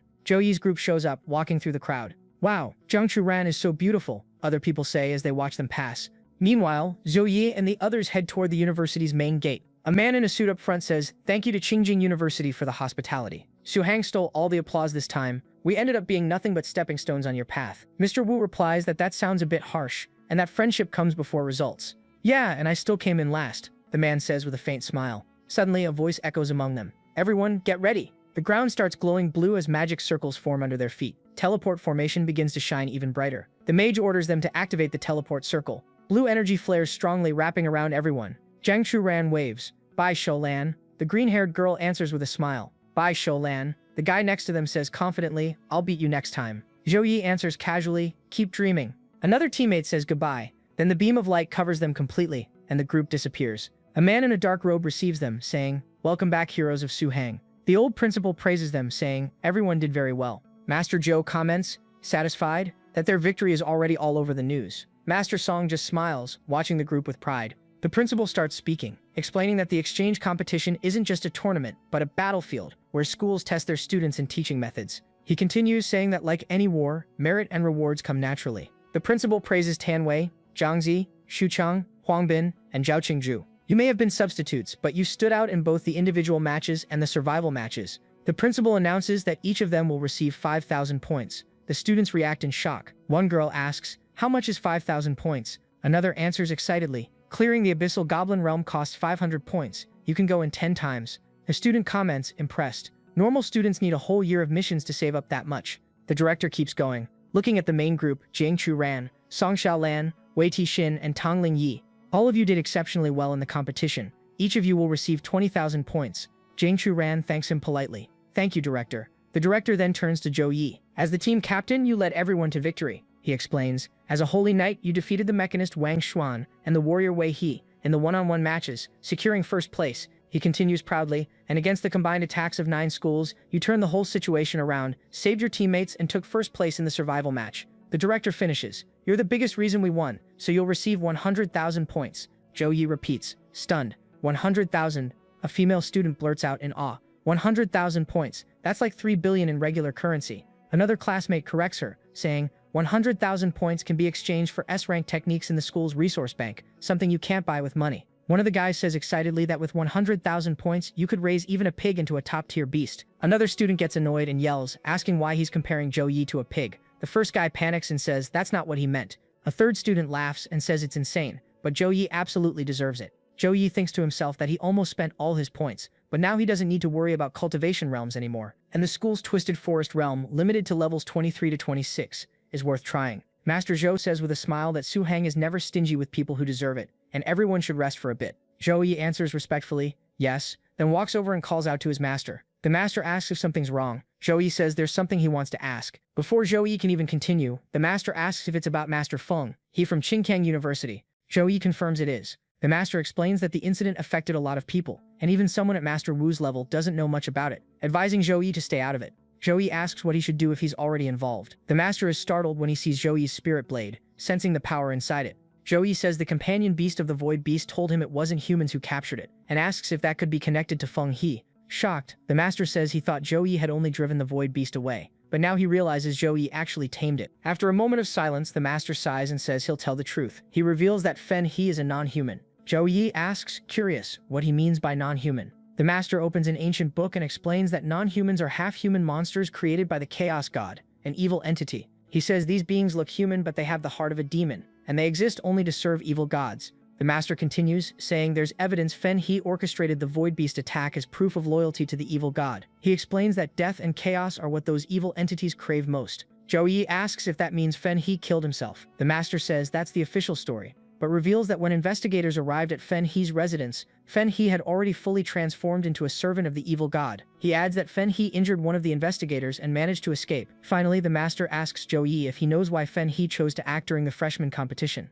Zhou says maybe because the tournament gathered the country's best young talents, and if something happened there, the consequences would be disastrous. The master confirms that's one reason, but reveals the more important one. The ruins of the Beast of Millions were located above a weak point in the seal of an evil god. The master explains that the realm called the Ruins of the Millennial Beasts got its name because of a massive beast war that happened thousands of years ago. He reveals the reason for that war was the descent of the Master of Chaos into the world. The Master of Chaos tried to cross into the mortal realm through the cracks in the ruins. The beast races used all their power to seal the Master of Chaos, but because of that, their civilization ended up being destroyed. The master says that besides spreading chaos, Fengxi may have used the Void Beast to search for those cracks in the ruins. He warns Zhou that if Fengxi finds out Zhou tamed the Void Beast, he will definitely come after him. Then the master shifts his tone and explains that decades ago, the Tianyu Guild obtained an angelic skill book, a powerful attack technique. He says he planned to give that skill to Zhou later, but now it looks like he needs to move things up. Soon after, they appear in front of the Tianyu Guild's resource vault. The master explains that the vault is the heart of the guild, holding centuries of skill books and precious artifacts. To prevent theft and invasions, multiple layers of protection were installed, including 2 level 60 Earth Flame Lions guarding the entrance. The hooded man explains that the vault door was carved with anti-mana spells. He says any unauthorized magic will be absorbed and reflected, and even Third Awakening classes wouldn't be able to force their way through. The master comments that Yang is in charge of guarding the vault that month. Yang says yes, but mentions he'll be switching shifts the next day, and uses that to suggest they go out for drinks together. Zhu watches quietly, noticing that even while hiding his presence, Yang's magical aura is stronger than Master Zhu's, which means Yang is also a 3rd tier awakened. Yang agrees to release the book but asks for something in return, the Holy Thunder skill book. The master confirms, saying the book is for his new disciple. Then the master introduces Zhu to Yang, saying Yang is an old companion who's been with him through many battles, and asks Zhu to call him Uncle Yang. Zhu greets him politely, "Hello, Uncle Yang." Yang smiles and says he watched Zhu's fights and that the title hero suits him. Zhu thanks him, a little embarrassed, and Yang says it's good to be humble, but not to take it too far because if people think he's weak, they'll come after him. The master jokes that Yang is still as talkative as ever, and that's why kids don't like him. Yang grumbles that young people should appreciate the wise words of their elders. Right after that, Yang casts a spell, making the sacred skill book shine intensely. Yang hands the book to the master, who passes it to Zhu, telling him to use his skill points to absorb what's inside. Zhu nods and opens his interface, showing a total of 319 accumulated skill points. He says he got a lot of points through daily missions and achievements. Focused, he places his hand on the book and says firmly, "Begin." Instantly, an intense golden light wraps around him. Sacred symbols start spinning around him, and Zhu's body is flooded with celestial energy. The system announces, 100 skill points consumed. Technique learned, Holy Thunder Apocalypse form. Zhou is wrapped in wings of golden light as divine power manifests. The skill description appears, Holy Thunder Apocalypse form. When Apocalypse form is activated, anomaly resistance increases by 50%, and thunder resistance also increases by 50%, lasting for 14 seconds. Zhou continues learning, consuming another 100 skill points. The system announces, technique learned, Holy Thunder Blade of Punishment. With that, Zhou summons Holy Thunder to coat his weapon, moving at extreme speed and delivering devastating strikes with massive thunder damage to the target. Next, he consumes another 100 skill points, learning the technique Holy Thunder Chains of Heaven. Lightning chains form in the air, dropping down and binding everything around him with divine force, controlled by his will. As electricity surges through his body, Zhou rises into the air, completely wrapped in a bright, vibrant golden aura. The masters watch from a distance, satisfied with his progress. Soon after, Zhou releases a powerful burst of energy, making the ground shake and sending sparks in every direction. The impact awakens the fury of the Earth Flame, lions, the vault's guardian beasts, who roar threateningly at the young man surrounded by lightning. Zhou looks at the floating stats in front of him and realizes, surprised, that the skill book gave him 3 divine-level techniques. He says excitedly that he really hit the jackpot. The master smiles and explains that Zhou is lucky since he's descended from a divine race. All angel-learned skills are rated A+ or higher. Zhou reflects silently, thinking about the powerful bodies, strong elemental affinity, and countless high-level techniques those races have, understanding why they're so feared. Yang adds that within the divine races, Sep plus skills are considered normal, and there are even techniques beyond that level. Zhou, curious, asks if there's something stronger than S+, since he'd always heard that was the limit. The master explains that S+ is the highest level a human can reach, but divine races have techniques that go beyond it. Then he smiles and says that now Zhou has learned the new skills, he'll have someone take him to the guild headquarters and help him get familiar with the place. A moment later, an elegant woman appears in a beam of blue light. She greets the master and asks if he called for her. The master says yes. Deacon Wei, you were eager to meet my new student. Here he is. The woman looks at him with interest. She is Wei Ningxin, one of the 3 deacons of the Tianyu Guild. Wei Ningxin greets Zhou with a confident smile, extending her hand and saying she's a deacon of the Tianyu Guild. She says she went to Qingjing University to find him, but when she arrived he had already left. Surprised, Zhou asks if she was really looking for him. The master explains that Deacon Wei is responsible for recruitment and always pays attention to promising talent. Right after that, he asks her not to overwhelm Zhou with guild matters, since he's still in his first year, and tells her to just give him a tour while he discusses other things with the guild master. Wei Ningxin bows slightly and says she understands. Outside, the blue sky opens over a vast city. The deacon explains that the Tianyu Guild was founded 45 years ago, and that base was the first headquarters where many member families still live. She says the place was originally a mountain forest, but after decades of development and 5 expansions, it's become almost the size of a city. She adds that they're about to begin the 6th expansion. Zhou looks toward the horizon and suddenly freezes in shock. Eyes wide, he can barely believe what he's seeing. A heavy sound rolls through the air, and the massive shadow of a creature slowly rises from behind the mountains. White claws slam into the ground, cracking stone under the creature's colossal weight. Then the majestic head of a dragon appears, golden horns gleaming in the sunlight, and a white mane flowing like a living cloud. Zhou, stunned, murmurs that it's unbelievable. The legendary Eastern Dragon, something you almost never see, not even on TV. Wei Ningxin smiles and explains that the dragon is the guild's guardian beast, protecting Tianyu for 32 years. She advises Zhou not to get too close to the mountain, because the creature is known for having a bad temper. Zhou looks down from the tower and asks what the people below are doing. Wei Ningxin says that's the Challenge Realm, a structure inside the Tianyu Guild headquarters. She explains there are 3 different tiers, Golden, Epic, and Legendary, and the guild allows members to take on those challenges. Smiling, she offers her own card so Zhou can try to enter. He accepts with determination, saying it'll let him test his new skills and weapons. A panel appears in front of him, deducting 10,000 points as an entry fee, and Wei Ningxin's voice echoes, amused, saying he's pretty generous. Right after that, Zhou's body starts glowing intensely, and he's transported into the nightmare realm, the realm of sighing plague. The surroundings darken, and he finds himself in the middle of an abandoned, gloomy village. The system reports that the area requires a level between 23 and 30,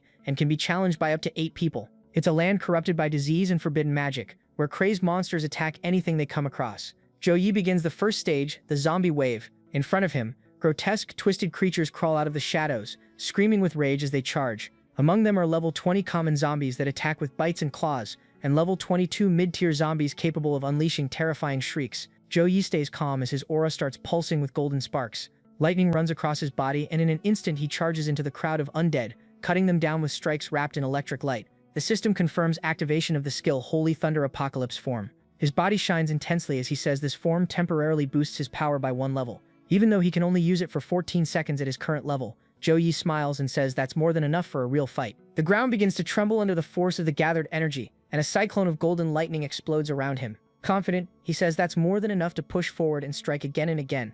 After killing 200 zombies in just 35 seconds, Zhou hears the system message congratulating him for clearing the first stage and informing him that the path to the second stage, the mutant village, has opened. He stares at the shimmering portal in front of him and thinks to himself that if he levels up, he'll be able to wipe out monsters even faster. The moment he steps through, a horrible stench fills the air. Zhou clamps a hand over his nose and mutters that this place reeks of rotting corpses. The system announces, Sighing Plague Realm Level 2, Mutant Village. Thick dark fog wraps around the village, even heavier than the mist in Storm Valley. His vision blurs and he realizes he has to stay sharp. Through warped whispers echoing in the shadows, grotesque voices mock him, calling him an annoying light and a stinking human. Zhou stays steady, activates his power, and draws his legendary weapon, saying he'll test it on level 2. The voices turn into hysterical screams. Kill him! Kill him! I'll tear him to pieces! Suddenly, red eyes flare in the darkness. Level 25 zombie dogs come charging out. With sharp claws and blood-smeared fangs, they leap at him, ready to rip him apart. A system window pops up. Zombie Butcher level 25 skills. Heavy Slash, Wind Slash, Savage Roar. The monster grips its axe like a maniac, eyes glowing red,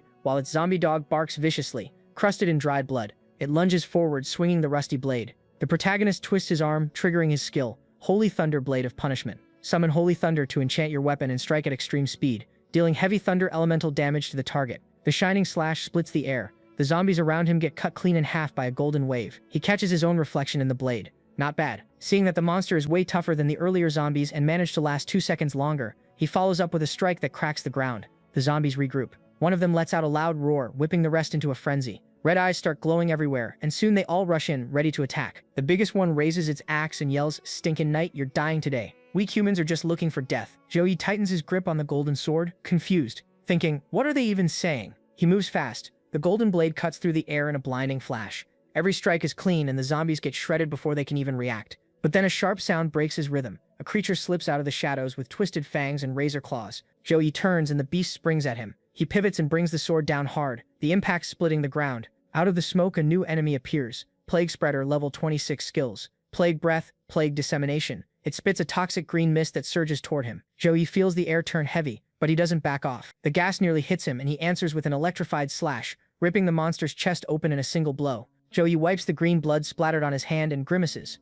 Disgusting. The system announces, death resistance, all wounds will recover quickly. He looks at the glowing golden sword and says out loud, before I used a warhammer. The longer the handle, the harder the hit. But if the enemy got close, I couldn't react fast enough. That's why I dropped the hammer and started using short-range skills, like Blade of Purity. Switching to a sword made everything way easier. He scans the area and sees dozens of zombies closing in, thinking, I've been here a full minute and I've only killed 20. This is way too slow. If I don't use AoE magic, I'm wasting time. Blade of Punishment is better saved for the stronger ones. Zuyu raises his hand, and a golden aura floods over his body. This one's perfect for right now. Holy Hurricane. A whirlwind of light drops from the sky, swallowing the monsters in seconds. Zuyu steps through the portal amid the wreckage. The system announces, congratulations on clearing level 2. 200 zombies eliminated. Time used 1 minute 30 seconds. Level 3, Forbidden Church unlocked. He takes one step forward, and the scene changes completely. The Forbidden Church, the air is heavy, and the sound of twisted prayers echoes off blood-stained walls.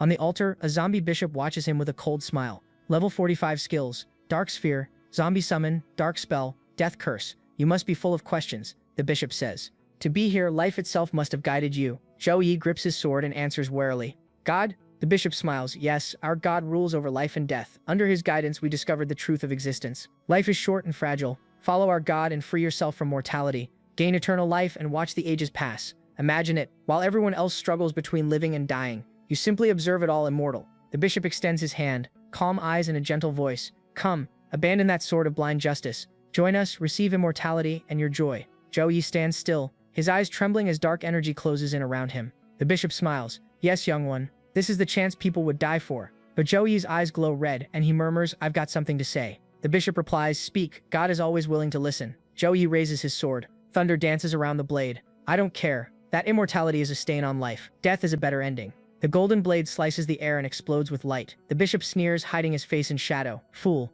you'll regret this. Sisters, show him what happens when you offend a god. The undead nuns open their red eyes and snap their fingers. The ground shakes as dozens of armed figures rise from the shadows, each holding a spear wrapped in dark energy. Zhou Yi takes a deep breath, and a smile creeps onto his face. Perfect. Now it's getting interesting. Golden lightning starts racing across his body, lighting up the corrupted church. Zhou Yi plants his feet, eyes sparking with gold. Holy Thunder Blade of Punishment. The sword takes shape, wrapped in lightning that tears through the air. The nuns charge with their spears, but Zhou Yi's strike drops like a bolt from the sky. The impact cracks the floor, blasting debris and electricity across the church. Bodies fly, and the ones still standing stare in confusion through smoke and ash. Zhou Yi swings again, thunder roaring with him. Holy Thunder Blade of Punishment. Lightning streaks across the hall in golden lines, cutting the nuns down one by one. One of them rushes forward with cloudy eyes and bared fangs, roaring like an animal. Zhou Yi lifts his sword, a faint smile on his face. So you can talk. With a quick turn, he slices the air, and an arc of lightning tears through her. You look like you knew how to fight, but you're weaker than I thought. Golden lightning sweeps the hall.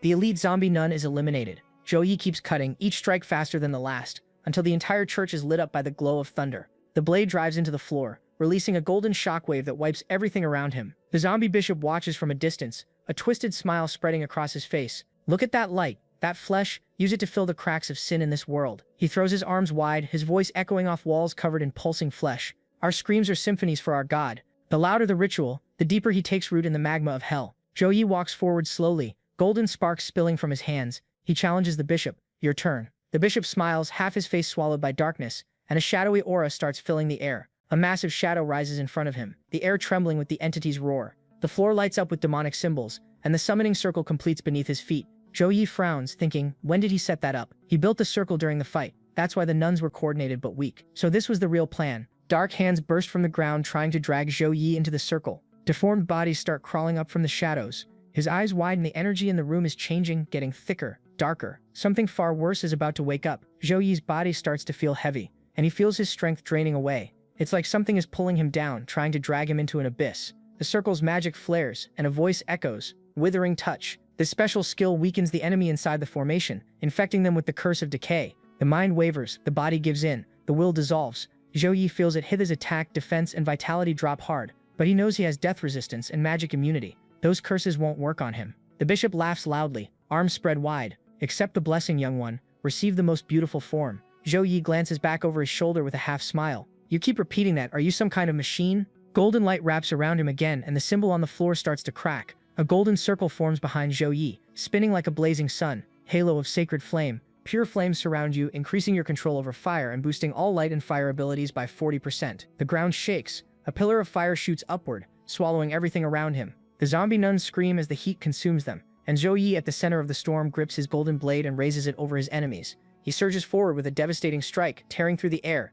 Spear of victory. The bishop reacts instantly, throwing his arms up as a black barrier rises in front of him. Dark shield. Absorbs physical and magical damage, can reflect part of the attack, and corrupt the opponent with darkness. Sacred fire and darkness collide, and the entire church shudders. Zhou Yi brings his sword down again, the golden blade carving the air and opening a glowing latrumps in the floor. The strike hits the bishop head-on, shattering his defense and blasting him backward. The bishop raises his hand and screams to his god, begging Exia to show fury and punish the insect standing before him. Zhou Yi's brow tightens at that name, Exia. The statue behind the altar begins to glow. Its golden eyes slowly open as cracks of energy crawl across its face. The power coming off it is the same thing Zhou Yi felt before when he fought the bear monster. The name Exia came up in that battle too. He thinks stunned, how is this happening again? The air grows heavy and an ancient presence starts to stir inside the church. Zhou Yi floats in the air, surrounded by flames and lightning. Sacred energy gathers into his sword while the bishop watches from below, wrapped in black smoke. Zhou Yi doesn't know what's about to happen, but he can't let it continue. He activates his skill, Heart of the Divine Sword. The blade shines, loaded with enough power to break the shield in a single hit. Holy Thunder Apocalypse form. He drops with crushing force, ripping through the air. Holy Thunder Blade of Punishment. The impact slams into the enemy, shattering the dark shield and hurling the bishop's body away. The strike lands clean. His head separates from his body and hits the floor. Zhou Yi activates Angelic Physique, his body wrapped in golden flames. From the ground, the black mass starts to writhe, taking shape and whispering threats. The voice echoes through the darkness, mixed with roars and red eyes opening inside the shadow. "Cursed boy, if you won't submit, I'll consume you in Exia's place." Zhou Yi holds his stance, his body blazing. The dark creature surges forward, splitting into hungry mouths and eyes. Zhou Yi launches himself ahead, the flaming halo trailing behind him, cutting through the air inside the darkness. He dives at the enemy, a golden column ripping through the red haze covering the church. Zhou Yi brings his hands together in front of his chest.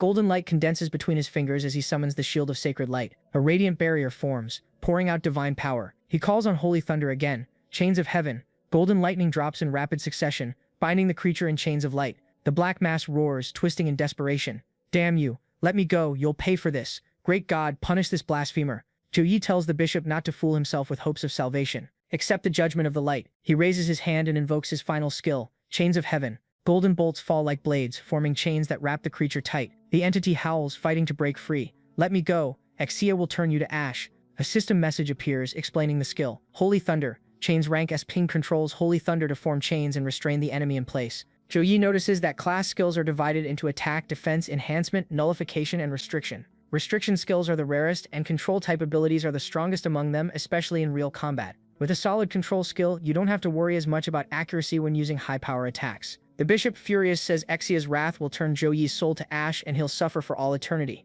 Zhou Yi asks who this Exia is that the Bishop keeps talking about. The Bishop explains Exia is the great supreme god, the ruler of everything. His power has no limits.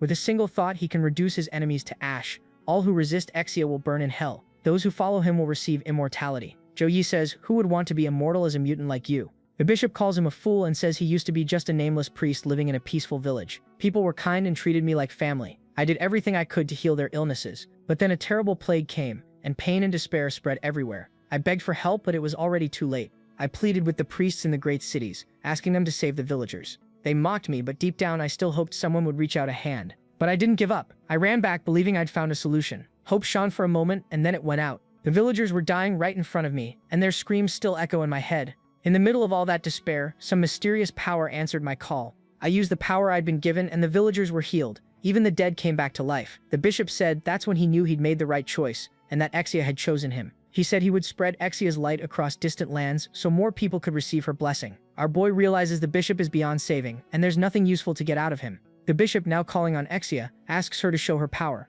Our boy mocks him, saying he's still begging that god for help, like that god hasn't already abandoned him. The bishop snaps, furious, shouting, "How dare you insult Exia," and says he'll drag Zhou to hell with him. Our boy sees the self-destructing monster, is ready to stop him, so he summons the Holy Cross. A flash of light tore through the darkness. The creature's eyes were seared by the light, and the symbol of the cross shone in the middle of the chaos.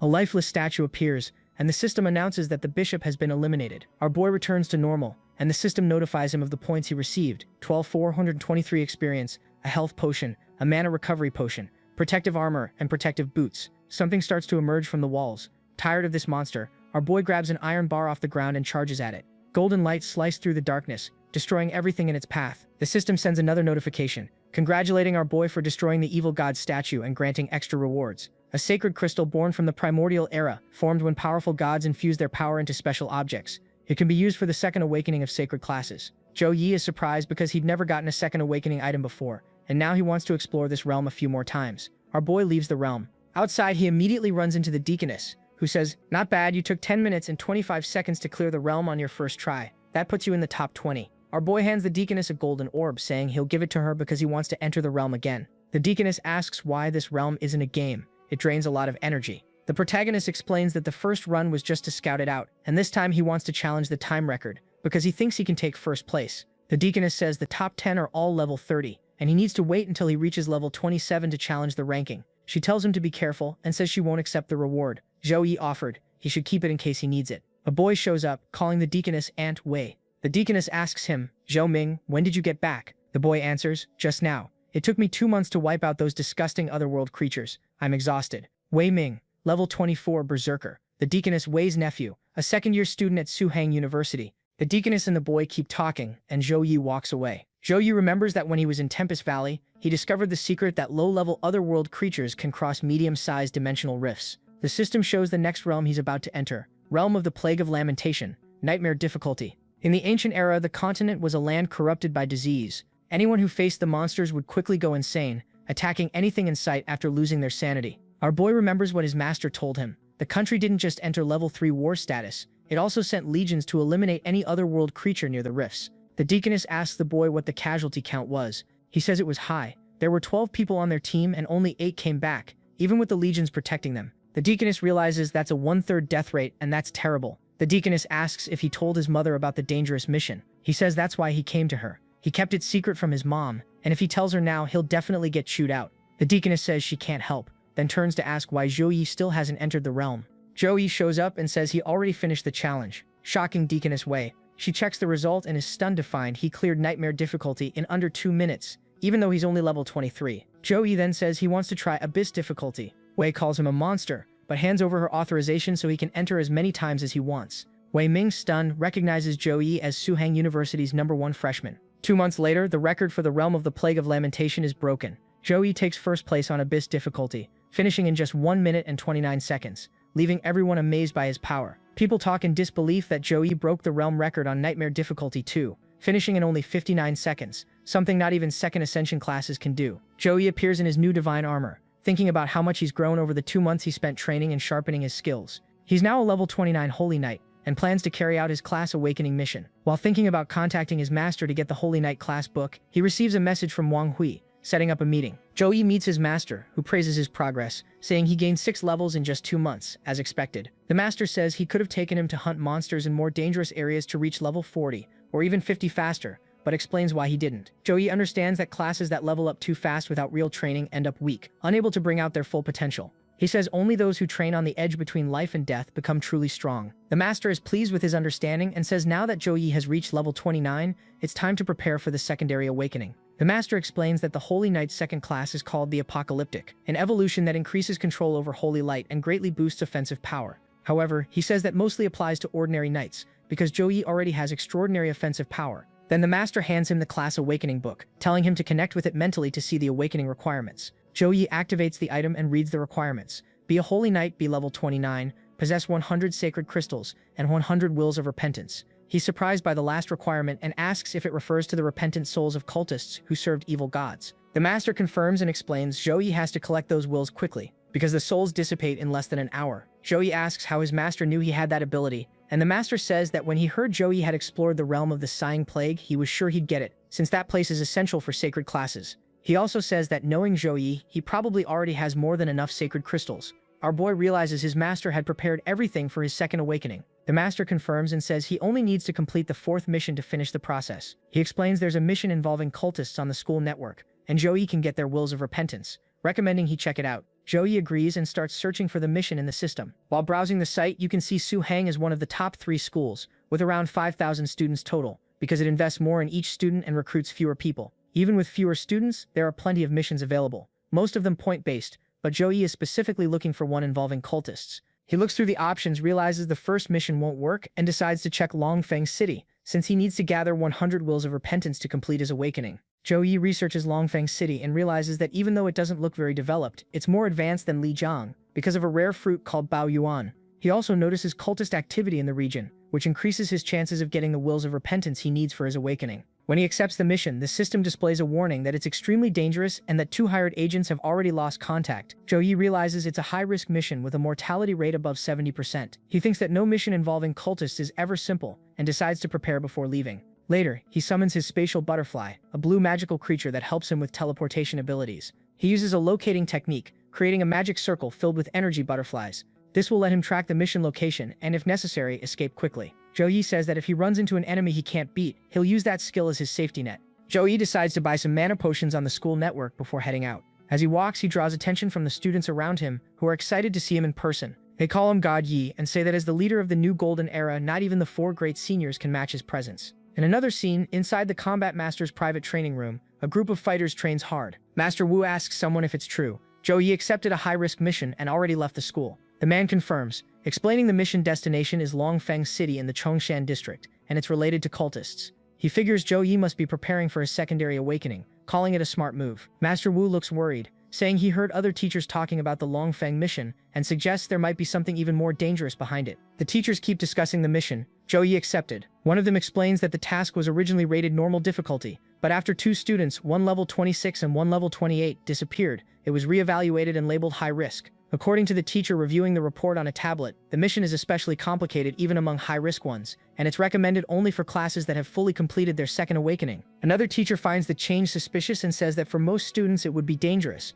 but Juyi is different. He believes that with Juyi's abilities it won't be a problem. While training, the teacher says Juyi spent 2 months in the TNU guild without wasting time, and even though he's still level 29, he's strong enough to face second awakening classes. He orders them to update the student's status to on mission, and says he'll remind him to follow proper procedure when he returns. A high-speed train passes through Longfeng City. The Su-Hang district and the Chongshan district are separated by hundreds of thousands of kilometers, crossing multiple secret realms and dangerous zones. Our boy is resting and thinking about how many hours of train travel it'll take to reach the city. He texts back, saying he has a few hours left before he arrives. One of the girls sitting next to him notices his phone has a special accessory, a singing mouse, and asks if he's from Ning'an City. Joey says yes, and asks where they're from. The short-haired girl says she's only half from Ning'an because she grew up in the city with her grandpa, and asks why he's going to Longfeng. The protagonist keeps it low-key and just says he has some things to take care of, then asks what they're going to do there. The girls say they're going for tourism, because the city has hot springs and they want to relax. They introduce themselves as Bai Na and Lu Ji. The short-haired girl Bai Na notices Joey's level is very high because she can't identify it, and from his aura, he must be a combat class. Our boy agrees, understanding that lifestyle professions and combat professions feel very different, so it makes sense she picked up on it. Bai Na says her instincts are sharp and she's jealous of people with combat classes like his. Already acting familiar, she calls Joey Big Brother and asks for his contact info. She says if he ever needs medicine in the future, he can just tell her. She can even get him a 20% discount. Our boy, a little awkward, just thanks her. Finally, they arrive and get off the train, and one of the girls comments on how fast the time went by. Both of them say goodbye and tell Joey he can reach out anytime he needs. Miss Bai accidentally bumps into a man holding flyers. The man starts promoting an event for the church, handing out flyers to everyone. He tells our boy that based on his aura, he must be someone destined for the divine. Our boy gets a bad feeling when he looks at the flyer, and before he can react, the man is already gone. The man leaves in a suspicious way, saying, "May the Holy Spirit protect Zhu Yi." The bun-haired girl from the train reads the flyer and asks if religion is common there in Longfeng. The short-haired girl tells her to throw it away because it could bring bad luck, and explains that her brother was working in the city and said the religion started showing up about a year ago. She keeps explaining that a lot of people benefited from joining that religion and got boosts to their attribute levels. But something weird happened to their personalities. They became completely indifferent. She gives an example about one of her brother's classmates. After joining the religion, the guy became violent and would explode over stupid little things. The Holy Spirit cult said it was normal and that everyone is like that, but she always feels like something isn't right. The bun-haired girl asks, "So what exactly is this divine miracle the flyer is talking about?" Bainai says it doesn't matter, they can't get involved because they don't know what's really going on. Our guy has been listening to everything, thinking back to how he briefly saw the god of light in his consciousness. He knows divine miracles aren't something you just run into. This is probably a lead to track down the heretics, since evil cults often disguise themselves as normal religions. At 8:30 p.m. at Hengyang Mall, a crowd gathers on the 9th floor for a mysterious event that promises to reveal a miracle. People chat excitedly, saying that anyone who witnesses the miracle gets points added to their attributes, and that a lot of people came because of that promise. Mixed in with them, a small group of undercover agents talks about what's happening. They believe this sacred faith uses fake miracles to trick people and pull in followers. After all, in just 1 year they managed to gather more than 10,000 believers, so the group plans to record proof that it's a scam. The agents are Zhao Ling, a level 19 fighter, Guo Man, a level 19 warrior, Zhang Kong, a level 18 mechanic, and Liu Yuhan, a level 18 mage. Zhao warns that the mission is rated A+, extremely dangerous, and that the goal is only to collect evidence, no direct contact. Zhao says the micro-robots are already in place and the whole area is being monitored, but then something unexpected happens. Liu Yuhan notices she can't identify one person's class. The system shows not accessible. The cameras show it's Zhou Yi, and his presence seems to interfere with the equipment's readings, putting the agents on edge. They try to identify him but find that even their devices can't evaluate his info. Zhao Ling asks if Gu Man can read him, but he can't either. Zhao Kang concludes that if they're all having the same problem, it can only mean one thing. He's above level 20. They're shocked because even level 18 classes are considered elites in that city. The group wonders how the sacred faith managed to attract someone that powerful, and Gu Man notes that Zhao Yi gives off a holy aura, suspecting he might be part of the cult. Zhao Yi notices them staring, and shoots them a cold, threatening look enough to make them sweat and feel scared. Zhao Ling shaken says that just one look was enough to make her feel fear, and concludes he must be an elite with a second awakening. At the same time, Zhou Yi watches them too, and realizes the four don't look like civilians, but he ignores it, since his real target is the sacred faith. Someone appears ringing a bell, and the sacred faith ceremony begins. The bell's sound echoes, and the crowd falls silent as 3 priests dressed in white enter the hall lit by golden light. The lead priest, Liu Shu Yuan, welcomes everyone, saying it's an honor to guide them on the path of blessings. He says everyone is there because of fate and that the Holy Master sees all lives as equal. As he watches, Zhou Yi sizes up the priests and realizes their levels aren't high. One is level 18 and the other 2 are level 17, which makes him suspicious about how they could perform miracles. The priest continues his speech, promising unlimited blessings to those who stay faithful. He talks about special cultivation realms and precious resources offered to members, from mana potions to treasures that strengthen the body. The believers are dazzled when they hear about monthly rewards of 8,000 coins and benefits that could change their lives. Many start murmuring excitedly, believing they'll finally have a chance to become elites. Liu Shuyan finishes by saying all of it is the Holy Master's love, a love that would free believers from worldly worries so they can devote themselves completely to faith. The priest announces the start of the miracle, and with solemn gestures pulls away the cloth covering a huge golden statue with wings spread wide. He declares the Holy Master is all-powerful and that everyone there is about to witness his might. The statue is labeled as an unknown item with mysterious rank and effects, radiating strong mana energy. Zhou Yi watches closely. He can't appraise it either, but suspects it's a magical artifact. The infiltrated group, meanwhile, quickly decides the miracle is fake. Zhou Man says the statue will be used to stage a false miracle, and tells them to capture proof of what happens. The priest raises his hands and cries out, "Holy Master, show your power. Let your faithful witness your greatness." As the bell rings again, the statue begins to emit an intense golden light. The crowd's eyes shine and many look hypnotized. Zhou Yi, though, covers his face with his hand, resisting the strange effect that seems to mess with everyone's mind. Golden light floods the hall, and a massive divine projection appears above the altar. A colossal angelic figure with open wings and an overwhelming presence. The believers, stunned, drop to their knees, convinced they're seeing a real miracle. The glow wraps around everyone, and many start feeling energy flowing through their bodies. People shout in excitement, saying the light is giving them power. Sacred symbols float in the air, making strange sounds, like they're speaking. Golden words fall like blessings, and the undercover team is hit by the light too. Zhao Ling, shocked, blurts out that she's become a second awakening class. Guman and Zhang Kang, swept up in the rush, believe they've received fortune and power. But Zhao Yi senses something is off. He quickly realizes what's happening is a high-level hypnotic spell, capable of creating illusions and manipulating the mind. He notices only one woman in the group is still conscious thanks to a necklace that protects her from mental manipulation. But the artifact needs time to reactivate. Zhao Yi decides he has to wait for the right moment to act and stop the ritual. The priest smiles in satisfaction at the statue, saying the sacred artifact granted by the Holy Master is incredibly effective. Liu Shu Yuan, seeing that the speech has distracted the crowd long enough, orders them to begin the real ritual. An assistant rings the bell again, and a deep sound rolls through the hall. Suddenly the floor glows with a sinister purple tone, and dense energy starts spreading. From the shadows, hooded figures emerge wrapped in dark mist, cultists. They bow before a cold, powerful-looking man, calling him Bishop. Zhou Yi feels them immediately and recognizes the evil aura around them. The bishop scolds Lu Shuyuan for taking so long, saying there's no need for speeches. The believers are just consumables for the ritual. Lu Shuyuan, submissive, says he was only setting the stage for the sacrifice. The bishop then announces that after the ritual, everyone present will receive the Holy Master's blessing and officially become part of the sacred faith. Zhou Yi watches in silence. He knows ordinary cultists can blend into a crowd, but as a holy knight blessed by the light, he can clearly sense corruption. The five up front stand out to him like dark ink on paper. As the bishop raises his hands and calls for the sacrifice, Zhou Yi decides to wait a little longer. The enemy leader is only level 27, which means someone even stronger is behind this.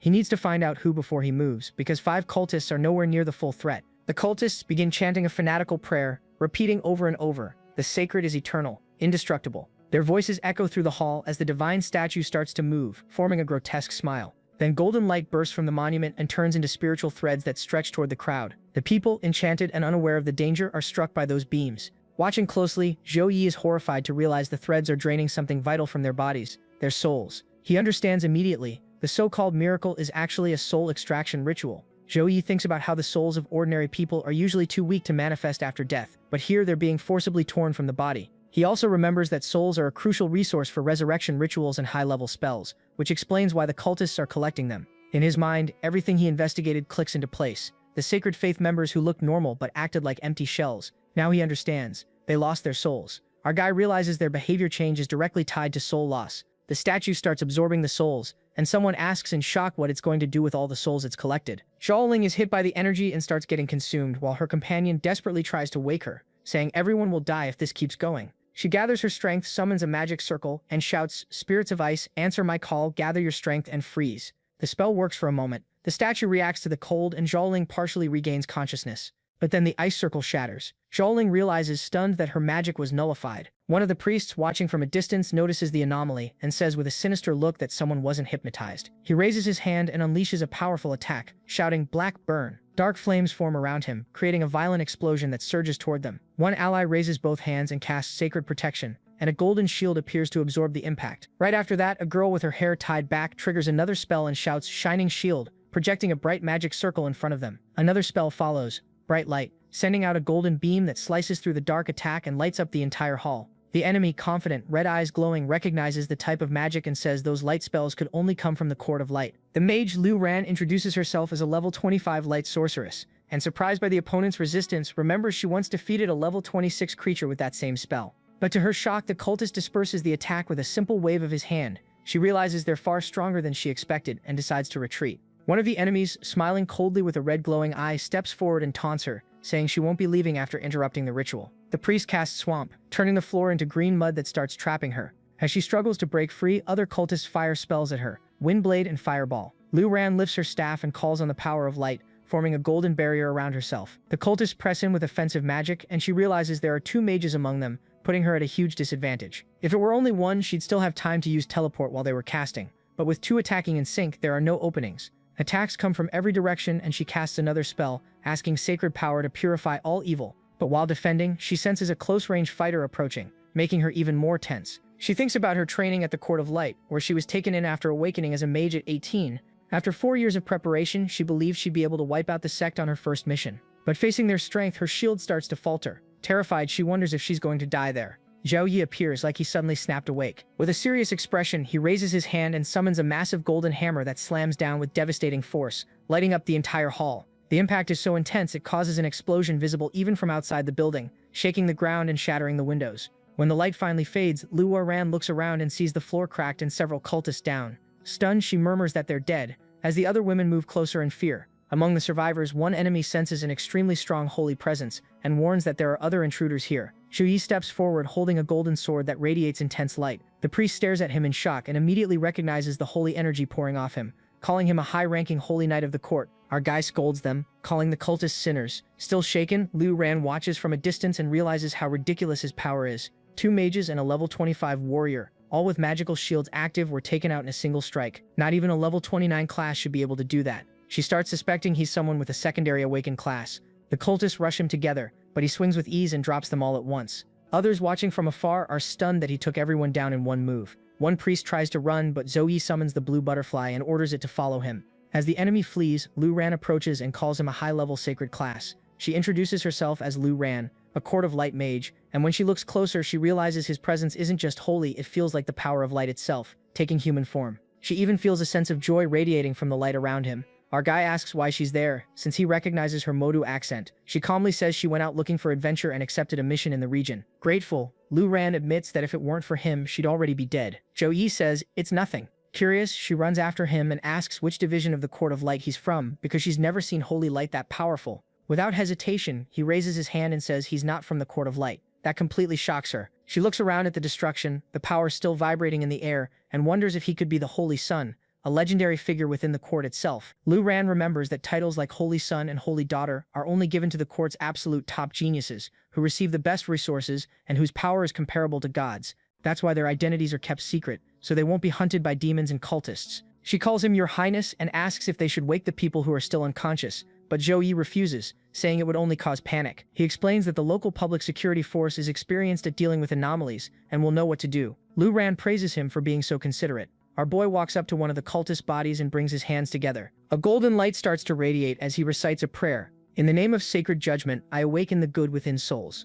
Glowing flowers bloom around the body, and a voice echoes through the air, a confession coming from the purified soul itself. I sinned and I repent for every sin I committed. The golden energy spreads through the air, turning into shining sparks that slowly rise until they fade away. 4 fragments of light gather in front of the young man, forming the words Will of Repentance X4 collected. He watches the result calmly, but mutters that it's only 4. In his mind, he notes that he let the bishop escape on purpose and ordered the space butterfly to follow him so he could track down the rest of the cultists. Now seemed like the perfect time to go after them. Lu Ran, still amazed by what she's seeing, thinks to herself. She also has the repentance ability, but his is infinitely stronger. His connection to the light elements is unbelievably high. She imagines that if she could train alongside the Holy Sun, her power would definitely grow, but she wonders if he would allow something like that. Minutes later, the sound of hurried footsteps echoes up the temple stairs. Armed men in dark blue uniforms storm in with their weapons raised. Long Feng public security. Drop your weapons and put your hands up. The officers spread out through the ruined hall, taking in the chaos in front of them. Captain Wang Hao, the team leader, walks up to Lu Ran, who instinctively raises her arms. I'm Captain Wang Hao from the Public Security Operations Unit. What happened here, ma'am? Lu Ran tries to stay calm and answers, Sacred Faith was a cult. They were luring ordinary citizens in to sacrifice them and steal their souls. The captain reacts, stunned. Steal their souls? Did you stop them? She waves her hands in panic. No, I didn't. When she tries to explain more, she realizes the young man from earlier is already gone. She looks around, confused. Huh, where did he go? With no time to figure it out, the captain starts issuing orders. Evacuate the civilians, secure the area, and keep people from panicking. While the agents cordon off the scene and collect evidence, Lu Ran sighs in frustration, muttering to herself, why did the Holy Sun leave me here alone? As part of the team seals off the area, the captain orders Group 3 to start treating the victims. Healing spells are cast, and the most seriously injured begin to regain consciousness. Confused, many ask what's going on. Some remember being at a party just moments ago. Others say it feels like they were knocked out. Among them, a man with glasses wakes up, rubbing his head. My head, he mutters, trying to make sense of it. He joins a small group and asks if they managed to survive. One of the others answers nervously that everyone had been hypnotized by sacred faith, and he only got out because of a magic talisman. He explains the sect brought at least 5 level 25 or higher classes overwhelming power. The group is shocked, unable to understand how they're still alive. The man continues, excited. That guy looked like a secondary awakened sacred faith class. He wiped them all out in one go. And he even said he hoped his robots recorded everything so he could post it and make it go viral. The ceiling starts to tremble, and something seeps through the cracks. The window glass suddenly explodes, scaring the group. Right after that, the scene shifts to an underground location, where a man wrapped in shadows complains about the ritual failing and losing his followers. He fears his lord's reaction, while a blue butterfly appears and flies toward a new glowing crack. The protagonist activates his spatial tracking skill. With the power of the golden emblem, he senses a distant coordinate and creates a shining rift. Meanwhile, in an underground temple bathed in red light, a group of cultists bows before a dark orb. Bishop Feng, you're back, one voice says. The sphere replies in a deep tone. I felt the loss of 4 precious believers. What happened? Feng drops to his knees, trembling. My lord, there was an incident. A man with a powerful light element broke into the ritual and killed our people. He's too strong, I can't beat him. The voice echoes with fury. Then why are you still alive? The bishop lowers his head, desperate. It was my fault, my lord. Spare my life, and I'll find more sacrifices to make up for the loss. The entity roars, useless idiot. making the ground shake. Feng tries to defend himself. I swear I did everything I could, but that mysterious man is far too strong. Zhou Yi, now disguised under a hood, watches the black orb in front of him as thick, evil energy spreads through the air. He quietly remarks that the orb must be the real core of the ritual. The hundreds of cultists gathered there showed this wasn't some simple sacrifice. Something much bigger was happening. The irritated orb says the bishop's excuses don't matter, and that even with the sacrifice interrupted, the main ritual is almost complete. The bishop on the floor asks if the sacrifice still worked. The orb answers furiously, saying the cults and rituals weren't just about collecting a few souls. The purpose was far greater. Bishop Su, the deep voice calls. A man kneels. I'm here. Explain it to this fool. Yes, my lord. Bishop Su begins calmly explaining the real plan. The Master of Chaos was preparing something that could shake the entire world. In that year alone, Sacred Faith had already carried out more than 300 sacrifice rituals. Each location was carefully chosen and placed at strategic points around Longfeng. Those points formed a gigantic magic circle, the dreaded Chaos Hell Formation. To pull it off, the cultists infiltrated ordinary citizens, drawing in people with ambitions and desires into Sacred Faith. On top of that, they poisoned the city's water supply with an invisible substance, colorless and tasteless, that weakened body and mind, making the population easier to control. Zhao Yi understands immediately. That's why so many people were hypnotized so easily. Su continues explaining that underground tunnels connect every sacrifice point, packed with runes and magic formations meant to channel energy. And now, with the ritual activated, the souls and life force of all of Longfeng were being drained and concentrated into the Master of Chaos's seal. A cultist with a bizarre face and a smiling expression says that by sacrificing the soul and life of the entire city, the Master of Chaos will awaken. He will bring endless darkness and chaos to reshape the world. The great Master of Chaos will awaken soon. Zhao Yi, still under the hood, watches with a grim expression. Master of Chaos, an evil god. Waking up a god using the lives of an entire city. Our boy thinks, I can't let that happen. Golden flames begin forming around his body, dancing over his skin as he pretends to show respect. Forgive me, my lord, he says coldly, lowering his head, but I don't know anything about this. The orb starts to churn. Bishop Feng, how could you be this stupid? How could I trust something this important to someone like you? Suddenly, it senses a different presence and asks, who's there? Zhao Yi lifts his gaze, his eyes now glowing an intense blue beneath the hood's shadow. An explosion of energy wraps around him and the ground trembles. He drops the disguise and activates his power, Apocalypse form. A golden light cuts through the temple, lightning wrapping around his blade as his body surges to extreme speed. With a single motion, he slices through the ground, the air and the shadows around him, charging straight at the enemy. On the other side, the masked servant appears. The bishop on the floor shouts, you again. The strange masked figure invokes Space Shadow Slash, gathering dark power into his weapon and releasing a black cut with devastating force. Our boy uses Sacred Thunder, Blade of Punishment, calling down Holy Thunder to empower his weapon and delivering a fast strike that deals massive thunder damage to the target. The two powers collide violently. The orb says, Zhou Yi, it's you. Enemies meet on a narrow road. The bishop points at Zhou Yi, saying he's the one who interrupted the ritual. He dares to show up at their headquarters and now he'll never leave. Furious, the orb forms a giant hand and slaps the bishop across the face, blaming him for being careless enough to be followed back to their base, saying it could take his life right there. The orb humiliates him. You're only here because of your pathetic blood connection. Other than that, you're an ant under my feet. The orb keeps going, saying the bishop is so stupid he wouldn't even know how to die on his own. The fight between the masked servant and our boy stays intense, golden and purple lights spilling across the space. Zhou Yi leaps and tries to gauge the masked figure's level, but realizes he's stronger than the previous bishop, and Zhou Yi is struggling to keep up. The masked figure pushes forward with his power, swarming the protagonist with hundreds of bats. He keeps swinging his scythe, about to summon multiple black blades to strike Zhou Yi from different angles. A massive explosion erupts, blazing with strong purple light. The masked figure appears with a mocking smile, saying a mere level 29 knight took 3 hits from him, and that it was fun, but it ends now. The masked figure invokes Gather the Elements of Darkness to form a shadow cyclone, with powerful suction, and inflict continuous dark corruption on all life forms around it. Immediately, the cyclone fills the area, dragging everything nearby inward. Our boy is being pulled in, but he activates Divine Protection. The masked figure explains that his dark vortex can even swallow light, that fighting is pointless, and that even though Zhou Yi is impressive, he's only a first awakening class. He adds that he's a second awakening class, 14 levels above the Holy Knight. Zhou Yi thinks that maybe Holy Angel Protection can cancel most of the dark corruption, but the bigger problem is the dark vortex draining all his mana and stamina. He knows he'll be completely exhausted if this keeps going. With a threatening expression and a cruel smile, the masked figure taunts him. How long can your candlelight hold out against absolute power? Zhou Yi has sweat running down his face, but his eyes shine a bright yellow as he answers firmly that his light is enough to crush the enemy's tricks. Our protagonist is wrapped in an extremely intense golden aura, blasting sacred light in every direction while black and purple energy tries to coil around him. Zhou Yi realizes there's no point trying to match him in mana and stamina. He has to end this fast. The masked figure mentally analyzes the sacred light he's facing, and realizes it's far purer and stronger than a normal Holy Knight's, something that completely exceeds his expectations. He thinks that whatever Zhou Yi is, he's not leaving alive. The orb screams for Bishop Su to do something. Now, Our boy raises his whole body into an angelic state and activates more powers, the Sacred Halo and the Sacred Flame Halo. Zoe releases Sacred Light in a burst of force and destroys the Dark Vortex. The masked figure is shocked, saying that Vortex should have held up even against C-rank attacks, and it shouldn't have been destroyed so easily. In the background, the orb screams for all believers to kill the protagonist at any cost. The enemies rush in, saying that even if they aren't strong individually, they can bring anyone down with group attacks. Shouting, they strike, feel the chains of darkness, chain of pain. Zoe releases a powerful blue wave that spreads around him, shattering the chains of darkness. The enemies surge at him in a group, but the energy explodes again, creating a massive impact that throws several of them into the air.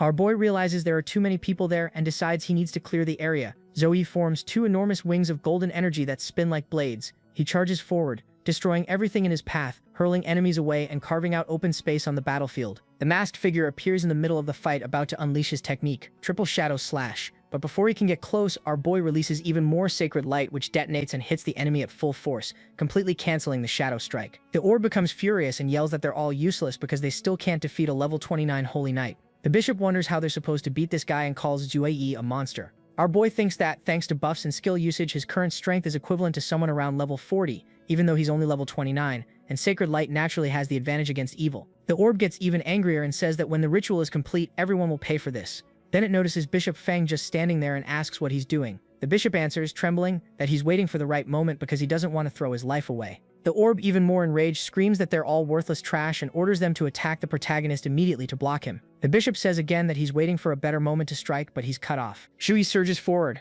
covered in golden light, and creates a shining barrier. Then he launches himself ahead with force, tears through the enemy's red energy, and appears right in front of him, leaving the bishop completely stunned. A hand reaches out, grabs the bishop by the hair as he coughs blood, and asks why his father is doing this. The orb flings the bishop away, shouting that he's useless. Our boy, confused, asks the orb if the bishop is his son. The orb replies that the son has no value, and that it's an honor to serve the master of chaos. Shui says it's disgusting to throw away even family love for the sake of an evil god. The villain then claims that when chaos descends, all life will be its child, and says Shui is no match for him, and that he's wasting his life defending a city that's already doomed to be destroyed. Our boy, surprised, asks if the monster knows him. The enemy answers yes, saying he's the champion of the national freshman competition, and that he'd already heard about him. Suddenly, the masked figure who had been beaten returns, and our boy rushes in. But before the fight starts, he notices something strange. The red orb is spinning now like a hurricane. An explosion goes off, and the masked man with the grin thinks he's got the upper hand. Zhou Yi uses his speed and appears behind the masked villain in the same instant, using the Void Beast skill, Spatial Leap. Before the masked man can react, Zhou Yi lands a level 5 Sacred Punch B-Class straight into him. The hit bursts into golden light, and the villain screams in pain as the impact sends him flying. The orb laughs when it sees it was Zhou Yi who took the Void Beast, and that it was easy to track him down, activating Light's punishment, level 16. Zhou Yi looks at the rising light and realizes the enemy knows him, and knows he might have taken the Void Beast. Zhou Yi recognizes him and says, Feng, he out of the Feng household? You're the maniac who escaped. The villain confirms it, then declares that the Master of Chaos will reshape this world, and that he'll become one of the new gods. He says that if Zhou Yi hadn't interfered during the exchange competition, the Master of Chaos would have awakened months ago. He says that today he's taking Zhou Yi and the Void Beast. Then he adds that the Void Beast is his gift to the Master of Chaos, and that Zhou Yi's sacred power will nourish the awakening. Zhou Yi thinks that believing in an evil god really does give you power. He remembers Feng Hat, he was a level 49 secondary assassin, but now he's as strong as a level 52 warrior, like Master Wu. He realizes that even with buffs and angelic physiology, fighting him is going to be hard. Stone pillars burst up from the ground around Zhou Yi. Zhou Yi moves so fast he slips past the attacks. The villain gathers red energy and throws a massive strike down from above. Zhou Yi grips his light sword and holds his ground at the center of the blast while rocks fly in every direction. The villain watches and says Zhou Yi can fight as much as he wants, but every minute 500 souls become food for the Master of Chaos. He spreads his arms and multiple red seals appear around him, amplifying the ritual's power. Red chaos crashes down on Zhou Yi, but he instantly activates Sacred Protection, level 13, forming a golden dome around himself. Zhou Yi feels something off, and suddenly gets hit in the arm. He realizes his healing isn't working. The wound starts to darken like it's rotting. He understands immediately, this isn't normal corruption. It's the direct manifestation of Malice's power. While he tries to stabilize his arm, the villain starts laughing, wrapped in spinning red circles around his body. Then the villain fires a massive attack. Red energy builds up and detonates forward. Zhou Yi, even injured, plants his feet and braces to meet it head-on. The entire sky turns blood red, covered in spiraling clouds. Then a huge beam drops from the sky like a giant blade. The villain realizes he might not have hit Zhou Yi, and when he looks up, he sees a light forming. A gigantic spear of divine light comes down from above and slams straight onto the villain inside the magic circle. The villain says he already understands the plan. Restrict his movement, then land a killing blow with that skill. Zhou Yi suddenly appears behind them with a furious look. The villain smiles arrogantly and says Zhou Yi is using basic tactics, and it won't work on him because he used to be a War Academy instructor. Zhou Yi reacts fast when red chains burst from the ground, stretching like snakes to capture him. He jumps back, but the chains change direction and surge again, catching his arm by surprise. The villain smiles and says that's the kind of mindset he taught students 10 years ago. The chains tighten hard around Zhou Yi, wrapping up his body and locking down his movement. The system appears, explaining the skill. Abyssal chain, created from the power of chaos, designed to suppress and seal the target. Once it captures someone, all elemental abilities are blocked, and the chain starts draining the victim's life force little by little. The villain slowly descends from the air as a red aura takes over the entire hall, saying, "Fight all you want. This is the end." Red energy chains bind Zhou Yi's arms and legs, pinning him to the stone altar. He tries to resist, but he can feel his power being drained. The villain lands calmly and walks up to the altar like someone who's already won. He leans in, grabs Zhou Yi's face, and cruelly squeezes his cheeks. Zhou Yi twists, unable to move, completely trapped by the chains draining his energy. The villain watches him with a crooked smile, satisfied like the outcome is already decided. Right after that, the villain turns and walks away. The whole place starts shaking, and the ceiling begins collapsing toward the altar where Zhou Yi is trapped. Zhou Yi lifts his head to see what's happening, and wonders what's rising from the ground. Twisted shapes crawl up from the floor, dozens of humanoid creatures with red, empty eyes. The villain spreads his arms, smiling like a madman as the horde approaches. He says, "Listen," and points at the creatures dragging themselves across the ground. These are the footsteps of the Master of Chaos arriving. As he speaks, red lightning spreads across the city. The entire street is covered in bodies. Zhou Yi, still trapped, struggles against the chains. More souls begin to appear in the hall, and Zhou Yi realizes he recognizes some of them. He shouts their names. Bai Na, Lu Ji. Dark energy takes over more and more of the place. Zhou Yi forces his body up and yells, "You're a monster." The enemy answers with contempt. "These are necessary sacrifices. Fools like you wouldn't understand." With a serious expression, Zhou Yi thinks fast and weighs his only escape option. He thinks he could ask the Void Beast to take him away, but then everyone in Longfeng City will die, so he has to stop this. Even if he can't match him, he can't run. A golden vial appears in front of him, the Congenital Potion S+, which repairs the body's congenital state and increases recovery speed.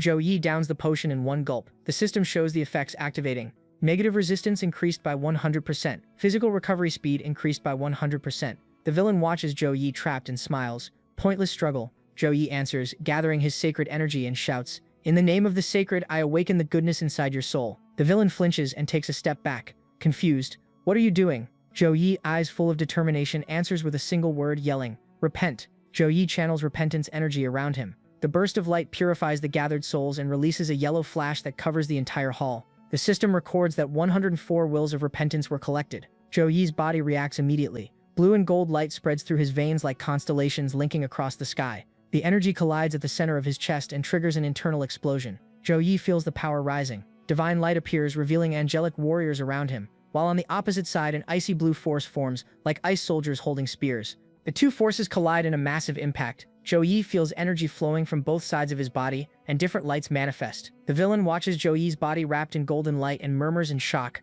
That power? Is he trying to break through something? Suddenly his eyes widen. A secondary awakening. Smiling arrogantly, the villain says, "Forcing a secondary awakening? You've really opened my eyes. You've already fallen into despair." He thinks while warriors wrapped in ice and energy keep fighting. Normally, a second awakening requires huge resources, precious mana stones and pills to stabilize the body and raise power. The villain says, "You're chained by the abyssal chain, which suppresses sacred power. You're alone with no energy supply." He keeps going. "The power inside your body is going to go berserk, break you, tear you apart." Looking down at Zhou Yi, he finishes. A massive level drop at best, total annihilation at worst. He clenches his fist, loaded with chaotic energy, and says Zhou Yi is strange, and even if there's only a small chance of success, he can't allow it. The scene shifts to internal visions. Golden angels fighting ice warriors, representing the forces inside Zhou Yi's body colliding. The two sides of the battle seem to reach an end by merging together. The lights fuse, revealing Zhou Yi floating with golden blue wings spread wide, pushing into the second awakening. A system message appears saying he reached level 30 as a judge,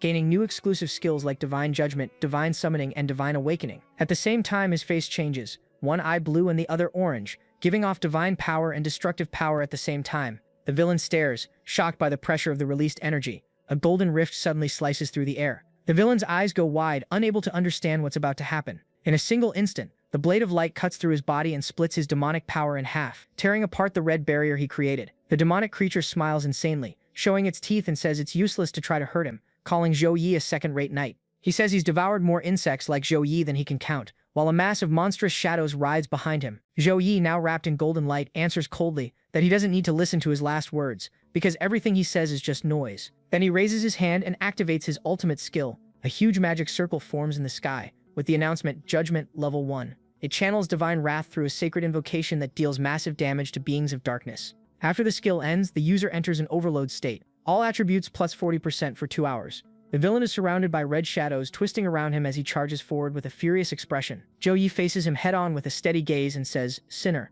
I sentence you to..." He raises his arm to the sky and a divine golden light erupts above him as he finishes, "Death." Multiple spears of light rain down at high speed, striking the villain and slamming him into the ground. He hits hard, bleeding, and tries to speak. "You won't get the power of my lord." Zhou Yi feels something strange. A mass of red energy expands like a living explosion, throwing black smoke and glittering particles everywhere. The attack cuts through the darkness and fires straight toward Zhou Yi. Around him, distorted voices rise up saying, "Submit, why not perish together?" The evil force rushes toward Zhou Yi's mouth, trying to enter and take over his body. Zhou Yi's eyes start glowing, an intense red, like he's being controlled by the dark force. But then something slams inside him, his eyes turn green again, clear and focused. Then Zhou Yi is grabbed by a grotesque monster, with tentacles and multiple eyes, still whispering manipulative lines, begging him to become part of it. The entity monster doesn't just want to kill him, it wants to absorb him and fuse with Zhou Yi's mind. Zhou Yi is completely wrapped in tentacles, but he reacts by lifting his necklace, a special amulet that starts shining intensely. The amulet's energy detonates all around him. The monster's tentacles get torn apart by the force of the light, freeing Zhou Yi. Zhou Yi, now free with the spear in his hands, has just unlocked unlimited premium turbo mode. He sees what the entity was trying to do and says it was trying to corrupt his mind, something more advanced than hypnosis. Zhou Yi attacks hard and says, "Bad luck for you, you picked the wrong opponent." The blow lands heavy and the monster screams from the hit. Then it gathers itself and demands, "How dare you attack me?" Zhou Yi answers, "Why wouldn't I? Sacred knights exist to deal with the arrogant." He rushes in and strikes again, splitting one of the monster's tentacles. The monster crashes down with a heavy impact. Zhou Yi stays standing, weapon in hand, with dark energy swirling around him. A portal opens in the floor and something strange starts to rise. Handprint-like marks appear on Zhou Yi's face, and he looks confused. The monster attacks him aggressively. After hitting Zhou Yi, the creature shows a warped smile, drooling because it landed the blow. The monster is completely consumed by rage and roars, "I curse you. I am the god of chaos. I can't be killed by an ordinary human. Become my servant." Zhou Yi drops to one knee, gathering power, and answers the monster, "Demigod power, is that it? How about this? Let's make a deal. You be my punching bag, and I'll teach you what it means to kill a god." And he continues, "At best, you're just a fragment of some evil god. That's why someone like me, just a human, can hurt you. Keep talking nonsense and you'll have me laughing until my teeth fall out." The monster freezes and says, "Impossible." Zhou Yi is already exhausted, his body at its limit. He says, "Too bad this body can only hold out for 2 more minutes. My time's up." Gathering what energy he has left, he activates Divine Mode. A golden explosion echoes across the city. Using Divine Summoning Level 1, S rank, angelic warriors appear, hovering in the air, ready to strike. The system explains that the energy used is contract magic inherited from the ancient angelic legions. It sacrifices 30% of the user's life to summon a battle angel, and mental energy will be continuously drained as long as the angel remains. Celestial energy surges toward the monster, while the monster roars aggressively and spits out its taunt, "You pathetic creations of the forbidden law won't stop me." The purification starts with divine punishment. The divine lightning is so intense it triggers a colossal explosion. After that devastating strike, a red crystal appears, a condensed fragment of evil power, and the system notifies, "You obtained damaged evil god power crystal. Quality cannot be accessed." And get this, our boy isn't even conscious, yet he's still determined to show the world what he can do. He's knocked out. The only thing keeping him standing is sheer willpower. He managed to defeat the entity, proving that 2 minutes really can be a lot, and after all that effort, that monster wasn't even a complete fragment of a god. Zhou Yi collapses on the ground, completely drained after the fight. He tries to get up, but a sharp pain hits him. His hand gives out, his whole body trembles, and all he can manage is a strained groan. Then the system flashes another warning, "Alert. Unstable vital signs. Immediate treatment required. Power overload warning. High risk of coma. Remaining endurance 2%. Multiple complications detected. Internal damage 85%. Even on the verge of collapse, he gathers what little strength he has left. With difficulty, he raises his shaking hands and presses his palms together, making golden energy blaze between them. Weak as he is, he forces the words out, "Heal." The scene shifts. A desperate girl wearing only a towel tries to wake another girl up. Bai now wakes and asks if they weren't at the hot spring. The other girl, totally confused, says this has to be a divine miracle. The city is lit up by holy light. An angel hovers above it and casts a divine blessing. Revive Level 1. A wave of sacred light washes over the entire city, purifying the corruption and removing all the local souls. The system notifies that after using it, the knight enters a specialized coma state, and all attributes drop to 0 for 10 days. The Void Beast appears and says, "You forced your second breakthrough, destroyed your meridians, and still activated a rebirth skill. It's a miracle you survived. Why didn't you let me take you out of there? You could have been saved." Zhou answers, "What's the difference between that and those cultists? That day I chose to be a holy knight. My values are humility, sincerity, courage, compassion, duty, honor." Behind him, like a spirit or a guide, the shadow of a holy knight appears. Zhou continues, "To pursue justice and righteousness for my whole life. That's what it means to be a holy knight." Even while barely holding on, he explains his choice. "If I was afraid of death and clung to life, I would have become someone completely different. What's the point of power if it goes against your principles?" The Void Beast watches, still half in disbelief. While he's still on the ground, lines of energy spread out in the shape of a huge butterfly, and a blue glow wraps around his entire body. Zhou says, "Sunao's University." Someone shouts from the top of a cliff, "What happened here?" A group of soldiers arrives, and when they see the scene, they say, "A battle on this scale is way beyond what we can handle. Still, I'm sure a powerful warrior gave his life to protect Longfeng City tonight. He's Longfeng's hero." The scene cuts to Zhou being teleported by the Void Beast back to his dorm. The system notifies Zhou is now a temporary level 32 Holy Knight. Soul damage detected. Vital signs critical. All attributes reduced to 0 for 10 days. His eyes start to close as he grows weaker. The last thing he sees is a countdown. Little by little, his eyes open again. He's inside a recovery tank filled with liquid, with multiple tubes connected to his body and machines monitoring his vital signs. Zhou realizes he's been in a coma for 2 days. A professor on the other side of the tank watches him and says, "So you finally woke up. How does it feel to stare death in the face? Tearing apart a dark god's sacrificial ritual all by yourself? Should I call you brave or reckless?" Zhou says the situation was urgent. The professor explains that Zhou's meridians were destroyed, like a fishing net ripped to shreds. Ordinary healing magic could only patch up the body. "That's why I put you in a medicinal spring to keep your vital signs stable." He continues, "At the bottom are 5 dragon pearls, rare sacred healing relics. You need to absorb all of them, and don't you dare waste a single drop." Zhou looks at him confused. "But professor, isn't this your foot bath?" The professor answers, completely unfazed, "Don't worry about details as long as you're alive. That's what matters." Then the professor says he'll explain what happened while Zhou was unconscious. Longfeng Public Security's Special Action Unit fully preserved the battlefield, and even collected samples of the remaining divine light. He opens a blue panel in the room and shows an energy curve that matches Zhou's divine aura. Anyone who knows what they're looking for could track you. As for the Longfeng incident, the public will be told the professor was the one who did it. Zhou looks at him and says he doesn't want to hide behind him. The professor stays calm and explains why he's taking responsibility. Zhou is still young, low-level, and would be hunted by cultists if his feat became public. He says he used his privileges to protect his student by classifying the case as confidential. Zhou remembers the crystal he got. He holds the cracked crystal in his hand, calls the professor over, shows it, and explains that he discovered the entity's true form was just a damaged power crystal. The professor takes the crystal as Zhou says, "This is the real face of the evil god. It looks harmless, but it ruins so many lives." The professor stares at it and says, "A mere fragment, and it still dares to stir up a storm." He raises the red crystal and activates a powerful golden light spell to seal it. Then he lifts his hand again, showing that the crystal has changed color. He says it's a condensed core of negative energy, and it emits a special mental frequency. With a snap of his fingers, the professor turns serious and says Zhou's body was severely damaged because he forced a breakthrough he wasn't ready for. A spiritual image of an ice dragon appears, representing the dormant power in the Zhou family bloodline. The professor reveals there's a secret realm called the Frozen Dragon Abyss, where the soul of an ancient dragon is sealed. When your condition stabilizes, I'll have the Zhou family come pick you up. Someone there has been calling for you. You'd better make it up to her. The scene cuts to Zhou Ran, talking with another version of herself. The pink-haired side says she's weak and can't protect her brother, Zhou Yi. The pink-haired version tells Zhao Ran to hand control over and switch bodies. Ran hears someone calling her and snaps out of the trance. Zhao Ran anxiously asks Zhou Yi how he managed to get out. Zhou Yi, unsure, asks if Ran remembers what she just said to him. Zhao Ran notices traces of her other self on her arm and hides it from Zhou Yi. With a cynical smile, she says, "Sorry, I honestly don't remember." Somewhere else, a red-haired guy reports to his master, saying Longfeng City was destroyed and Feng is dead. The master asks what happened. The red-haired guy answers, "Professor Wang Hui." While tending his garden, the master asks why the professor would go to Longfeng. The red-haired guy says they got internal information that the professor's disciple, Zhou Yi, was on a mission in Longfeng. He saw Feng He in action and immediately contacted Wang Hui, which is why the professor showed up. The master, thoughtful, says, if Wang Hui is involved, things get more complicated. Then he orders, tell all branches to erase everything completely. Full dive mode, avoid any military involvement at all costs.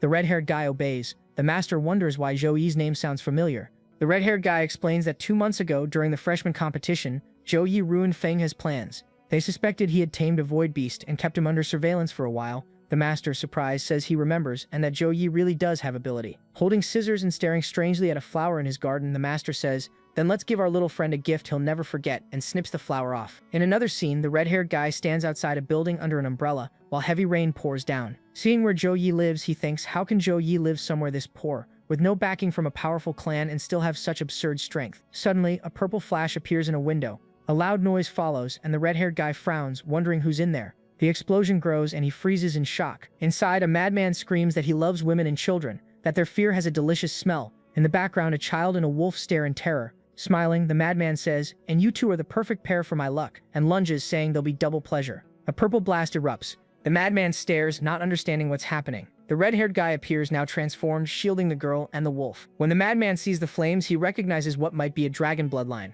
He attacks the red-haired guy, yelling, "Someone's got a death wish." The scene changes again. Our boy senses something wrong and rushes out of the recovery pool. Floating, Zhou Yi feels it and thinks, a void beast, a void-winged butterfly. Our girl summons the void beast and asks it to do a spatial transfer to Zhou Yan. Zhou Yi, face set, tells the void beast, "Little Gray's life force is dropping. That means Yoon is in danger. Cut through the interference, find her now." The void beast focuses and says, "I'll do my best to protect your body during transport, but I can't promise you'll arrive in one piece." The teleport begins, forming a glowing butterfly made of blue energy. Then a shattered gate appears and Zhou Yi steps through it. He arrives right in the middle of the fight, looking down at the chaos from above. The injured red-haired boy asks if the little girl can stand and tells her to go find her brother. The madman says the red-haired boy doesn't value his own life, risking everything for a little girl. With a hard stare, the red-haired boy answers, "Whether it's worth it or not isn't your business," and attacks, firing a massive spiral jet of fire from his mouth. An explosion swallows the area with the shadow of a dragon looming behind it. When the smoke clears, the red-haired boy is revealed, covered in injuries. The little girl runs to her brother, Zhou Yi. She says, "You're finally here.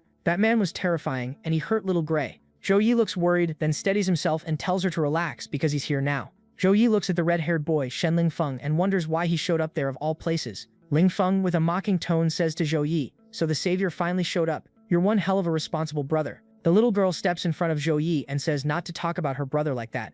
Lingfeng says, "Hey, little sister, that hurts. I risked my life to save you." She answers, "You saved me and I'll repay you for it, but you don't get to talk bad about my brother. Ever since I was little, no matter how dangerous it was, my brother always stood in front of me. He's the best brother in the world." Lingfeng keeps poking at Zhou Yi. "At least your sister knows how to be grateful. You're not even going to say thanks?" Still bleeding from the fight, he asks if that's what they teach at Zhou Yi's academy. The little girl yells, furious. Zhou Yi calms her down and says Lingfeng is just jealous because he doesn't have an amazing sister, so he's acting irritated. Zhou Yi thinks Lingfeng really did save her, but it could also be a setup. He tells his sister it's the classic sour grapes thing when someone trashes what they really want but can't have. She asks if that's true and Zhou Yi says it is. Lingfeng gets angry, saying how dare Zhou Yi call it a setup and that he'd never be jealous of him. But as he talks, he blacks out from how severe his injuries are and collapses. With a spear still stuck through his stomach, he lies there, unable to move. Zhou Yi looks from a distance and covers his sister's face so she won't see it. Lingfeng, voice shaking, tells Zhou Yi not to stand there like a statue. He's not dead yet and he needs to be saved. Zhou Yi thinks Lingfeng can still crack jokes while bleeding like this, so maybe the injuries aren't as bad as they look. Zhou Yi says, "What I really want to know is why you were at my house, and how you showed up at the exact moment Zhou Yi got attacked." Lingfeng says, "There's a popular trend lately, retracing a hero's path." Zhou Yi says, "What?" Lingfeng remembers a conversation he overheard where two guys said people visit the old homes of powerful figures, hoping to get inspired by the traces they left behind. Lingfeng says, "I can't even walk around the neighborhood without you thinking you're the only one with fans everywhere." He looks embarrassed to tell Zhou Yi the truth. Suddenly, Zhou Yi's expression changes. He starts coughing something dark out of his mouth. The little girl grabs him and asks if he's okay. Zhou Yi tries to play it off, apologizing for scaring his little sister. Dark lines spread across Zhou Yi's skin, like some kind of liquid seeping through. The little girl screams, and the next thing you know, he's already on the ground. Panicking, she wonders what she's supposed to do and runs toward the phone lying on the floor. She calls someone, begging them to pick up. The professor shows up, saying Zhou Yi's place is more chaotic than a battlefield. He takes the phone from the little girl and says he'll handle it. Charan comes running in, shouting Zhou Yi's name, holding him in his arms while giving him a potion to drink. The professor reaches out to heal Zhou Yi and says, "You little punk, you really know how to stir up trouble. I just dragged you back from the edge of death and then you go charging into space-time turbulence with no magic protecting your body. It's a miracle you're still alive." The professor says he's not really a healer type, but for now he managed to stabilize the injuries.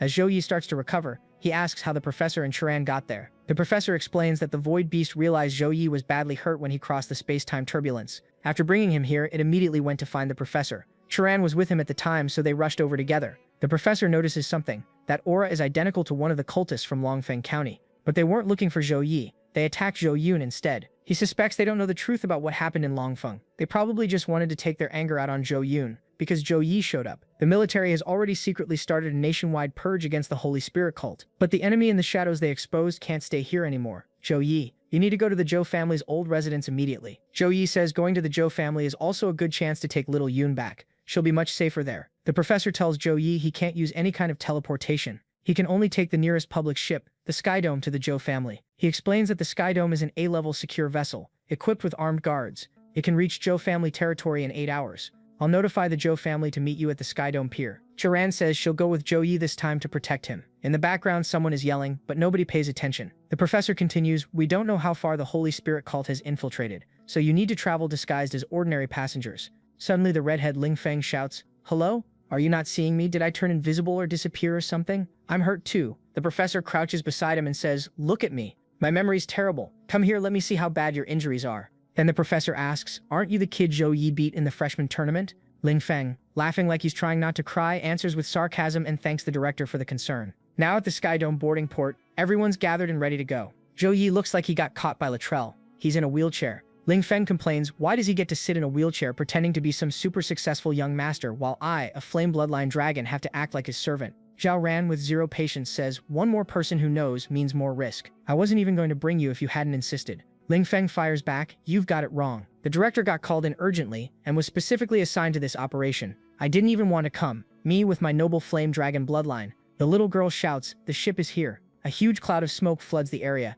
then clears, revealing the ship really has arrived. The little girl runs toward it, saying, it's a giant flying octopus. Hello, Mr. Octopus. She points and says, big brother, look, the tentacles are glowing. Xiao Ran explains, that's mana light while it's charging. The ship docks here to recharge. Only with enough mana can it fly, and those tentacles are multi-purpose. They work like escalators for passengers. They can turn into protective shields during combat, and the tips can fire mana cannons. They enter a super fancy hall, and the little girl is amazed. A voice announces, attention Skydome passengers, the boarding ramp will be closing soon. Passengers who have not yet had their tickets verified, please do so immediately. Xiao Ran asks Zhou Yi if he wants to go back to the room and rest, since the ship's operation might cause discomfort. There's a specially reinforced isolation formation in the room. Zhou Yi smiles and says, little Ran, you're treating me like a baby. Xiao Ran, a bit awkward, says, that's not what I meant. I'm just worried you'll feel uncomfortable. Zhou Yi says, Xiao Ran, this whole trip you've been worried about whether I'm hungry, worried I'll get sunburned, and whether I'm taking my medicine on time. I know my own condition. You don't have to worry that much. A girl wearing a pirate-like hat appears and says, how sweet. Walking up to Zhou Yi, she holds his face and says, look at this skin, prettier than snow. Then she continues, it makes my heart ache, both love and pity. Why don't you come with me? I'll hire the best priest to heal your sickly body. Everyone is stunned by how openly she's flirting with him. Xiao Ran, hit with a wave of jealousy, lunges forward and tells the girl to take her hands off Zhou Yi or she'll rip them off. The hat girl notices Xiao Ran lightly nicked her finger, but she doesn't care. She just puts the finger in her mouth. She replies, oh, the little guard is getting serious? I only wanted to invite the young master for a cup of tea, a little chat, a bit of fun. Besides, young master, you haven't even said anything yet. Why the rush? Unless you're not a guard but a lover. Xiao Ran hates that and shifts into a fighting stance. The girl keeps going, I barely touched him, and you already want to tear me apart. Little sister, if you like a man, you should just say it. Your big sister here knows that feeling very well. Before Xiao Ran can attack, Zhou Yi grabs her hand. He tells Xiao Ran the hat girl is provoking her, and it's better not to fall for it. Private fighting is forbidden on the Skydome. A sign in the background warns, private combat is forbidden. Offenders will have their magic sealed and will be confined to the lowest deck of the ship. Zhou Yi says, ma'am, if you're looking for entertainment, maybe you should try the third-class cabin.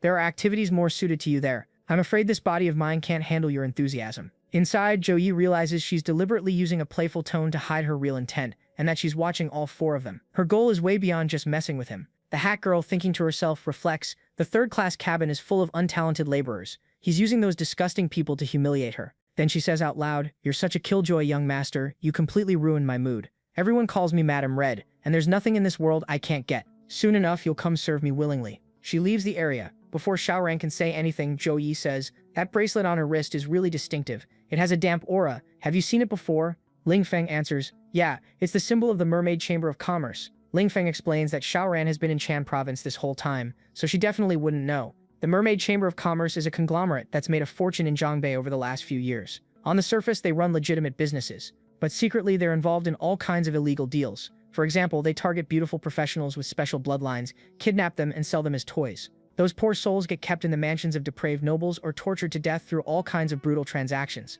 That woman, Lady Hong, is most likely a mid-level leader in the Chamber of Commerce, and her status isn't low. Xiao Ran says she's heard the boss of the Mermaid Chamber of Commerce is extremely well connected, with a complicated network of backers. Even her father told her to avoid them whenever possible. Ling Feng, thinking, remembers that the mermaid commerce boss in Tianlan province clashed with the Zhou family of Tianlan 3 years ago. The Zhu family lost. He wonders if he should tell Zhu Yi. Still thinking, Ling Feng knows Lady Hong's provocation towards Xiaoran was meant to test her, to evaluate the value of the goods. Out of the 4 of them, Zhu Yun is the weakest. If they want to capture someone, Zhu Yun would be the easiest target. Zhu Yi then tells Ling Feng that over the next few days on the ship he needs to stay by Zhu Yun's side to guarantee her safety. And since Lady Hong got rejected, she'll probably try to get payback somehow. I'm worried she'll go after Zhu Yun. Ling Feng answers, all proud that he can handle it. Then says he can take care of a like on this video that helps Mamoru make more juicy content for his viewers. Activate the cheeky little bell and I'm out.